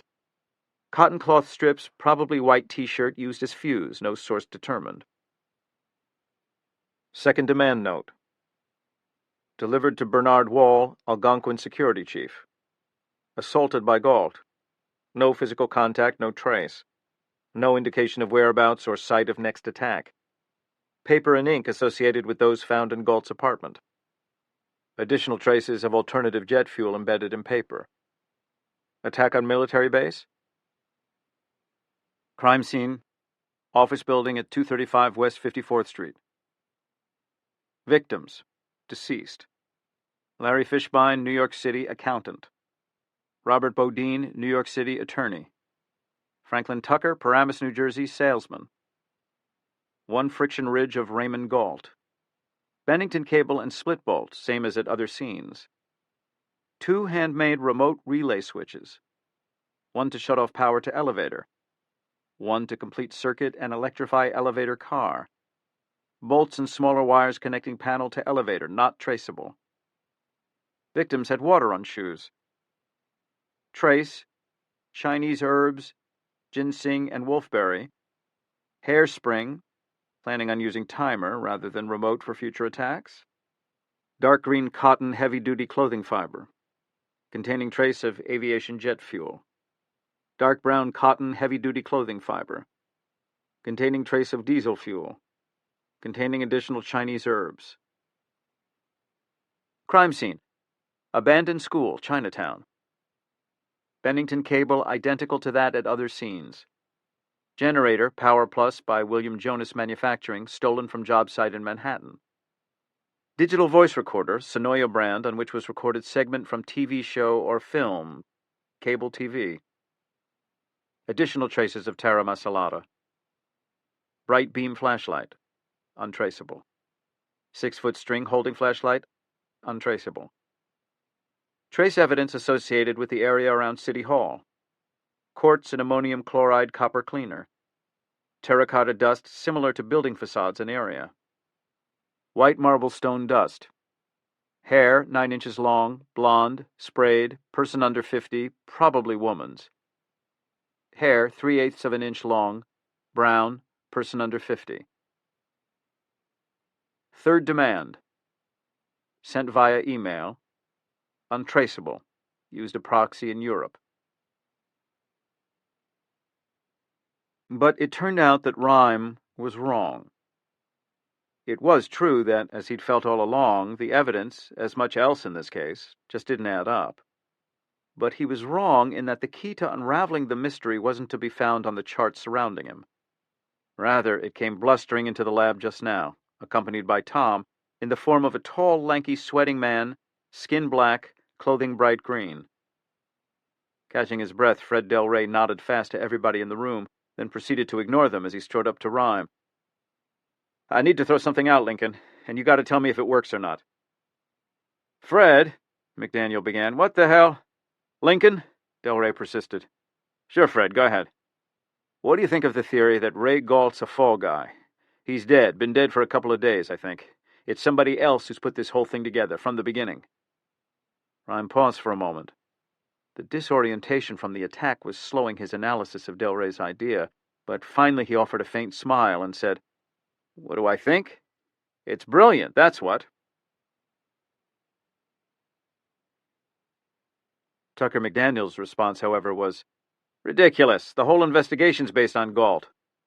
Solito ignored him. "What's your theory, Fred? I want to hear it." "My CI, a guy named William Brent. He was following up on a lead. He was onto somebody who was connected with, maybe behind, the grid attacks, but then he vanished. I found out that Brent was interested in somebody who'd just come to town, was armed with a .45, and was driving a white van. He'd recently kidnapped and killed somebody. He'd been staying at an address on the Lower East Side for the past couple of days. I found out where. It turned out to be a crime scene." "Crime scene?" Rhyme asked. "You betcha. It was Ray Galt's apartment." Sachs said, "But Galt didn't just come to town. He's lived here all his adult life." "Exactly." "So what's this Brent have to say?" McDaniel asked skeptically. "Oh, he ain't telling anybody anything, because yesterday he was in the alley behind Galt's and got himself run over by an NYPD patrolman. He's in the hospital, still unconscious." "Oh, my God," Ron Pulaski whispered. "St. Vincent's?" "Right." Pulaski said in a weak voice, "That was me who hit him." "You?" Del Rey asked, voice rising. The officer said, "But no, it can't be the guy I hit. His name's Stanley Palmer." Yep, that's him. Palmer was one of Brent's covers." "You mean he didn't have warrants on him? He didn't do time for attempted murder, aggravated assault?" Del Rey shook his head. "The rap sheet was fake, Ron. We put it into the system so anybody who checked find out he had a record. The worst we got him for was conspiracy, and then I turned him. Brent's a stand-up guy. He's snitched for the money, mostly. One of the best in the business." "But what was he doing with groceries in the alley?" "Undercover technique a lot of us use. You cart around groceries or shopping bags, you look less suspicious. Baby carriage is the best, with a doll in it, of course." "Oh," Pulaski muttered. Oh." But Rhyme couldn't be concerned about his officer's psyche. Del Rey had raised a credible theory that explained the inconsistencies that Rhyme had been sensing in the case all along. He'd been looking for a wolf when he should have been hunting a fox. But could it be? Was somebody else behind the attacks and Galt just a fall guy? McDaniel looked doubtful. "But there have been witnesses." His brown eyes locked on his boss's blue ones. Del Rey said, "Are they reliable?" "What do you mean, Fred?" An edge now in the slick ASAC's voice. "Or were they people who believed it was Galt because we told the media that's who it was, and the media told the world?" Rhyme added, You wear safety goggles, you wear a hard hat and a company uniform. If you're the same race and same build, and you've got a fake name badge with your own picture on it and Galt's name, sure it could work. Sachs, too, was considering the evidence. The lineman in the tunnel, Joey Barzin, said he identified him because of the name badge. He'd never met Galt, and it was real dark down there. And the security chief, Bernie Wall, Rhyme added, never saw him when he delivered the second demand note. The perp got him from behind. And Galt was the one he kidnapped and killed, like your CI found out. That's right, Delray said. But the evidence, McDaniel persisted.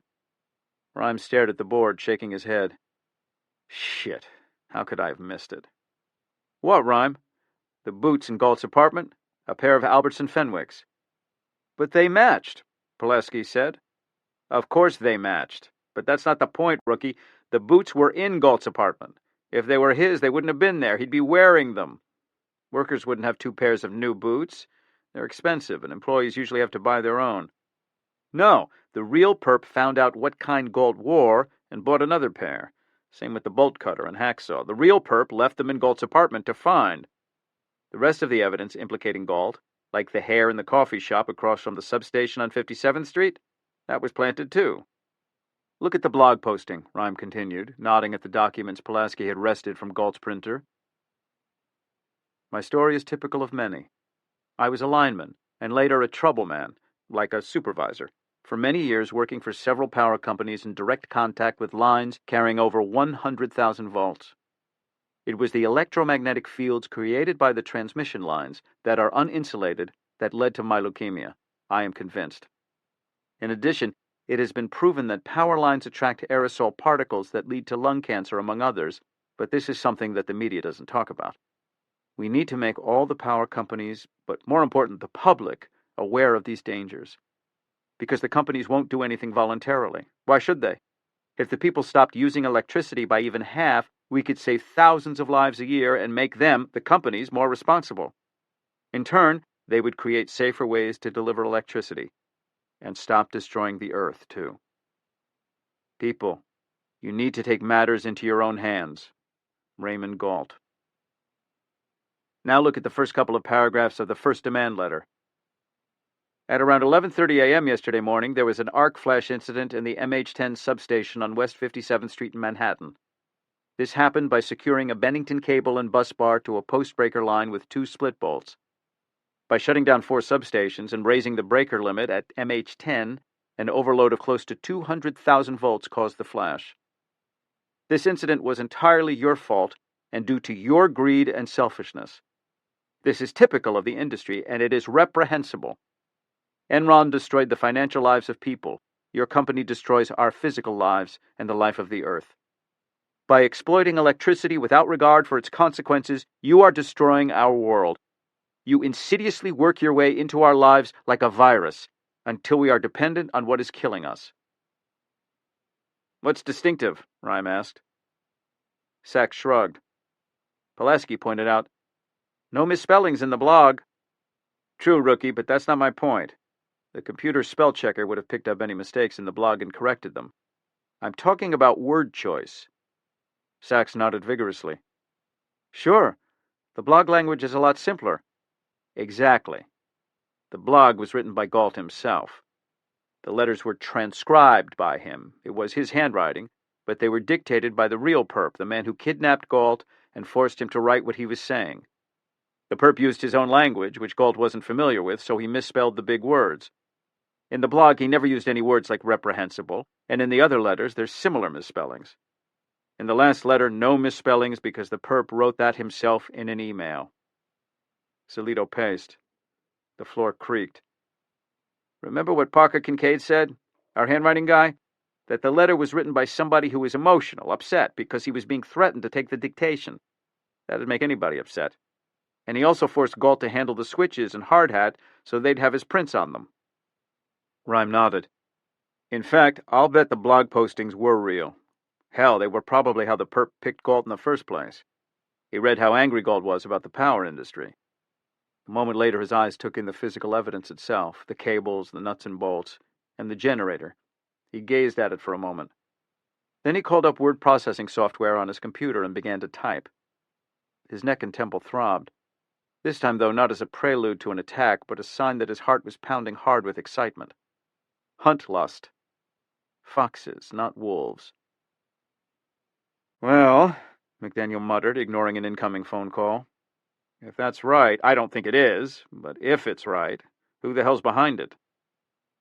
Typing slowly, the criminalist continued. Let's think about the facts. We'll discount all the evidence specifically implicating Galt. For the moment, let's assume it's been planted.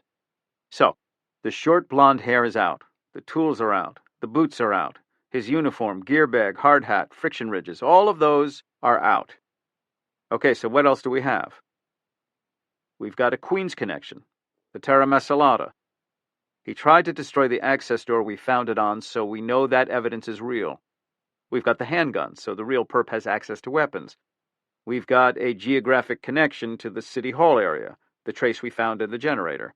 We've got hair, long blonde and short brown. That suggests two perps. One definitely male, rigging the attacks. The other unknown, but probably a woman. What else do we know? He's from out of town, Del Rey pointed out. Pulaski said, knowledge of arc flashes and how to create the booby traps. Good, Rhyme said. Solito said, one of them has access to Algonquin facilities. Possibly, though they could have used Galt for that. Hums and clicks from the forensic instruments filled the parlor. Coins jingled in somebody's pocket. A man and a woman, McDaniel said. Just what we learned from T&C, Justice for the Earth. Rhyme exhaled a sigh. Tucker, I could buy that if we had any evidence about the group, but we don't. Not a single fiber, print, bit of trace. It's all cloud zone. But, the criminalist snapped, if they exist, they have a physical presence, somewhere. I don't have any proof of that. Well, then what do you think's going on? Rhyme smiled. Almost simultaneously, Amelia Sachs was shaking her head. Rhyme, you don't think it could be, do you? You know what I say. When you've eliminated all the other possibilities, the remaining one, however outlandish it seems, has to be the answer. I don't get it, Lincoln, Pulaski said. McDaniel's expression echoed the same. What do you mean? Well, rookie, you might want to ask yourself a few questions. 1. Does Andy Jessen have blonde hair about the length of what you found? 2. Does she have a brother who's a former soldier who lives out of town and who might have access to weapons like a 1911 Colt Army 45? And 3. Has Andy spent any time in City Hall in the last couple of days? Oh, say, giving press conferences? Andy Jessen? As he continued to type, Rhyme replied to McDaniel, and her brother's doing the legwork. Randall. He's the one who's actually staged the attacks. But they coordinated them together. That's why the transfer of evidence. She helped him move the generator out of the white van to the back of the school in Chinatown. Sachs crossed her arms as she considered this. Remember, Charlie Summers said that the Army teaches soldiers about arc flashes. Randall could have learned what he needed to know there. Cooper said, the fibers we found in Susan's wheelchair? The database said they might have come from a military uniform. Rhyme nodded at the evidence board. There was that report of an intrusion at a company substation in Philadelphia. We heard on TV that Randall Jessen lives in Pennsylvania. That's right, Sachs confirmed. He's got dark hair? Pulaski asked. Yes, he does. Well, he did when he was a kid, from the pictures on Andy's desk, and Andy went out of her way to say he didn't live here. And there's something else. She told me she didn't come out of the technical side of the business. She said she got her father's talent, the business side of the energy industry. But remember that news story about her, before the press conference? Cooper nodded. She was a lineman for a while before she moved into management and succeeded her father. He pointed to the perp profile on the whiteboard. She was lying. Sachs said, and the Greek food could have come from Andy herself. Or maybe she met her brother at a restaurant near the company. Eyes on what he was typing, Rhyme's brow furrowed as he considered something else. And why is Bernie Wall still alive? The security chief at Algonquin? Solito mused. Fuck, I never thought about it. Sure, it would have made sense for Galt, well, the perp, to kill him. Randall could have delivered the second-to-man letter a dozen different ways. The point was to make Wall believe it was Galt. He never saw the perp's face. Del Rey chimed in. No wonder nobody spotted the real Galt, even after all the pictures on TV and the internet.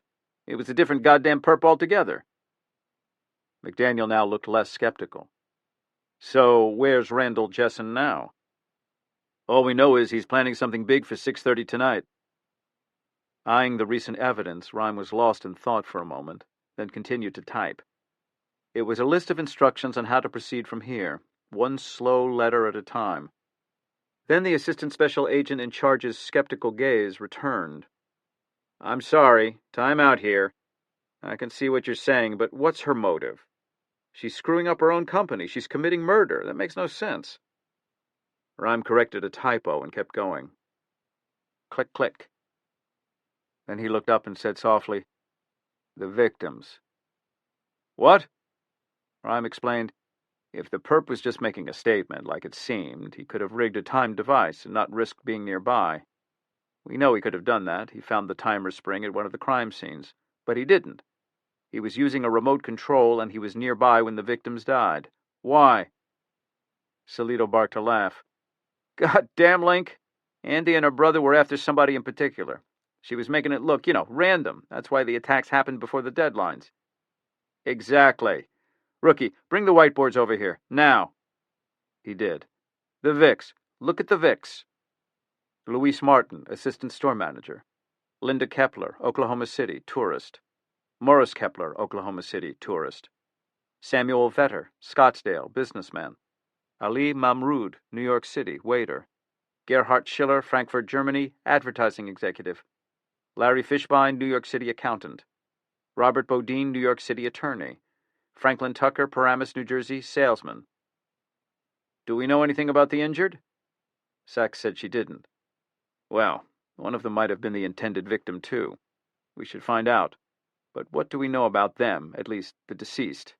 Rhyme asked, staring at the names.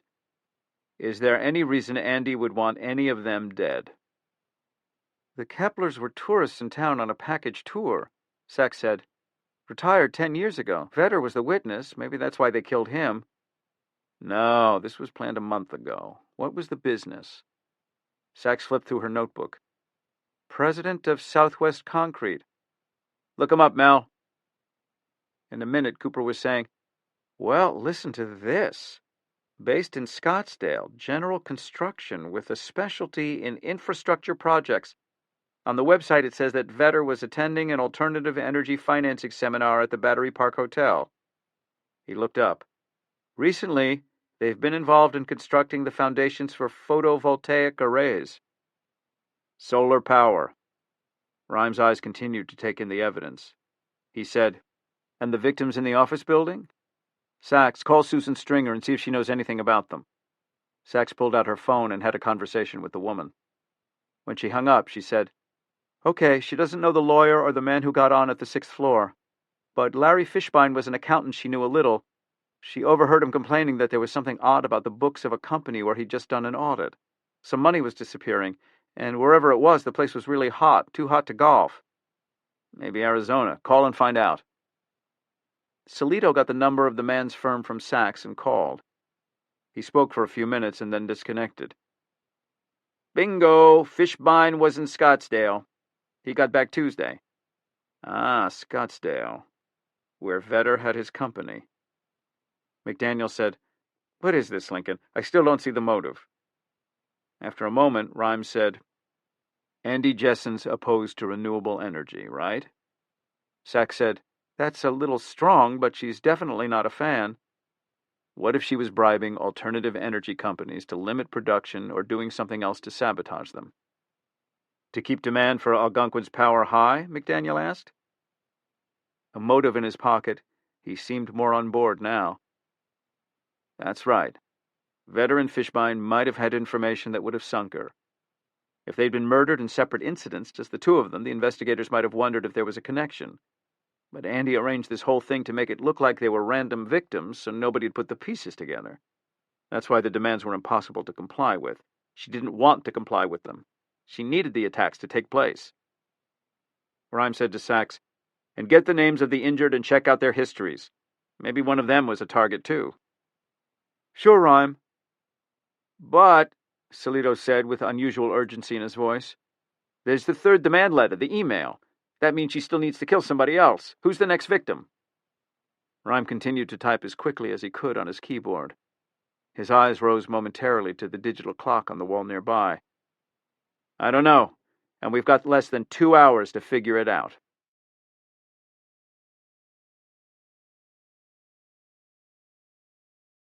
Despite the horror of Ray Galt's attacks, Charlie Summers couldn't deny the exhilaration that now, well, electrified him. He'd taken a coffee break, during which he'd spent the time jotting diagrams for a possible invention, on a napkin, of course, a way to deliver hydrogen gas to homes for fuel cells. He was now returning to the main floor of the New Energy Expo in the Manhattan Convention Center on the West Side, near the Hudson River. It was filled with thousands of the most innovative people in the world, inventors, scientists, professors, the all-important investors, too, each devoted to one thing: alternative energy. Creating it, delivering it, storing it, using it. This was the biggest conference of its sort in the world, timed to coincide with Earth Day. It brought together those who knew the importance of energy, but knew, too, the importance of making and using it in very different ways from what we'd been used to. As Summers made his way through the halls of the futuristic convention center, finished just a month or so ago, his heart was pounding like that of a schoolboy at his first science fair.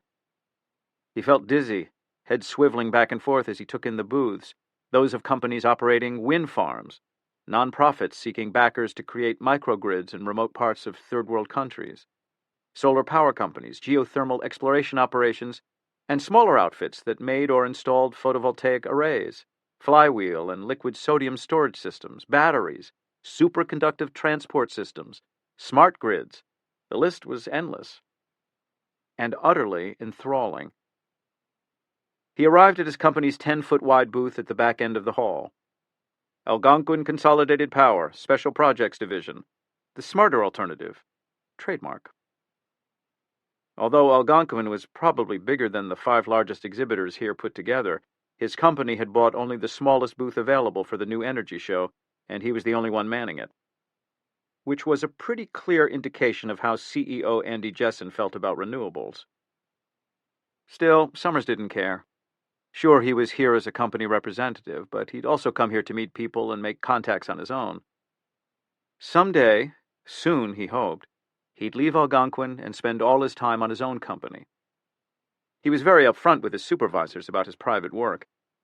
Nobody at Algonquin had ever had a problem with what he did on his own time. They wouldn't be interested in the inventions he created at home anyway.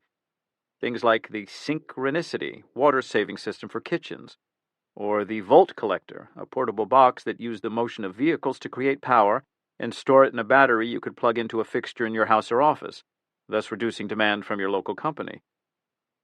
The King of Negawatts.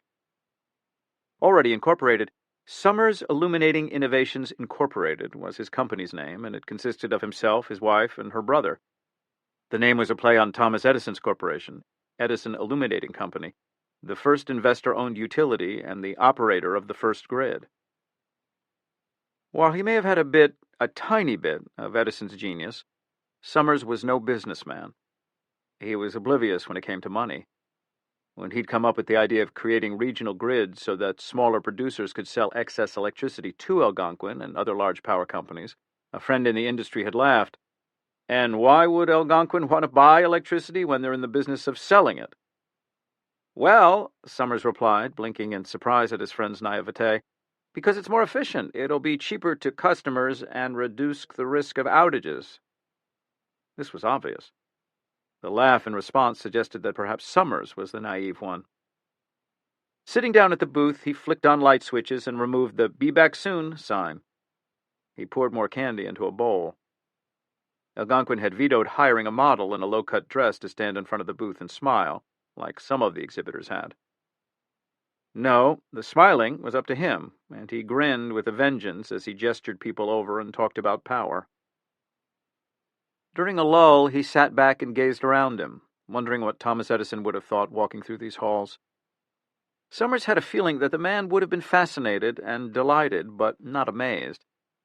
After all, electrical generation and the grid hadn't changed significantly for 125 years.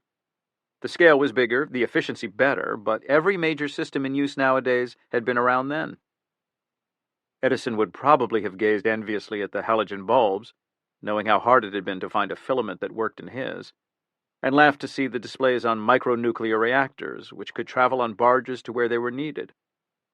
Edison had predicted in the 1800s that we would one day be using nuclear energy to power generators. He would also undoubtedly have been awed by the convention center building itself. The architect had made no attempt to hide the infrastructure. The beams, the walls, the ducts, even portions of the floor were gleaming copper and stainless steel. It was, Summers considered, like being inside a huge switchgear array. The special project manager kept his guard up, though. There's a seamy side to invention. The creation of the light bulb had been a fierce battle, not only technologically, but legally. Dozens of people were involved in knockdown, drag-out battles for credit for and the profit from the light bulb. Thomas Edison and England's Joseph Wilson Swan emerged as the victors, but from a field littered with lawsuits, anger, espionage, and sabotage, and destroyed careers. Summers was thinking of this now because he'd seen a man in glasses and a cap not far from the Algonquin booth. He was suspicious because the guy had been lingering at 2 different booths nearby. One company made equipment for geothermal exploration, devices that would locate hotspots deep in the earth.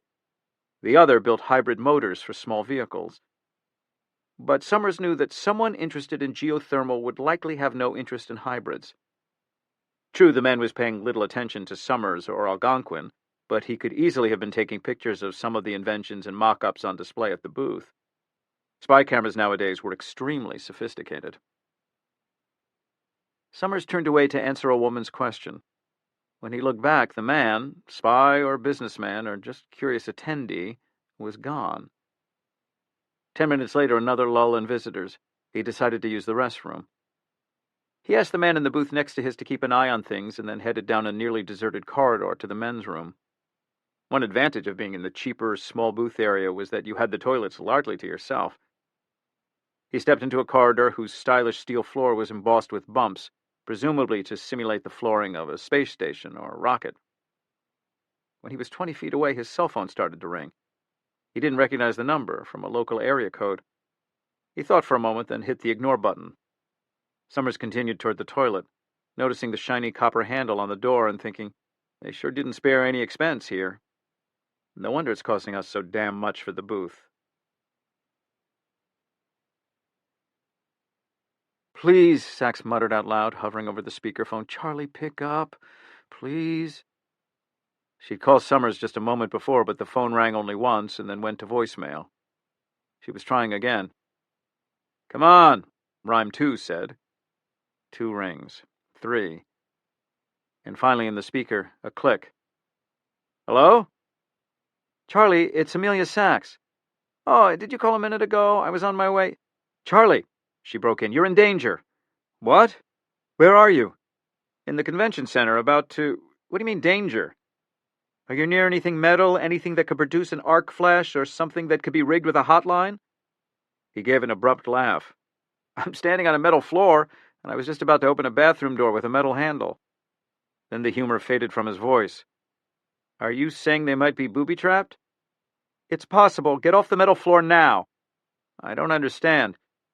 There's been another demand and a deadline, 6:30. But we think the attacks, the hotel, the elevator, don't have anything to do with the threats or demands.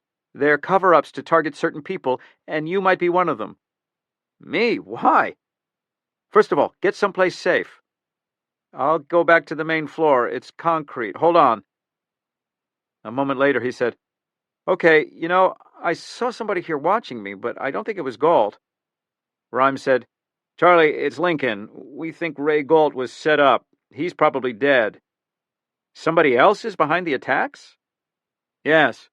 Who? Andy Jessen. The man you saw might have been her brother, Randall. The evidence shows that they're working together. What? That's crazy. And why am I in danger? Sachs continued. Some of the people killed in the other attacks were involved in alternative energy production. Like you, we think that she may have been bribing renewable power companies to cut back generation to keep up demand for Algonquin's electricity. There was a pause. Well, it's true. One of my projects has been to consolidate regional grids so that they could be more self-sufficient. and start supplying juice to the big interconnections like Algonquin, I guess that could be a problem for her. Have you been to Scottsdale recently? I'm working on some solar farm projects near there, yes, among other places. California, it's wind farms and geothermal. Arizona is mostly solar farms. Sachs said, I was thinking back to something you said when I met you at Algonquin. Why did she ask you to help me with the investigation? He paused. You're right. She could have asked a dozen people. I think she was setting you up. Then he gasped and said, Oh, Jesus. What? Rhyme asked. Maybe it's not just me who's at risk. Think about it. Everybody here at the convention's a threat to Algonquin. The whole event's about alternative energy, microgrids, decentralization. Andy could see every exhibitor here as a threat if she's that obsessed with Algonquin being the #1 energy provider in North America. Is there somebody at Algonquin we can trust? Somebody to shut off power there and not let Andy know? Algonquin doesn't run service here. Like some of the subway lines, the convention center makes its own juice. The plant's next to the building here. Should we evacuate the place? Would people have to go over a metal floor to get outside? Yes, most of them would. The front lobby and the loading docks are all steel. Not painted, pure steel. And do you know how much electricity there is feeding in here? The load on a day like this is close to 20 million watts. Look, I can go downstairs, find the supply. Maybe I can pull the breakers. No, we need to find out exactly what they're doing and how they're doing it. We'll call as soon as we know more. Stay put. Sweating, frantic, Charlie Summers looked around him at the tens of thousands of visitors at the new Energy Expo, some hoping to make a fortune, some hoping to help, if not save, the planet, some here because it seemed like a fun idea to stop in for a while. Some were young, teenagers who, like him years ago, would be inspired to take different courses in high school after seeing these exhibits. More science, less foreign language and history, and become the Edisons of their generations. They were all at risk. Stay put, the police had told him. Crowds jostled, carting colorful bags, the exhibitors' giveaways with the company logos printed boldly.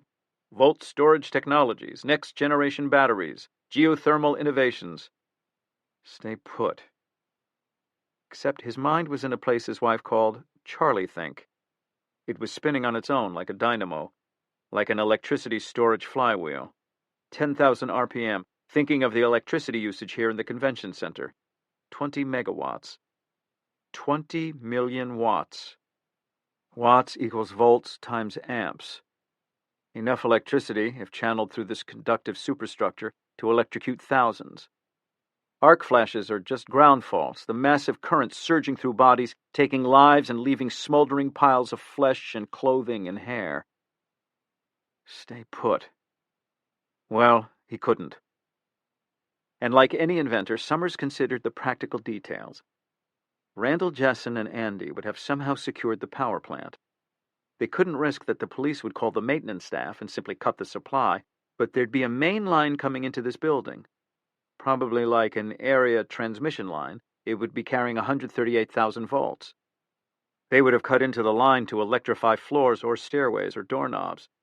The elevators again, maybe. Summers reflected the attendees here couldn't avoid the juice. They couldn't protect themselves against it. So he'd have to cut its head off. There was no staying put. If he could find the incoming line before Randall Jessen ran the splice, Summers could short it out. He'd run a cable from the hotline directly to a return.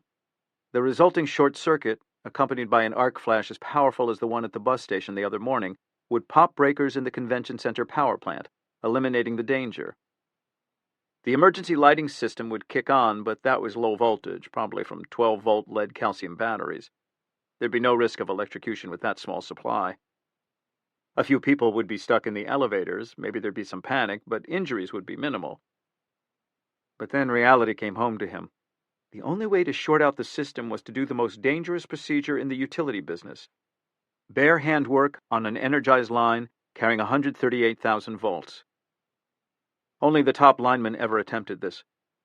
Working from insulated buckets or helicopters to avoid any risk of ground contact and wearing Faraday suits, actual metal clothing, the linemen connected themselves directly to the high-voltage wire itself. In effect, they became part of it, and hundreds of thousands of volts streamed over their bodies. Charlie Summers had never tried bare-hand work with high voltage, but he knew how to perform it. In theory. Like a bird on a wire. At the Algonquin booth, he now grabbed his pathetically sparse toolkit and borrowed a length of lightweight, high-tension wire from a nearby exhibitor. He ran into the dim hallway to find a service door. He glanced at the copper doorknob, hesitated only a moment, then yanked it open, and plunged into the dimness of the center's several basements. Stay put? I don't think so. He sat in the front seat of his white van, hot because the air conditioner was off. He didn't want to run the engine and draw attention to himself. A parked vehicle is one thing. A parked vehicle with an engine running exponentially increased suspicion. Sweat tickled the side of his cheek. He hardly noticed it. He pressed the headset more firmly against his ear. Still nothing. He turned the volume higher. Static. A clunk or two. A snap. He was thinking of the words he'd sent via email earlier today. If you ignore me this time, the consequences will be far, far greater than the small incidents of yesterday and the day before. The loss of life far worse. Yes and no. He tilted his head, listening for more words to flow through the microphone he'd hidden in the generator he'd planted at the school near Chinatown.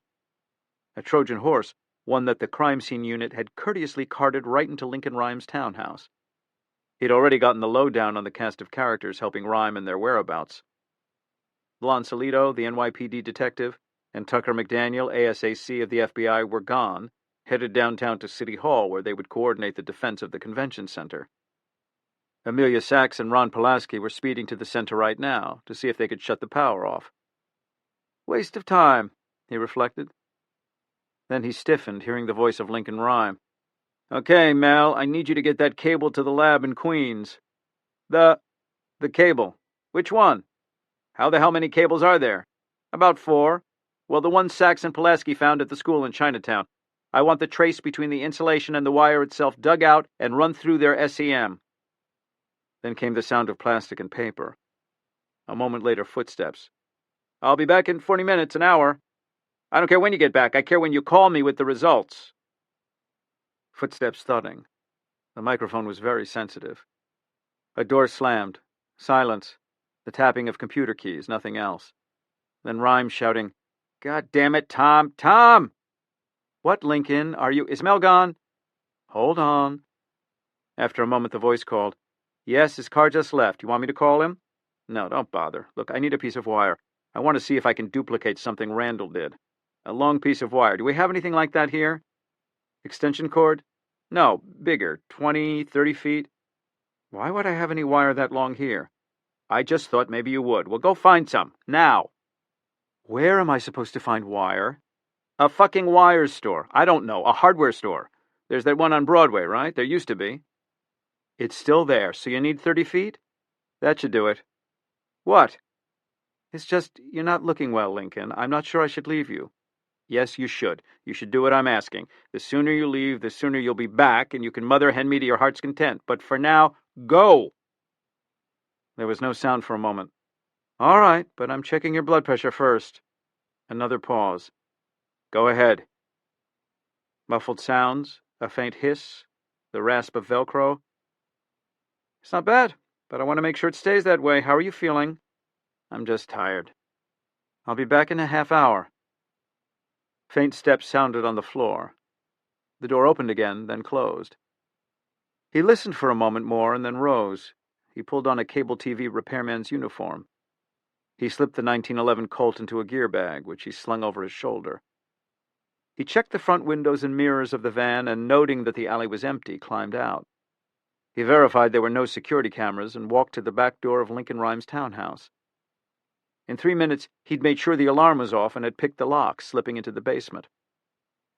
He found the electrical service panel and silently went to work, rigging another of his remote-control switchgear units to the incoming service line, 400 amps, which was double that of most other residences in the area. This was interesting to note, but not particularly significant, of course, since he knew that all he needed to cause virtually instant death was a tiny portion of that. 1/10 of 1 amp. Rhyme was looking over the evidence boards when the electricity went off in his townhouse. The computer screen turned black, machinery sighed to silence. The red, green, and yellow eyes of the LEDs on the equipment surrounding him vanished. He swiveled his head from side to side. From the basement, the creak of a door. Then he heard footsteps. Not the footfalls themselves, but the faint protest of human weight on old, dry wood. "Hello?" he shouted. "Tom, is that you? The power. There's something wrong with the power." The creaking grew closer. Then it vanished. Rhyme turned his chair in a circle. He scanned the room, eyes darting the way they used to dart at crime scenes upon first arrival, taking in all the relevant evidence, getting the impression of the scene. Looking for the dangers, too, the places where the perp might still be hiding, maybe injured, maybe panicked, maybe coolly waiting for a chance to kill a police officer. Another creak. He spun the wheelchair around again, 360, but saw nothing. Then he spotted on one of the examination tables at the far end of the room a cell phone. Although the power was off in the rest of the townhouse, of course the mobile would be working. Batteries. Rhyme pushed the controller touchpad forward and the chair responded quickly. He sped to the table and stopped, his back to the doorway, and stared down at the phone. It was no more than 18 inches from his face. Its LCD indicator glowed green. Plenty of juice, ready to take or send a call. "Tom?" he called again. Nothing. Rhyme felt the pounding of his heart through the telegraph of his temples and the throbbing veins in his neck. Alone in the room, virtually immobile, less than 2 feet away from the phone, staring. Rhyme turned the chair slightly sideways and then back quickly, knocking into the table, rocking the phone, but it remained exactly where it was. Then he was aware of a change in the acoustics of the room, and he knew the intruder had entered. He banged into the table once again, but before the phone skidded closer to him, he heard footsteps pound across the floor behind him. The gloved hand reached over his shoulder and seized the phone. "Is that you?" Rhyme demanded of the person behind him. "Randall? Randall Jessen?" No answer. Only faint sounds behind him, clicks, then jostling which he felt in his shoulders. The wheelchair's battery indicator light on the touchpad went black. The intruder disengaged the brake manually and wheeled the chair to an area illuminated by a band of pale sunlight falling through the window. The man then slowly turned the chair around. Rhyme opened his mouth to speak, but then his eyes narrowed as he studied the face before him carefully. He said nothing for a moment, then in a whisper, "It can't be." The cosmetic surgery had been very good. Still, there were familiar landmarks in the man's face. Besides, how could Rhyme possibly fail to recognize Richard Logan, the watchmaker, the man who was supposedly hiding out at that very moment in an unsavory part of Mexico City? Logan shut off the cell phone that Lincoln Rhyme had apparently been trying in his desperation to knock into service. "I don't understand," the criminalist said. Logan sloughed a gear bag off his shoulder and set it on the floor, crouching and opening it. His quick fingers dug into the bag and he extracted a laptop computer and 2 wireless video cameras. One he took into the kitchen and pointed into the alley. The other he set in a front window. He booted up the computer and placed it on a nearby table. He typed in some commands. Immediately, images of the alley and sidewalk approaches to Rhyme's townhouse came on the screen. It was the same system he'd used at the Battery Park Hotel to spy on Vetter and determine the exact moment to hit the switch. When flesh met metal. Then Logan looked up and gave a faint laugh. He walked to the dark oak mantelpiece where a pocket watch sat on a stand. "You still have my present," he whispered. You have it out, on display." He was shocked. He'd assumed the ancient watch had been dismantled and every piece examined to determine where Logan lived. Though they were enemies and Logan would soon kill him, he admired Rhyme a great deal and was oddly pleased that the man had kept the timepiece intact. When he thought about it, however, he decided that, of course, the criminalist had indeed ordered it taken apart, down to the last hairspring and jewel for the forensics team, but then had it reassembled perfectly, making Rhyme a bit of a watchmaker, too. Next to the pocket watch was the note that had accompanied the timepiece. It was both an appreciation of Rhyme and an ominous promise that they'd meet again, a promise now fulfilled. The criminalist was recovering from his shock. He said, People will be back here any minute. No, Lincoln, they won't. Logan recited the whereabouts of everyone who'd been in the room 15 minutes ago. Rhyme frowned. How did you... Oh, no, of course, the generator. You have a bug in it. He closed his eyes in disgust. That's right. And I know how much time I have. Richard Logan reflected that whatever else occurred in his life, he always knew exactly how much time he had. The dismay on Rhyme's face then faded into confusion. So it wasn't Randall Jessen masquerading as Ray Galt. It was you. Logan fondly studied the pocket watch, compared the time to a watch on his own wrist. You keep it wound. Then he replaced it. That's right. I've been Raymond Galt, master electrician and troubleman for the past week. But I saw you in the airport security video. You were hired to kill Rodolfo Luna in Mexico. Not exactly. His colleague, Arturo Diaz, was on the payroll of one of the big drug cartels out of Puerto Vallarta. Luna is one of the few honest cops left in Mexico. Diaz wanted to hire me to kill him, but I was too busy. For a fee, though, I did agree to pretend I was behind it to keep suspicion off him. It served my purposes, too. I needed everyone, especially you, to believe I was someplace other than New York City. But at the airport... Rhyme's voice fell to a confused whisper. You were on a plane. The security tape. We saw you get in that truck, hide under the tarp. And you were spotted in Mexico City and on the road there from the airport. You were seen in Gustavo Madero an hour ago. Your fingerprints and... The words dissolved. The criminalist shook his head and gave a resigned smile. My God. You never left the airport at all. No, I didn't. You picked up that package and got onto the truck in front of the camera on purpose, but it just drove out of view. You handed the package off to somebody else and got a flight headed to the East Coast. Diaz's men kept reporting you in Mexico City to make everybody think you were there. How many of Diaz's people were on the take? About 24. There was no car fleeing to Gustavo Madero? No. Pity was an emotion that to Logan was inefficient and therefore pointless.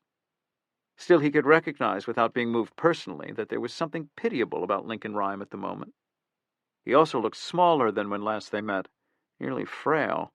Perhaps he'd been sick, which was good, Logan decided. The electricity coursing through his body would take its toll more quickly. He certainly didn't want Rhyme to suffer. He added, as if in consolation, You anticipated the attack on Luna. You stopped Diaz from killing him. I never thought you'd figure it out in time, but on reflection, I shouldn't have been surprised. But I didn't stop you. Logan had killed a number of people in his lengthy career as a professional. Most of them, if they were aware they were about to die, grew calm as they understood the inevitability of what was about to happen. But Rhyme went even further. The criminalist now almost looked relieved. Perhaps that was what Logan saw in Rhyme's face, the symptoms of a terminal illness. Or maybe he just lost the will to live, given his condition. A fast death would be a blessing. Where's Galt's body? The burn, the boiler furnace at Algonquin Power. There's nothing left. Logan glanced at the laptop. Still all clear. He took out a length of Bennington medium-voltage cable and attached one end to the hotline in a nearby 220-volt outlet. He'd spent months learning all about juice. He felt as comfortable with it now as with the fine gears and springs of clocks and watches. Logan felt in his pocket the weight of the remote control that would turn the power back on and send sufficient amperage into the criminalist to kill him instantly. As he wound part of the cable around Rhyme's arm, the man said, But if you bugged the generator, you must have heard what we were saying before. We know Raymond Galt isn't the real perp that he was set up, and we know that Andy Jessen wanted to kill Sam Vetter and Larry Fishbein. Whether or not it was her brother who rigged the traps or you, she'll still get collared, and... Logan did no more than glance at Rhyme, on whose face appeared a look of both understanding and complete resignation. But that's not what this is about, is it? That's not what this is about at all. No, Lincoln, it's not. A bird not on, but above a wire. Dangling in the air in the deepest sub-basement of the convention center, Charlie Summers was in an improvised sling exactly 2 feet away from a line carrying 138,000 volts, swathed in red insulation. If electricity were water, the pressure in the cable in front of him would be like that at the bottom of the sea. Millions of pounds per square inch, just waiting for any excuse to crush the submarine into a flat, bloody strip of metal.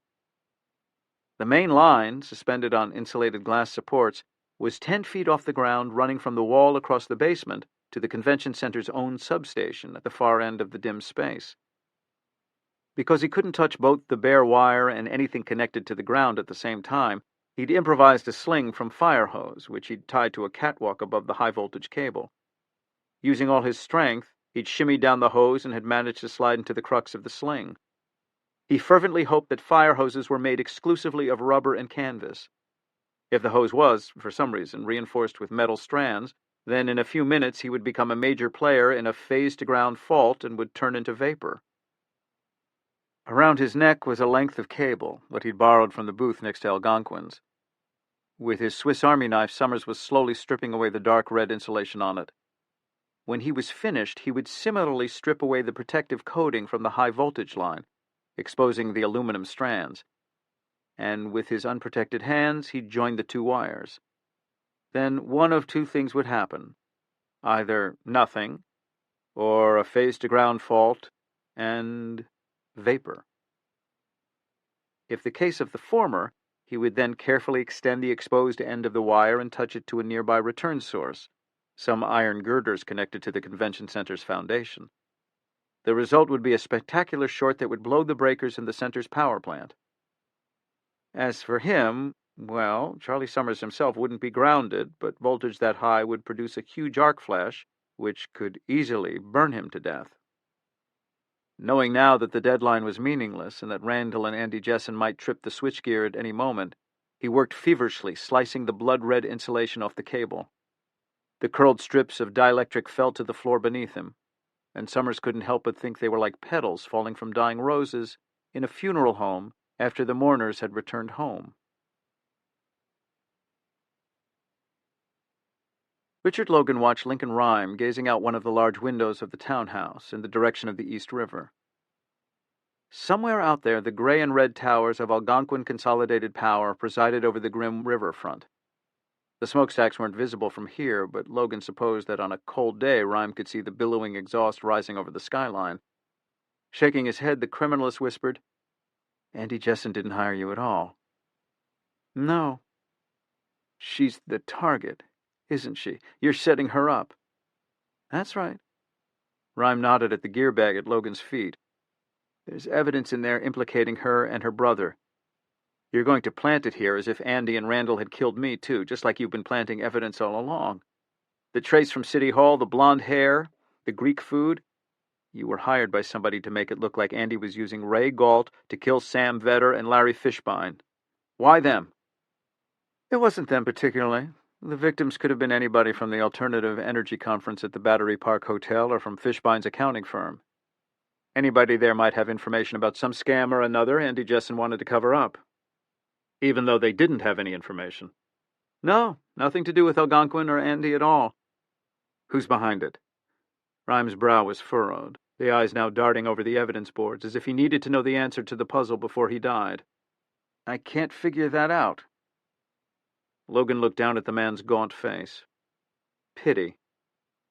He extracted a second wire and rigged it, too, to Rhyme. He'd connect this to the closest ground, the radiator. Richard Logan never cared, on a moral level, why his clients wanted the victims dead, but he made a point of learning the motive because it helped him to plan his job and to get away afterward. So he'd listened with interest when it was explained to him why Andy Jessen had to be discredited and go to jail for a long, long time. He now said, "Andy is a threat to the New Order. Her view, her very vocal view, apparently, is that oil and gas and coal and nuke are the only significant sources for energy and will be for the next 100 years. Renewables are a kid's toy."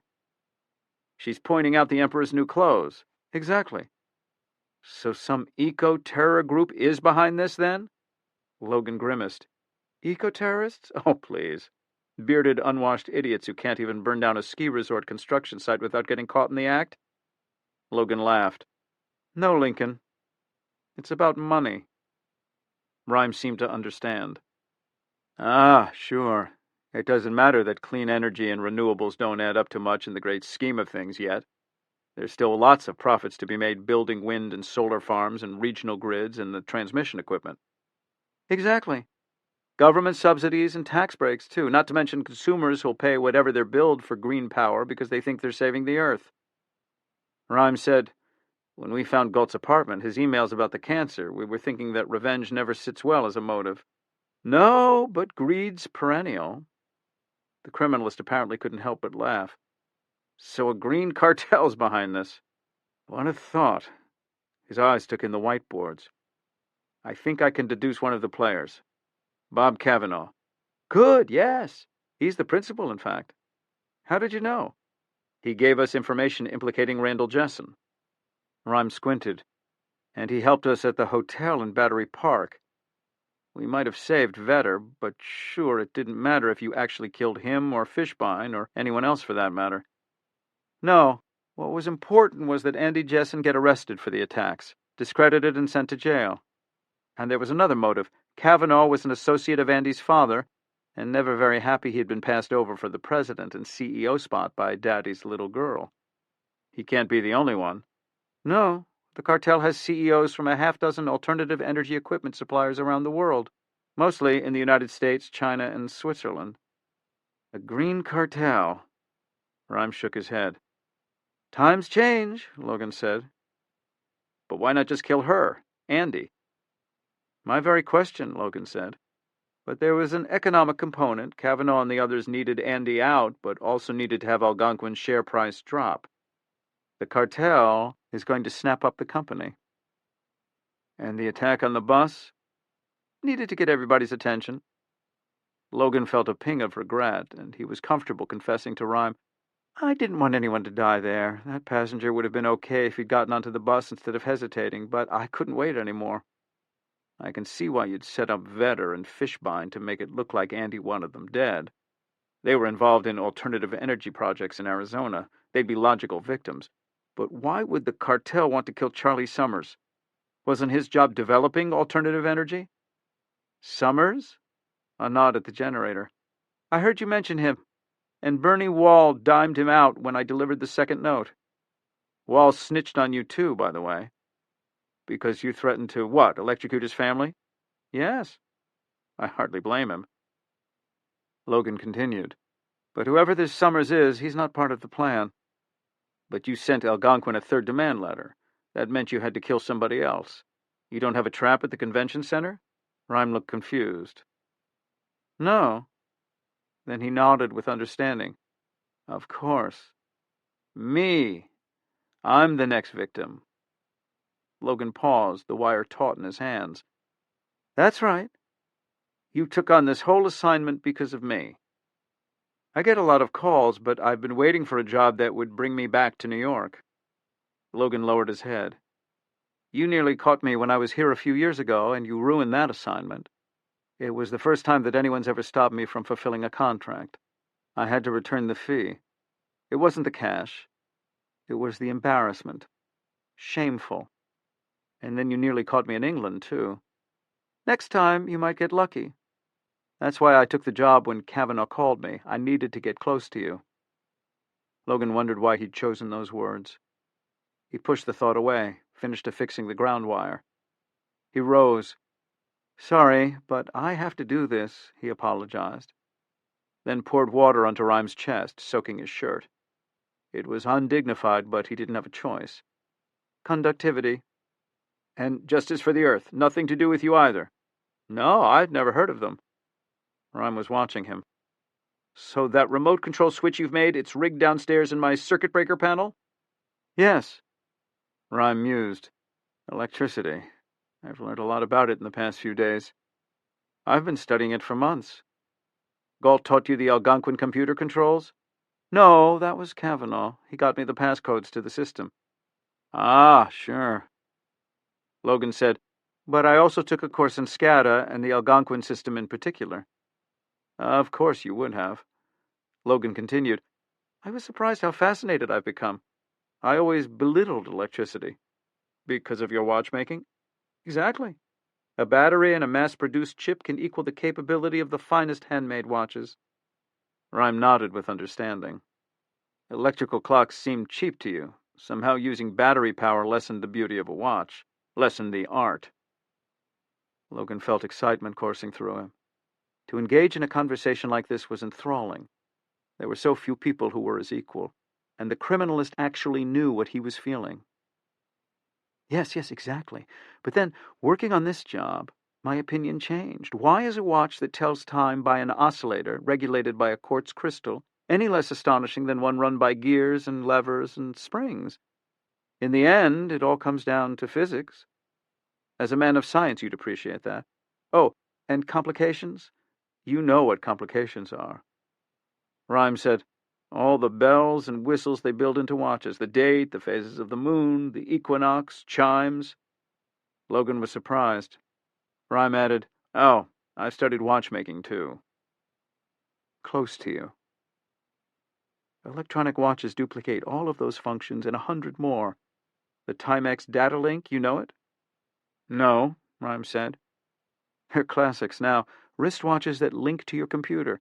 Telling the time is only one of 100 things they can do. Astronauts have worn them to the moon.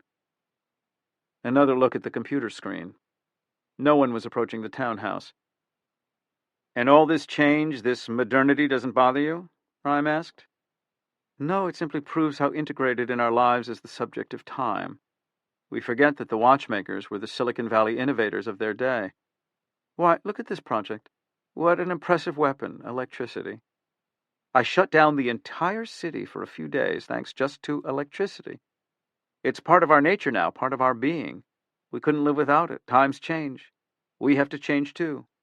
Whatever the risks, whatever we have to leave behind.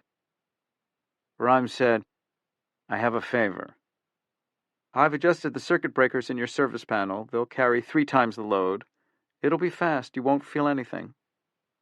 I never feel very much in any event, Rhyme said. Logan felt as if he had committed a shameful faux pas. I apologize. I wasn't thinking. A demurring nod. What I'm asking has to do with Amelia. Sachs? There's no reason to go after her. Logan had considered this, and he now told Rhyme his conclusion. No, I have no intention to. She'll have the drive to find me, the tenacity, but she's no match for me. She'll be safe. And now Rhyme's smile was faint. Thank you. I was going to say, Richard, you are Richard Logan, right? Or is that fake? That's my real name. Logan glanced at the screen again. The sidewalk outside was empty. No police, none of Rhyme's associates returning. He and the criminalist were completely alone. It was time. You're remarkably calm. Rhyme replied, Why shouldn't I be? I've been living on borrowed time for years. Every day it's a bit of a surprise when I wake up. Logan dug into his gear bag and tossed another coil of wire containing Randall Jesson's fingerprints onto the floor. He then opened a baggie and upended it, letting some of Randall's hairs flutter to the ground nearby. He used one of the brothers' shoes to leave an impression in the spilled water. Then he planted more of Andy Jesson's blonde hairs, along with some fibers from one of her suits, which he'd gotten from her closet at work. He looked up and checked the electrical connections again. Why was he hesitating? Perhaps it was that Rhyme's death represented for him the end of an era. Killing the criminalist would be a vast relief, but it would also be a loss he'd feel forever. He supposed what he was experiencing now was what one felt making the decision to take a loved one off life support. Close to you. He slipped the remote control from his pocket, stood back from the wheelchair. Lincoln Rhyme was studying him calmly.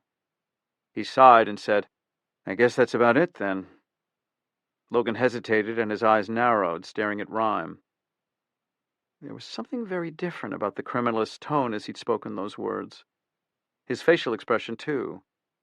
And the eyes were suddenly a predator's. Richard Logan actually shivered as he suddenly understood that that incongruous sentence, delivered so incongruously, was not directed toward him at all. It was a message to somebody else.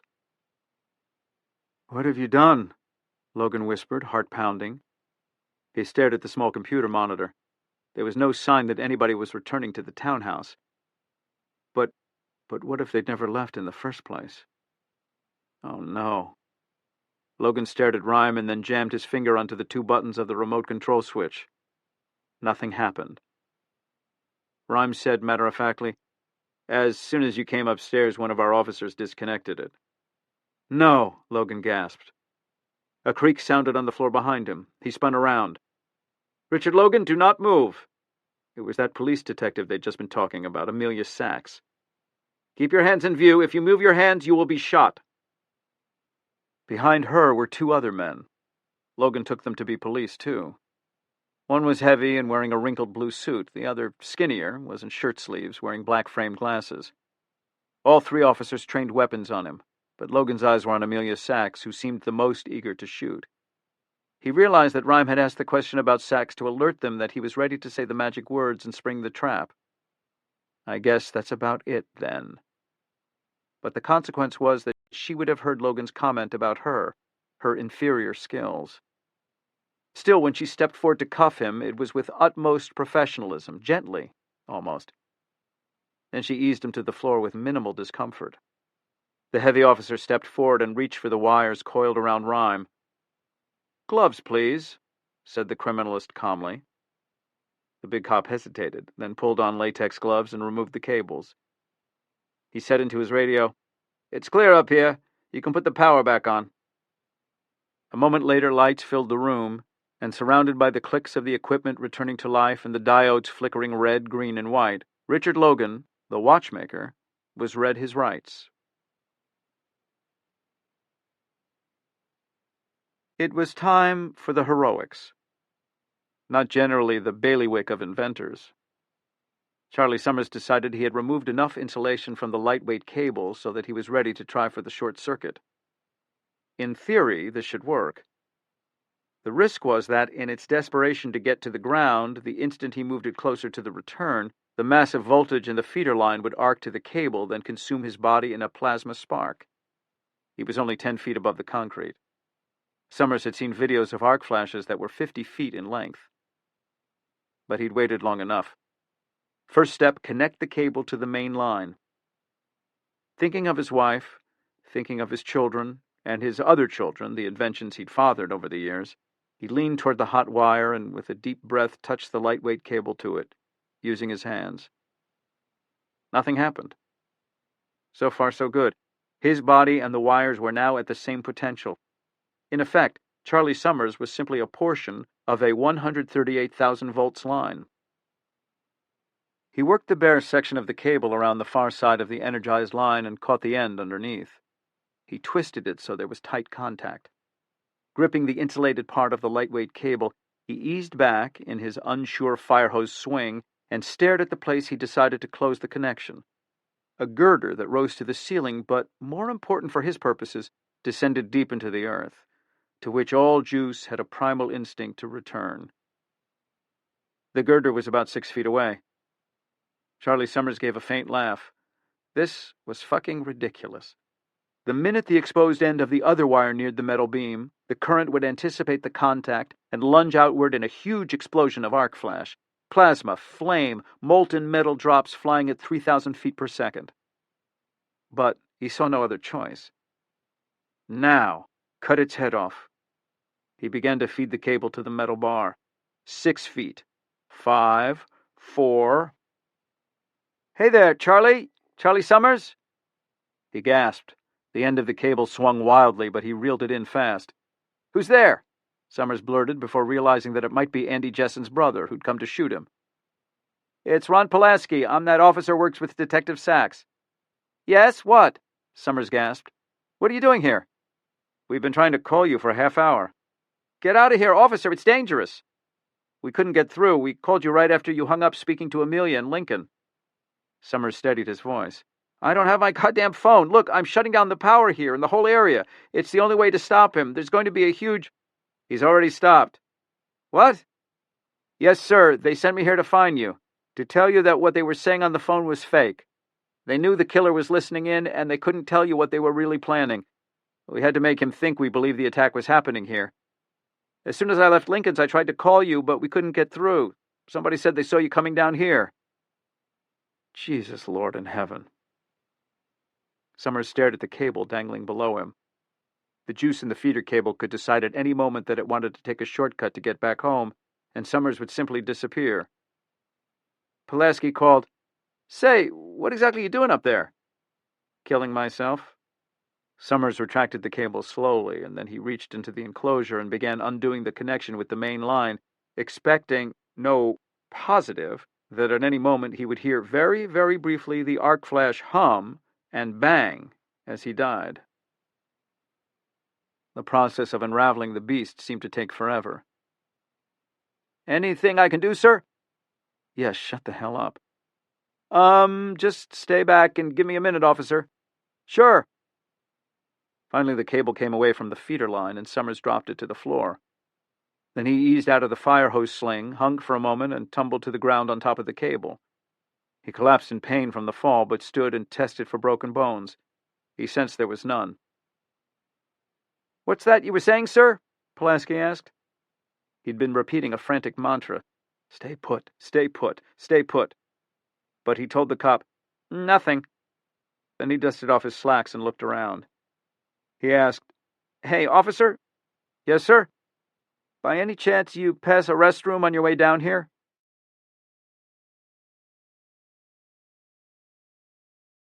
"Charlie Summers is okay," Sachs called, slipping away her cell phone. "Ron just called." Rhyme frowned. "I didn't know he wasn't okay." "Seems he tried to play hero. He was going to shut down the power at the convention center. Ron found him in the basement with a wire and some tools. He was hanging from the ceiling." "Doing what?" "I don't know." "What part of stay put did he have trouble with?" Sachs shrugged. "You couldn't have just called him?" "Didn't have his phone on him. Something about 100,000 volts. Andy Jesson's brother was fine too, though filthy and hungry and furious.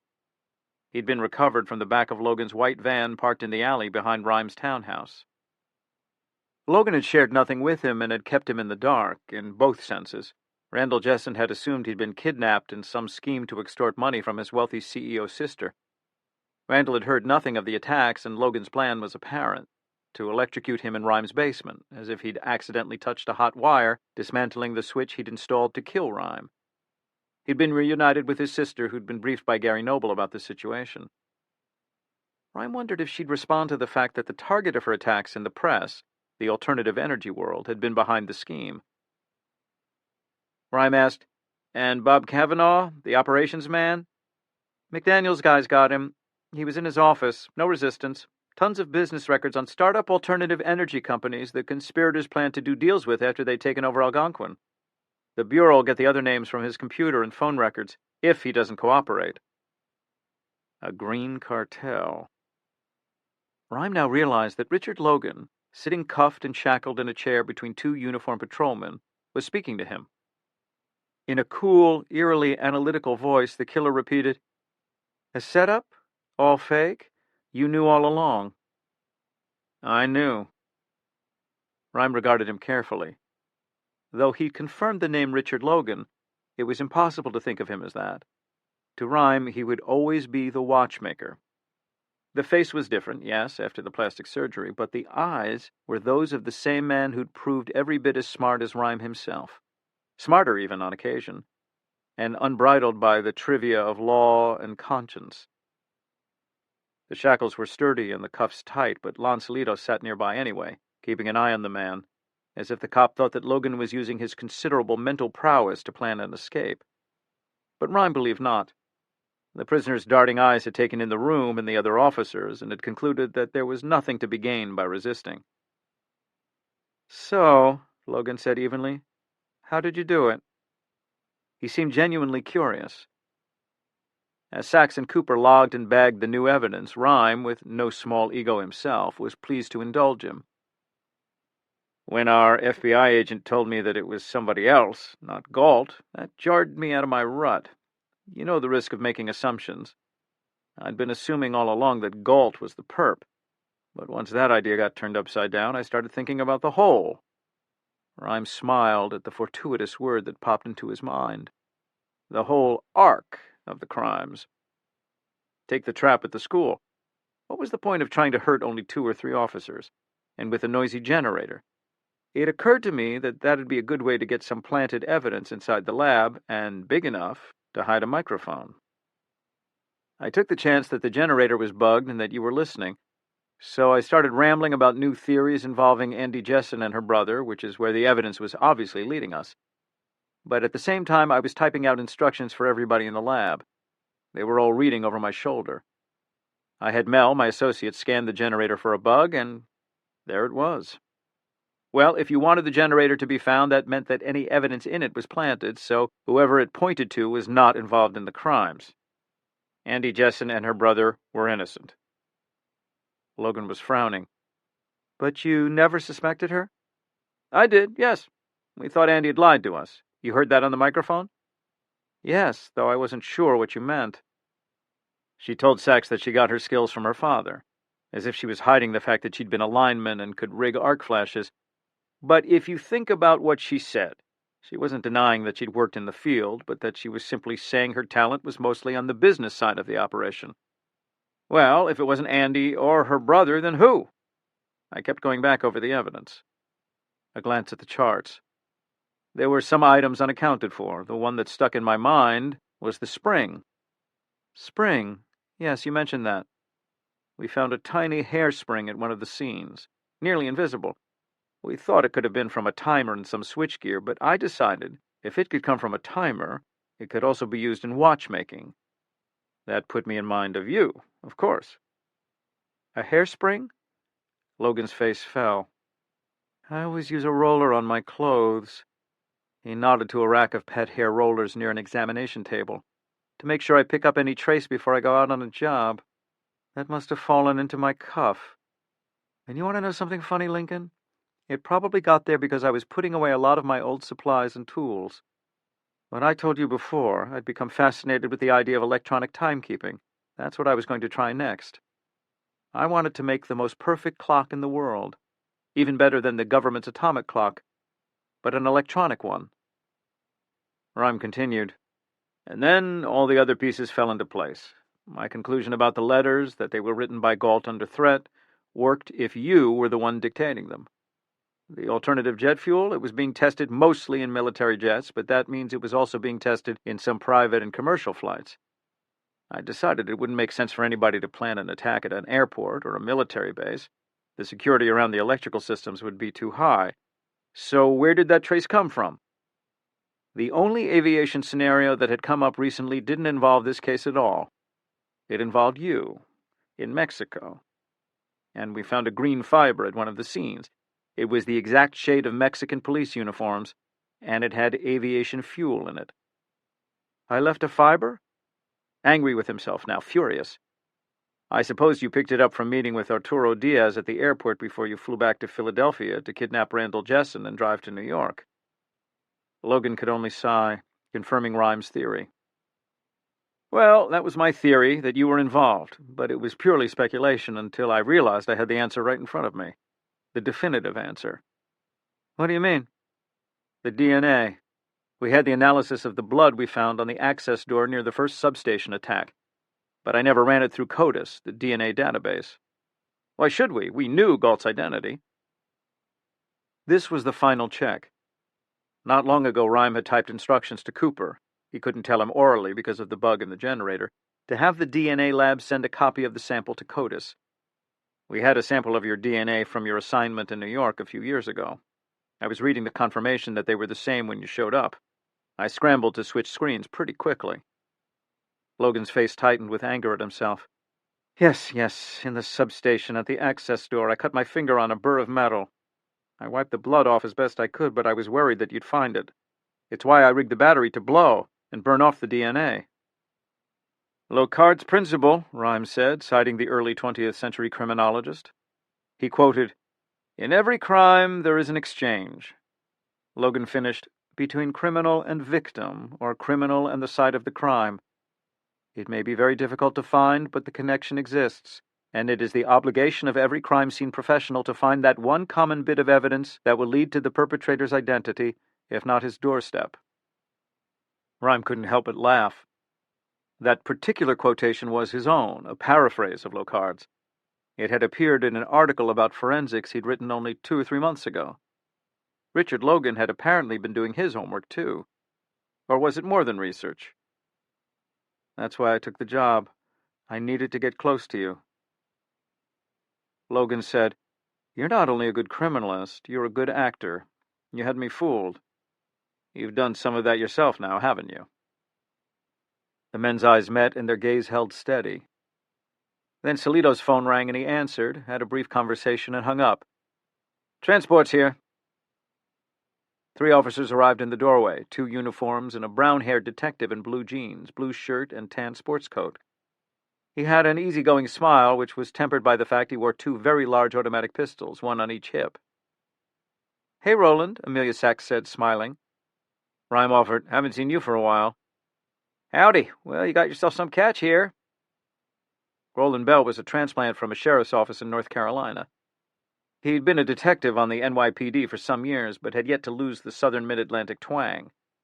His specialty was protecting witnesses and making sure suspects didn't escape. There was nobody better at the job. Rhyme was pleased that he'd be the one shepherding the watchmaker down to detention. "He'll be in good hands." At a nod from Bell, the patrolman helped Logan to his feet. Bell checked the shackles and cuffs and then searched the man himself. He nodded, and they headed for the door. The watchmaker turned back, saying coyly, "I'll see you again, Lincoln." "Oh, I know you will. I'm looking forward to it." The suspect's smile was replaced by a perplexed look. Rhyme continued, "I'll be the expert forensic witness at your trial." "Maybe there. Maybe someplace else." The man glanced at the watch. "Don't forget to keep it wound." And with that, he was gone. "I'm sorry to tell you, Rodolfo." The boisterous voice was absent completely. "Arturo? No, I can hardly believe it." Rhyme continued, explaining about the plot that Diaz had engineered to kill his boss and make it seem like a byproduct of an assassination mission to Mexico City. In the ensuing silence, Rhyme asked, "He was a friend?" Friendship. I would say when it comes to betrayals, the wife who sleeps with a man and returns home to care for your children and to make you a hot meal is less of a sinner than the friend who betrays you for greed. What do you say to that, Captain Rhyme?" "Betrayal is a symptom of the truth." Captain Rhyme, you are a Buddhist. You are a Hindu." Rhyme had to laugh. "No, but you wax philosophical. I think the answer is that Arturo Diaz was a Mexican law enforcer, and that is reason enough for him to do what he did. Life is impossible down here." "Yet you persist. You continue to fight." "I do, but I'm a fool. Much like you, my friend. Could you not be making millions by writing security reports for corporations?" The criminalist replied, "But what's the fun of that?" The laugh was genuine and rich. The Mexican asked, "What will happen to him now?" "Logan? He'll be convicted of murder for these crimes and for crimes here several years ago." "Will he get the death penalty?" "He could, but he won't be executed." "Why not? Those liberals in America that I hear so much about?" "It's more complicated than that. The question is one of momentary politics. Right now, the governor here doesn't want to execute any prisoners, whatever they've done, because it would be awkward. Especially so for the prisoner. His opinion doesn't much enter into the matter." "I suppose not. Well, despite such leniency, Captain, I think I would like America. Perhaps I'll sneak across the border and become an illegal immigrant. I could work in McDonald's and solve crimes at night." "I'll sponsor you, Rodolfo." My traveling there is about as likely as you coming to Mexico City for mole, chicken, and tequila." "Yes, that's true too, though I would like the tequila." "Now, I'm afraid I must go clean out the rat's nest that my department has become. I may—" The voice faded. "What's that, Commander?" "I may have some questions of evidence. I know it's presumptuous of me, but perhaps I could impose upon you." "I'd be delighted to help however I can." "Very good." Another chuckle. "Perhaps in a few years, if I am lucky, I can add those magic letters to my name." "Magic letters?" "R-E-T. "You? Retire, Commander?" "I am making a joke, Captain. Retirement is not for people like us. We will die on the job. Let's pray that it's a long time from now. Now, my friend, goodbye." They disconnected. Rhyme then ordered his phone to call Catherine Dance in California. He gave her the news about the apprehension of Richard Logan. The conversation was brief, not because he was feeling antisocial, just the contrary. He was thrilled at his victory. But the aftermath of the dysreflexia attack was settling on him like cold dew.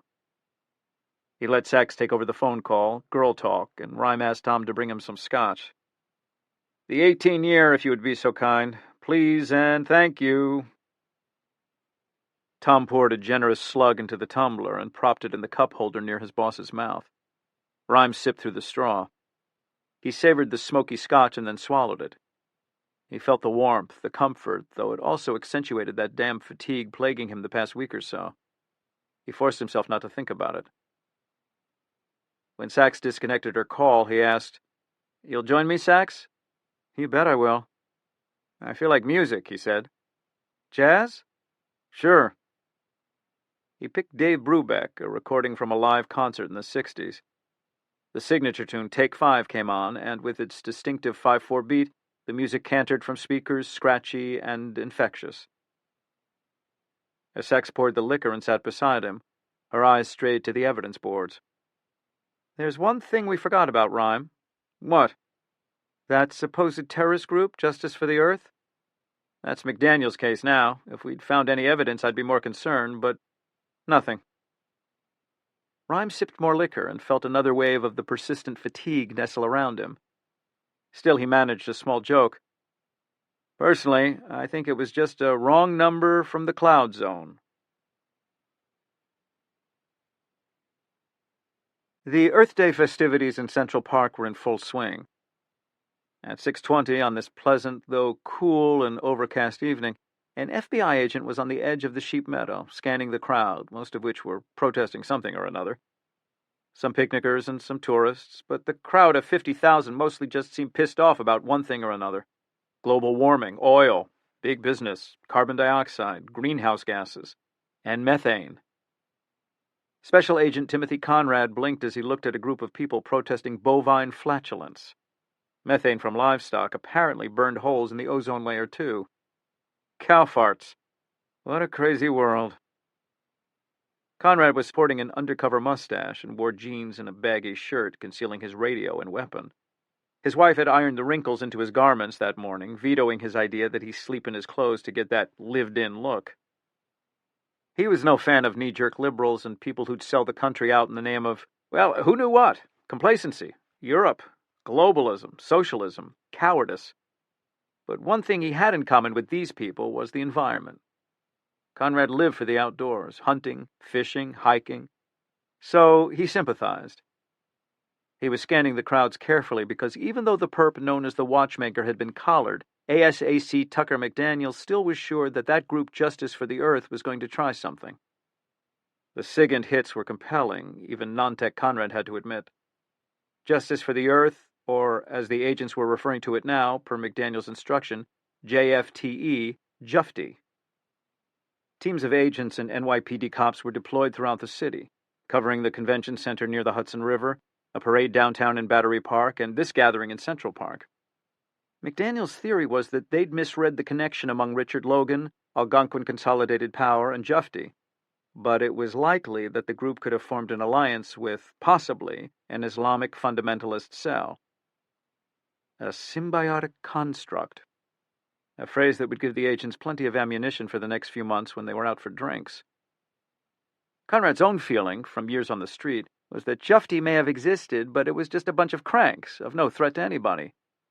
He strolled around casually, but all the while he was looking for people who fit the profile, watching where their arms were in relation to their bodies, watching for certain types of backpacks, watching for a gait that might reveal if they were carrying a weapon or an IED, watching for pale jaws that suggested a newly shaved beard or a woman's absent touch to her hair, possibly indicating her ill ease at being in public without a hijab for the first time since she'd reached adolescence. And always watching the eyes. So far, Conrad had seen some devout eyes and oblivious eyes and curious eyes, but none that suggested they were in the head of a man or woman who wanted to murder a large number of people in the name of a deity, or in the name of whales, or trees, or spotted owls. He circulated for a while and finally eased up beside his partner, an unsmiling 35-year-old dressed in a long peasant skirt and a blouse as baggy and concealing as Conrad's shirt. "Anything?" A pointless question, because she would have called him and every other of the multitude of law enforcers here tonight if she'd spotted anything. A shake of the head. Pointless questions weren't worth answering aloud, in Barb's opinion. Barbara, he corrected himself, as she'd corrected him when they first started working together. "Are they here yet?" Conrad nodded at the stage set up at the south end of the sheep meadow, referring to the speakers scheduled to begin at 6:30. The two senators who'd flown into the city from Washington. They'd been working with the president on environmental issues, sponsoring legislation that made the Green Libbers happy and half the corporations in America mad enough to wring their necks over. A concert would follow. He couldn't decide if most people were here for the music or the speeches.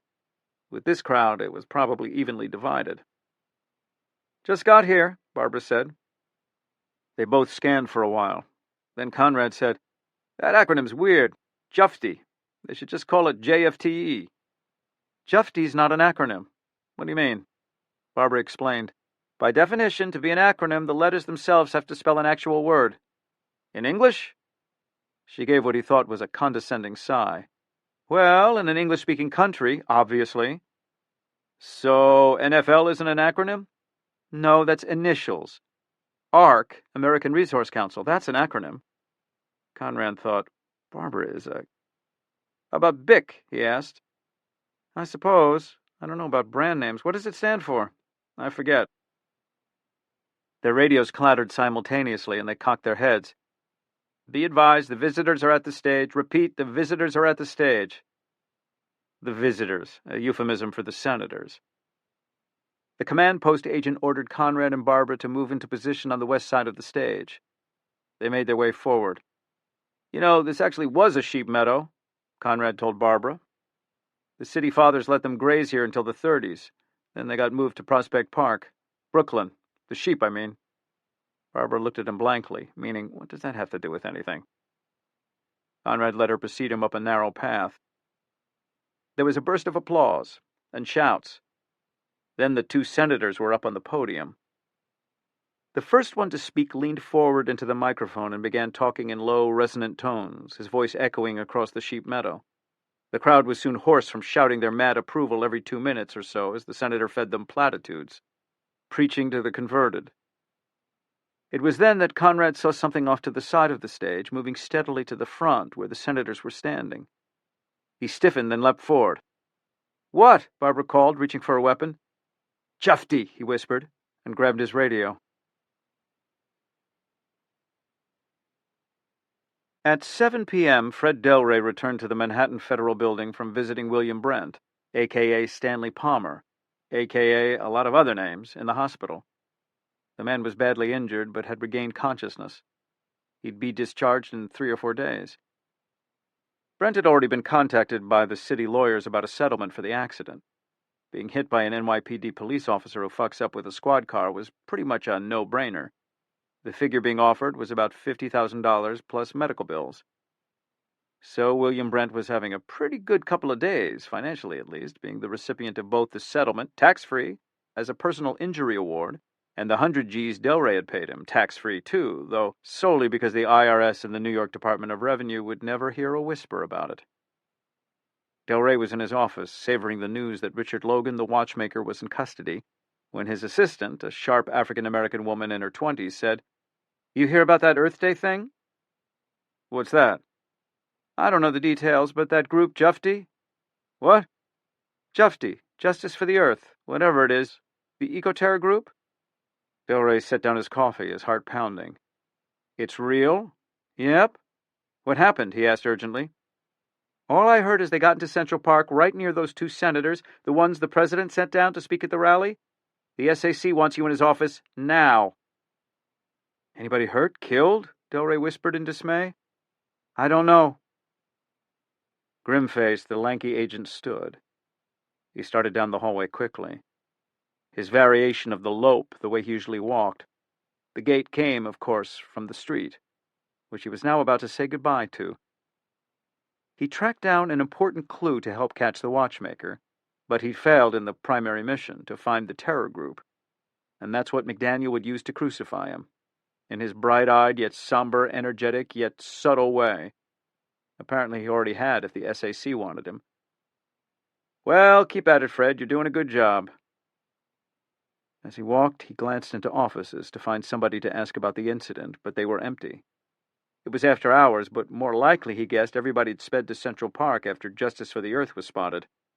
That was perhaps the best indicator that his career was over. Nobody had even called to request his presence in the operation. Of course, there was another possible reason for that, too, and for the summons to the SAC's office. The stolen $100,000. What the hell had he been thinking of? He'd done it for the city he loved, for the citizens he was sworn to protect. But did he actually believe he'd get away with it? Especially with an ASAC who wanted him out and who pored over his agent's paperwork like a crossword puzzle addict. Could he negotiate his way out of jail time? He wasn't sure. With the fuck-up over Justice for the Earth, his stock was real low. Down one corridor of the nondescript office building. Down another. Finally, he came to the den of the special agent in charge. His assistant announced Delray, and the agent walked inside the large corner office. Fred? John? The SAC, Jonathan Phelps, mid-50s, brushed at his gray swept-back hair, pushing it a little further back, and motioned the agent into a chair across from his cluttered desk. No, Delray thought cluttered wasn't the right word. It was ordered and organized. It was just layered in 3 inches of files. This was, after all, New York. There was a lot that could go wrong and needed mending by people like the SAC. Delray tried to read the man, but could find no clues. He, too, had worked undercover earlier in his career, but that wouldn't buy Delray any sympathy, that wisp of common past. That was one thing about the Bureau.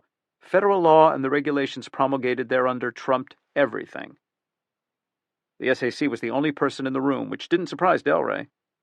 Tucker McDaniel would be reading rights to terrorists in Central Park. So, Fred, I'll get right to it. Sure. About this Jufty thing. Justice for the Earth. Right. Another sweep through the opulent hair. It was as ordered after the fingers left as when they arrived. I just want to understand, you didn't find anything about the group, right? Delray hadn't gotten this far by poking at the truth. No, John, I blew it. I hit up all my usual sources and a half-dozen new ones. Everybody I'm running now and a dozen I've retired. 2 dozen. I didn't come up with squat, I'm sorry. And yet Tucker McDaniel's surveillance teams had 10 clear hits. The Cloud Zone, and... Delray wasn't going to trash McDaniel either, not even wing him a bit. That's what I understand. His teams came up with a bucket full of good details. The personnel, this Rahman, Johnston, and code words about weapons. He sighed. I heard there was an incident, John. What happened? Oh, yeah, Jufty made a move. Casualties? We got video. You want to see it? Delray thought, no, sir, you betcha I don't. The last thing I want to see is people hurt because I screwed up, or Tucker McDaniel leading in a takedown team to save the day.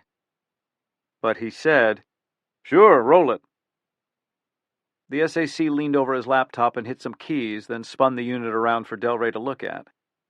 He expected to see one of the typical Bureau surveillance videos shot with a wide-angle lens, low contrast to pick up all the details, information at the bottom, location and by the second timestamp. Instead, he was looking at a CNN newscast.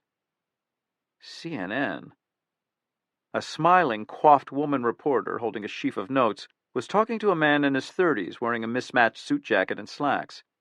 He was dark-complexioned and his hair was cropped short. He was smiling uneasily, eyes shifting between the reporter and the camera. A young red-headed boy with freckles, about 8 years old, stood next to him. The reporter was saying to the man, Now, I understand your students have been preparing for Earth Day for the past several months. That's right, the man answered, awkward but proud. There are a lot of different groups here in Central Park tonight, supporting one issue or another. Do your students have a particular environmental cause? Not really. They have a lot of different interests, renewable energy, risks to the rainforest, global warming and carbon dioxide, protecting the ozone layer, recycling. And who's your young assistant here? This is a student of mine, Tony Johnston. Johnston. Hello, Tony. Can you tell our viewers at home the name of your environmental club at school? Yeah. It's just us kids for the Earth. And those are quite some posters. Did you and your classmates make them yourself? Yeah. But our teacher, Mr. Rahman, he glanced up at the man beside him. He helped us some. Well, good for you, Tony, and thanks to you and all your fellow students in Peter Rahman's third-grade class at Ralph Waldo Emerson Elementary School in Queens, who believe you're never too young to start making a difference when it comes to the environment. This is Kathy Brigham reporting from... Under the SAC's stabbing finger, the screen went blank. He sat back. Delray couldn't tell if he was going to laugh or utter some obscenity. Justice, he said, enunciating carefully. Just us. Kids. He sighed. Want to guess how much shit this office is in, Fred? Delray cocked a bushy eyebrow. We begged Washington for an extra $5 million on top of the expense of mobilizing 400 agents. 24 warrants were ramrodded through magistrates' offices in New York, Westchester, Philly, Baltimore, and Boston. We had absolutely rock-solid SIGINT that an eco-terror group, worse than Timothy McVeigh, worse than bin Laden, was going to bring America to its knees with the attack of all time. And they turned out to be a bunch of 8- and 9-year-olds. The code words for the weapons, paper and supplies, they meant paper and supplies. The communication wasn't going on in the cloud zone. It went on face-to-face when they woke up from nap time at school. The woman working with Rahman? It was probably little Tony because his goddamn voice hasn't changed yet. It's a good thing we didn't get SIGINT hits about somebody, quote, releasing doves in Central Park because we might have called in a fucking surface-to-air missile strike. There was silence for a moment. You're not gloating, Fred. A shrug of the lanky shoulders. You want Tucker's job? And where will he? Elsewhere. Washington, does it matter? So, the ASAC spot, you want it? You can move in tonight. Delray didn't hesitate. No, John, thanks, but no. You're one of the most respected agents in this office. People look up to you. I'll ask you to reconsider. I want to be on the street. That's all I've ever wanted. It's important to me. Sounding as unstreet as any human being possibly could. You cowboys. The SAC chuckled. Now, you might want to get back to your office. McDaniel's on his way here for a conversation. I'm assuming you don't want to meet him. Probably not. As Delray was at the door, the SAC said, Oh, Fred, there's one other thing. The agent stopped in mid-lope. You worked the Gonzalez case, didn't you? Delray had faced down some of the most dangerous assholes in the city without his pulse speeding up a single beat.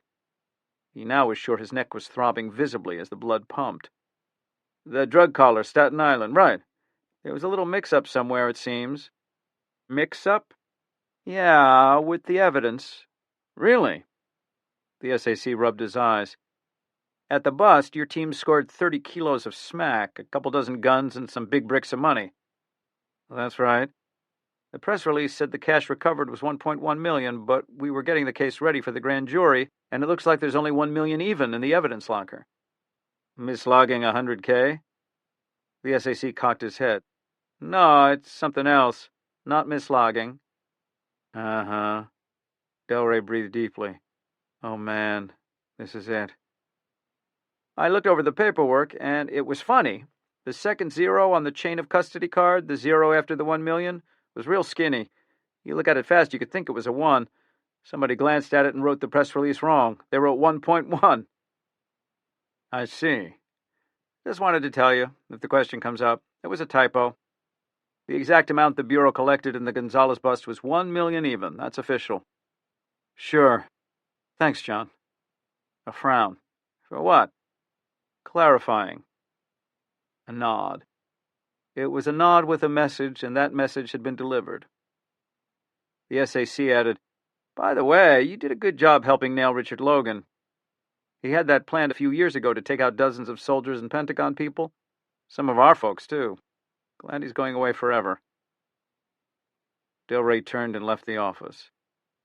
As he returned to his own, he allowed himself a single nervous laugh. 3rd graders! Then pulled out his mobile to text Serena and to tell her that he'd be home soon. Lincoln Rhyme glanced up to see Pulaski in the doorway. Rookie, what are you doing here? I thought you were logging in evidence in Queens. I was just... His voice slowed like a car hitting a patch of soupy fog. Just? It was close to 9 p.m., and they were alone in Rhyme's parlor, comforting domestic sounds in the kitchen. Sachs and Tom were getting dinner ready. It was, Rhyme noticed, well past cocktail hour, and he was a bit piqued that nobody had filled up his plastic tumbler of scotch again, a failing he now told Pulaski to remedy, which the young cop did. That's not a double, Rhyme muttered, but Pulaski seemed not to hear. He'd walked to the window, eyes outside. Shaping up to be a dramatic scene from a slow-moving Brit drama, Rhyme deduced, and sipped the smoky liquor through the straw. I've kind of made a decision. I wanted to tell you first. Kind of? Rhyme chided once again. I mean, I have made a decision. Rhyme raised his eyebrow. He didn't want to be too encouraging. What was coming next, he wondered, though he believed he had an idea.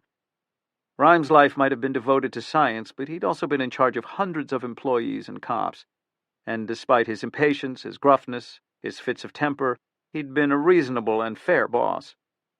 As long as you didn't screw up. Go on, rookie. I'm leaving. The area? The force. Ah. Rhyme had become aware of body language since he'd known Catherine Dance. He sensed that Pulaski was now delivering lines, and he'd rehearsed many times. The cop rubbed his hand through his short blonde hair. William Brent. Delray C.I.?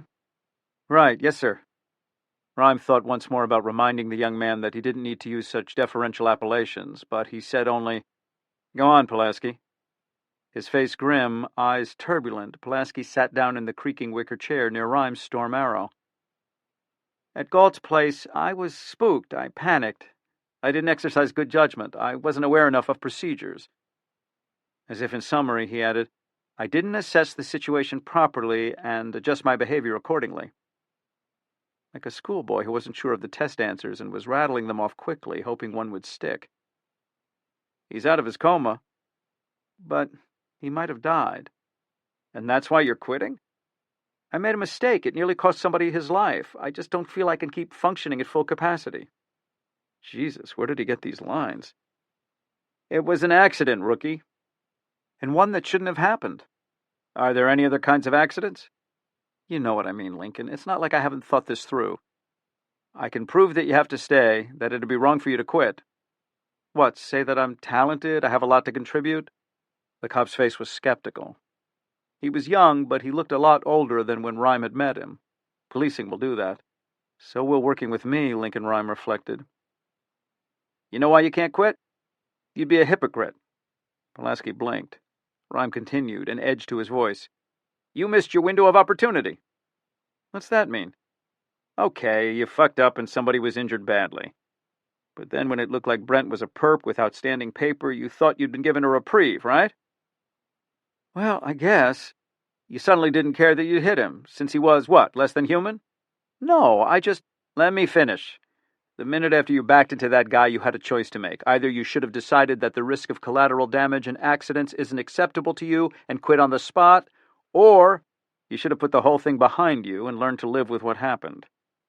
It doesn't make any difference if that guy was a serial killer or a deacon at his church, and it's intellectually dishonest for you to whine about it now. The rookie's eyes narrowed with anger, and he was about to offer a defense of some sort, but Rhyme continued. You made a mistake. You didn't commit a crime. Well, mistakes happen in this business. The problem is that when they do, it's not like accounting or making shoes. When we fuck up, there's a chance somebody's going to get killed. But if we stopped and worried about that, we'd never get anything done. We'd be looking over our shoulders all the time, and that would mean more people would die because we weren't doing our jobs. Easy for you to say, Pulaski snapped angrily. Good for him, Rhyme thought, but kept his face solemn. Have you ever been in a situation like this? Pulaski muttered. Of course he had. Rhyme had made mistakes, dozens, if not hundreds of them. It was a mistake years ago, one that indeed resulted in the deaths of innocent people, that led to the case that brought Rhyme and Sachs together for the first time. But he didn't want a band of brothers argument at the moment. That's not the point, Pulaski. The point is, you've already made your decision. Coming back here with the evidence from Galt's after you'd run over Brent, You lost the right to quit. So, it's a non-issue. This is eating me up. Well, it's time to tell it, whatever the hell it is, to stop eating. Part of being a cop is putting that wall up. Lincoln, you're not listening to me. I did listen. I considered your arguments, and I rejected them. They're invalid. They're valid to me. No, they're not, and I'll tell you why. Rhyme hesitated. Because they're not valid to me. And you and I are a lot alike, Pulaski. I myself hate to goddamn admit it, but it's true. This brought the young man up short. Now, forget all this crap you've been boring me with. I'm glad you're here because I need you to do some follow-up work. Pulaski stared at the criminalist and gave a cold laugh. I'm not doing anything. I'm quitting. I'm not listening to you. Well, you're not going to quit now. You can do it in a few days. I need you. The case, your case, as much as mine, isn't over with yet. We have to make absolutely sure Logan's convicted. You agree? A sigh. I agree. Before McDaniel got removed from command and sent to the Cloud Zone, or wherever he went, he had his men search Bob Cavanaugh's office. He didn't call us to do it. The Bureau's evidence response team is good. I helped set it up, but we should have walked the grid too. I want you to do that now. Logan was saying there's a cartel involved, and I want to make sure every one of them gets nailed. A resigned grimace. I'll do it. But that's my last assignment. Shaking his head, the young man stormed from the room. Lincoln Rhyme struggled to keep the smile from his face as he sought the straw sprouting from his tumbler of whiskey. Lincoln Rhyme was now alone. Ron Pulaski was walking the grid at Algonquin Consolidated. Mel Cooper and Lon Salito were back in their respective homes. Roland Bell had reported that Richard Logan was tucked away safely in a special high-security wing of downtown detention. Amelia Sachs had been downtown too, helping with the paperwork, but was now back in Brooklyn. Rhyme hoped she might be taking a little time to herself, maybe to sneak a drive in her Cobra Torino. She occasionally took Pammy out on the road. The girl reported that the drives were untotally believable, which he interpreted as meaning exhilarating. He knew, though, that the girl was never in any danger. Unlike when Sachs was by herself, she knew the right moment to pull back when her nature tried to assert itself. Tom was out, too, with his partner, a reporter for the New York Times. He'd wanted to stay at home and keep an eye on his boss, watching for horrific side effects from the dysreflexia attack or for who knew what. But the criminalist had insisted he go out for the night. You've got a curfew, he'd snapped. Midnight. Lincoln, I'll be back before... No, you'll be back after midnight. It's a negative curfew. That's crazy. I'm not leaving. I'll fucking fire you if you come back before then. The aide examined him carefully and said, Okay, thanks. Rhyme had no patience for the gratitude and proceeded to ignore the aide as he busied himself on the computer, organizing the lists of evidence that would be turned over to the prosecutor for the trial, at the end of which the watchmaker would go to jail for an impressive assortment of crimes, including capital murder. He would surely be convicted, but New York, unlike California and Texas, treated the death penalty like an embarrassing birthmark in the middle of its forehead. As he told Rodolfo Luna, he doubted the man would die. Other jurisdictions would be vying for him too, but he'd been caught in New York. They'd have to wait in line. Rhyme secretly was not troubled by a life sentence. Had Logan been killed during the confrontation here, say going after a gun to hurt Sachs or Salito, that would have been a fair end, an honest end. That Rhyme had captured him and that he'd spend the rest of his life in prison was justice enough. Lethal injection seemed cheap, insulting, and Rhyme wouldn't want to be a part of the case that sent the man on that final stroll to the gurney. Enjoying the solitude, Rhyme now dictated several pages of crime scene reports. Some forensic officers wrote lyrical ones, dramatic or poetic. This wasn't Rhyme's way. The language was lean and hard, cast metal, not carved wood. He reviewed it and was pleased, though irritated at the gaps. He was waiting for some analytical results to come in. Still, he reminded himself that impatience was a sin too, though not one as grave as carelessness, and that the case would not suffer if the final report were delayed for a day or two. Good, he allowed. More to do. Always more to do, but good. Rhyme looked over the lab, left in pristine shape by Mel Cooper, presently at his mother's home in Queens, where he lived, or perhaps, after a quick check-in on Mom, with his Scandinavian girlfriend. They might be dancing up a storm by now in some ballroom in Midtown. Aware of a slight headache like the one he'd experienced earlier, he glanced at a nearby shelf of his medications and noticed a bottle of clonidine, the vasodilator that had possibly saved his life earlier. It occurred to him that if he had an attack at this moment, he might very well not survive. The bottle was inches away from his hands, but it might as well have been miles. Rhyme looked over the familiar evidence boards filled with Sachs's and Mel Cooper's writing. There were smears and cross-outs, erasures of false starts, misspellings, and downright errors. An emblem for the way criminal cases always unfolded. He then gazed at the equipment. The density gradient device, the forceps and vials, the gloves, the flasks, the collection gear, and the battleships of the line, the scanning electron microscope, and the chromatograph mass spectrometer, silent and bulky. He thought back on the many, many hours he'd spent on these machines and their predecessors, recalled the sound of the units, the smell as he sacrificed a sample in the fiery heart of the chromatograph to learn what a mysterious compound really was. Often the debate: if you destroyed your sole sample to find the identity and whereabouts of the perp, you risked jeopardizing the case at trial because the sample had disappeared. Lincoln Rhyme always voted to burn. He recalled the rumble of the machine under his hand when his hand still felt rumbles. He now looked, too, at the snaky wires crisscrossing the parquet floor. Remembered feeling, in his jaw and head only, of course, the bumps as the wheelchair thumped over them on the way from one examining table to another or to the computer monitor. Wires. He then wheeled into the den, looking at family pictures, thinking of his cousin Arthur, his Uncle Henry, thinking, too, of his parents.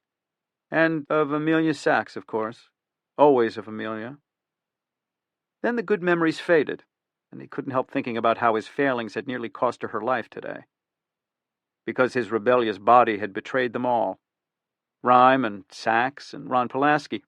And who knew how many ESU officers who might have been electrocuted storming the rigged school in Chinatown.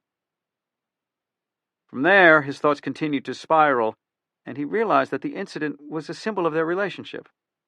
The love was there, of course, but he couldn't deny that he was holding her back, that she was only partly the person she could be if she were with somebody else, or even on her own.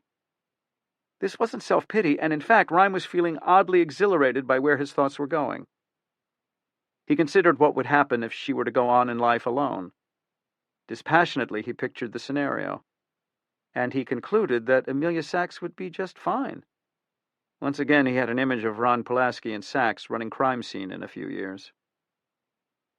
Now, in the quiet den across from the lab, surrounded by pictures of his family, Rhyme glanced down at something that sat on the table nearby. Colorful and glossy, it was the brochure that the assisted suicide advocate Arlen Kopesky had left. Choices.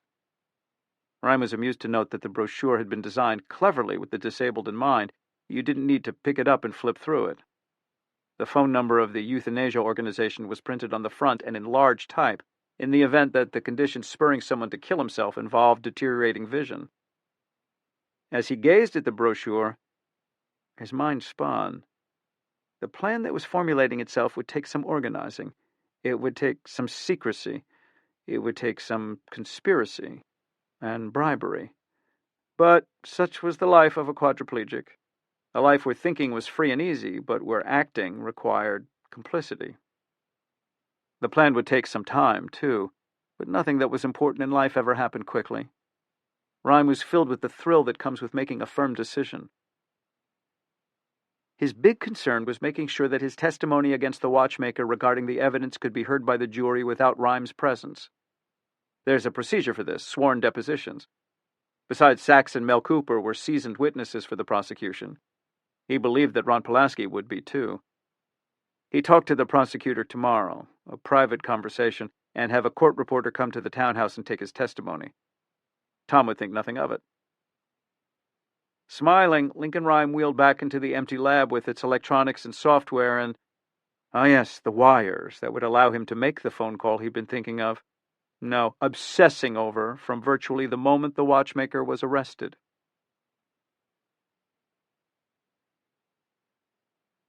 10 days after Earth Day. Part 4. The Last Case. Most of the exercise I get is from standing and walking all day from one laboratory table to another. I derive more benefit and entertainment from this than some of my friends and competitors get from playing games like golf. Thomas Alva Edison. Amelia Sachs and Tom Reston hurried through the door of the hospital. Neither spoke. The lobby and the hallways were calm, odd for places like this on a Saturday evening in New York City. Usually chaos ruled in the houses of healing, chaos from accidents, alcohol poisoning, overdoses, and, of course, the occasional gunshot or knife wound. Here, though, the atmosphere was oddly, eerily sedate. Grim-faced, Sachs paused and regarded signs. She pointed, and they started down an even dimmer corridor in the basement of the hospital. They paused again. "That way," Sachs whispered. "It's not well marked. It should be better marked." Sachs heard the exasperation in Tom's voice, but she knew the tone was grounded mostly in dismay. "There." They continued on, past a station where nurses sat, leisurely chatting behind the high counter. There were plenty of official accoutrements of the job, papers and files, but also coffee cups, some makeup, and a book of puzzles. A lot of Sudoku, Sachs noted, wondering why the game had caught on. She didn't have the patience. She supposed that down here in this department the staff wasn't required to leap into action very often, a la TV medicos in emergency rooms. At a second counter, Sachs approached a solitary nurse, a middle-aged woman, and said one word. "Rhyme." "Ah, yes," the nurse said, looking up, not needing to consult a chart or any other document. "And you are—" "His partner," she said. She'd used the term a number of times regarding the man in both the professional and personal sense, but had never realized until now how completely inadequate it was. She didn't like it, hated it. Tom identified himself as caregiver, which too clunked like tin. "I'm afraid I don't know any details," the nurse said, echoing what would have been Sax's question. "Come with me." The staunch woman led them down another corridor, even more grim than the first. Spotless, pleasingly designed, ordered, and abhorrent. What better word to describe hospitals anyway? As they approached a room with an open door, the nurse said, not unsympathetically, "Wait in there, please. Somebody will be in soon." The woman was instantly gone, as if afraid one of them might shove her into a chair and interrogate her, which Sachs was half inclined to do. She and Tom turned the corner and stepped into the waiting room. It was empty. Lon Salido and Rhyme's cousin Arthur and his wife Judy were on their way. Sachs's mother, too, Rose. The woman had been going to take the subway here. Sachs had insisted on a car service. They sat in silence. Sachs picked up yet another Sudoku book, looked through it. Tom glanced toward her. He squeezed her arm and slumped back. It was curious to see him abdicate his usually perfect posture. The man said, "He never said anything. Not a word. That surprises you?" He began to say that it did, but then he slumped even more. "No." A man in a business suit, tie askew, came into the room, looked at the faces of the two already there, and decided to wait elsewhere. Sachs could hardly blame him. At times like this, you don't want to share a public space with strangers. Sachs leaned her head against Tom, who hugged her hard. She'd forgotten how strong the man was. This evening was the culmination of perhaps the strangest and most tense 12 hours in all the years she'd known Rhyme. That morning, when she'd arrived from spending the night in Brooklyn, she'd found Tom gazing at the door expectantly. The aide had then glanced behind her and frowned. "What?" she'd asked, also glancing back. "Wasn't he with you?" "Who?" "Lincoln." "No." "God damn it, he's disappeared." Thanks to the speedy and reliable Storm Arrow wheelchair, Rhyme was as mobile as any quad, and it was not unheard of for him to drive out to Central Park on his own. Though it was also true that the out-of-doors held little interest to him, Rhyme preferring to be in the lab, surrounded by his equipment and mentally wrestling with a case. The aide had gotten him up early today, as Rhyme had instructed, dressed and deposited him into the wheelchair. The criminalist had then said, "I'm meeting somebody for breakfast." "Where are we going?" Tom had asked. "I is singular first person, Tom. We is plural. Also first person and a pronoun, but other than that they have very little in common. You're not invited, and it's for your own sake. You'd be bored.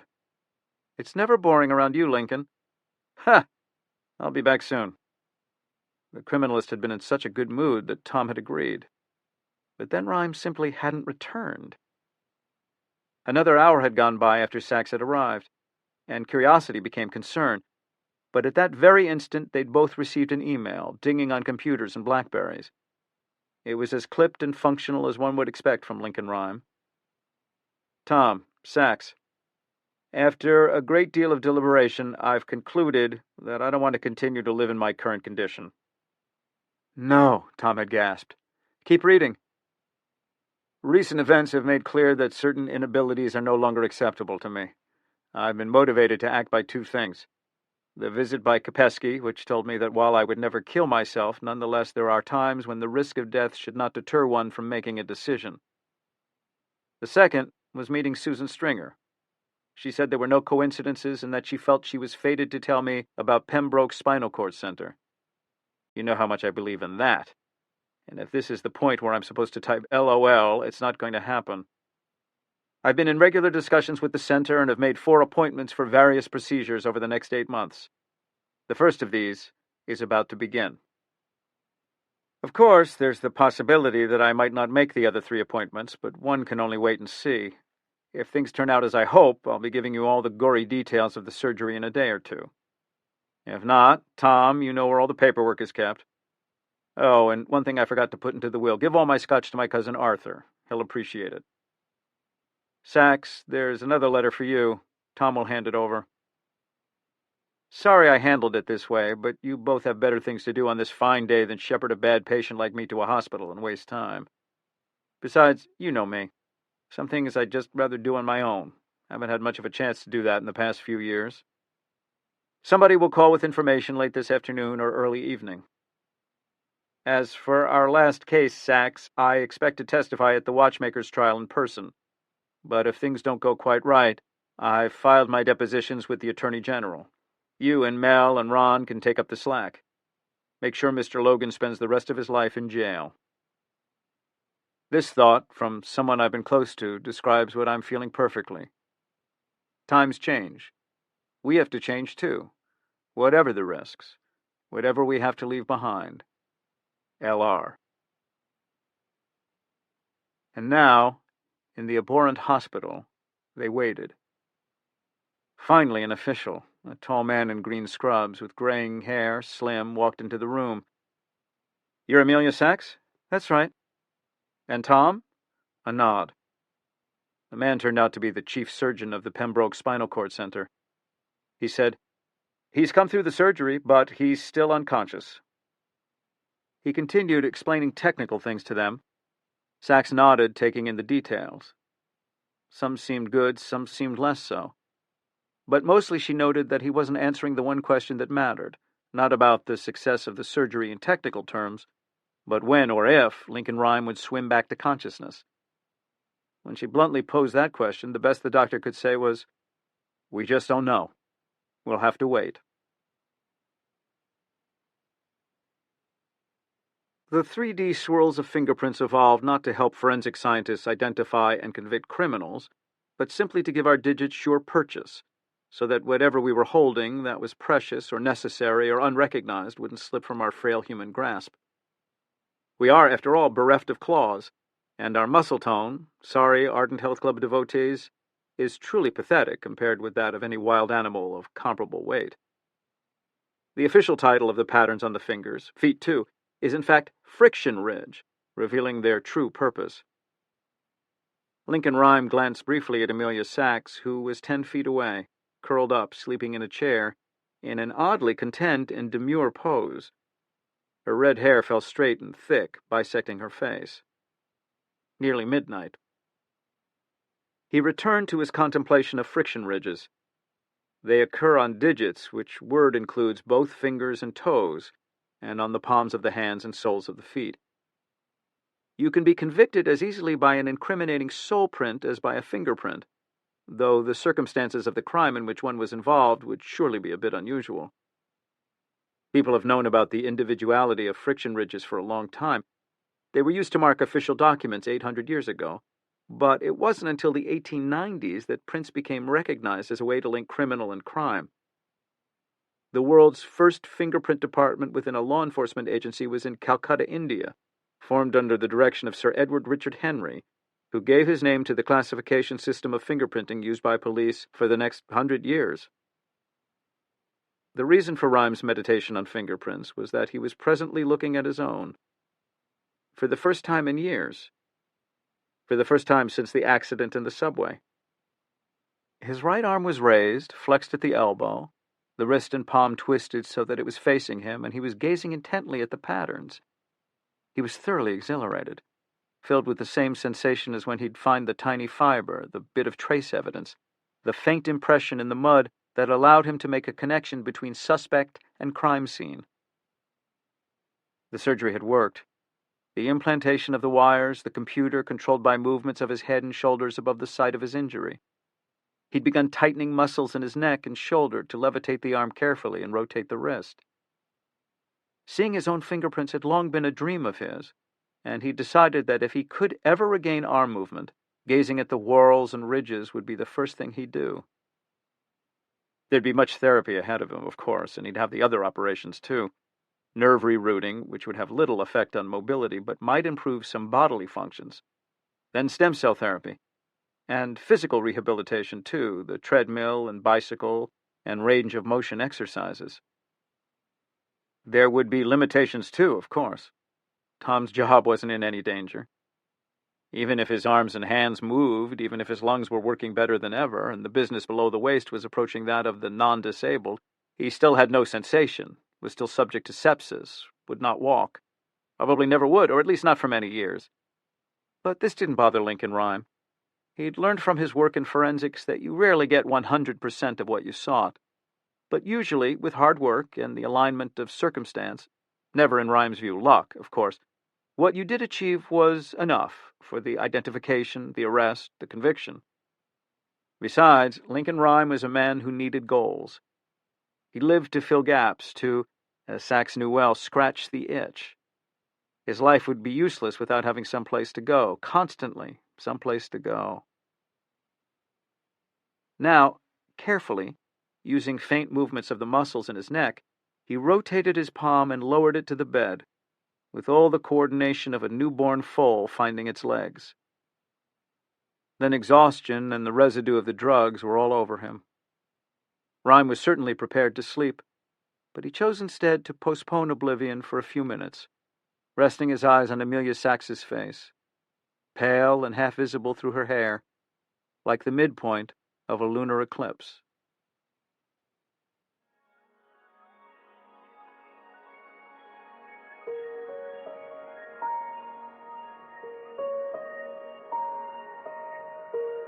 The Burning Wire, a Lincoln Rhyme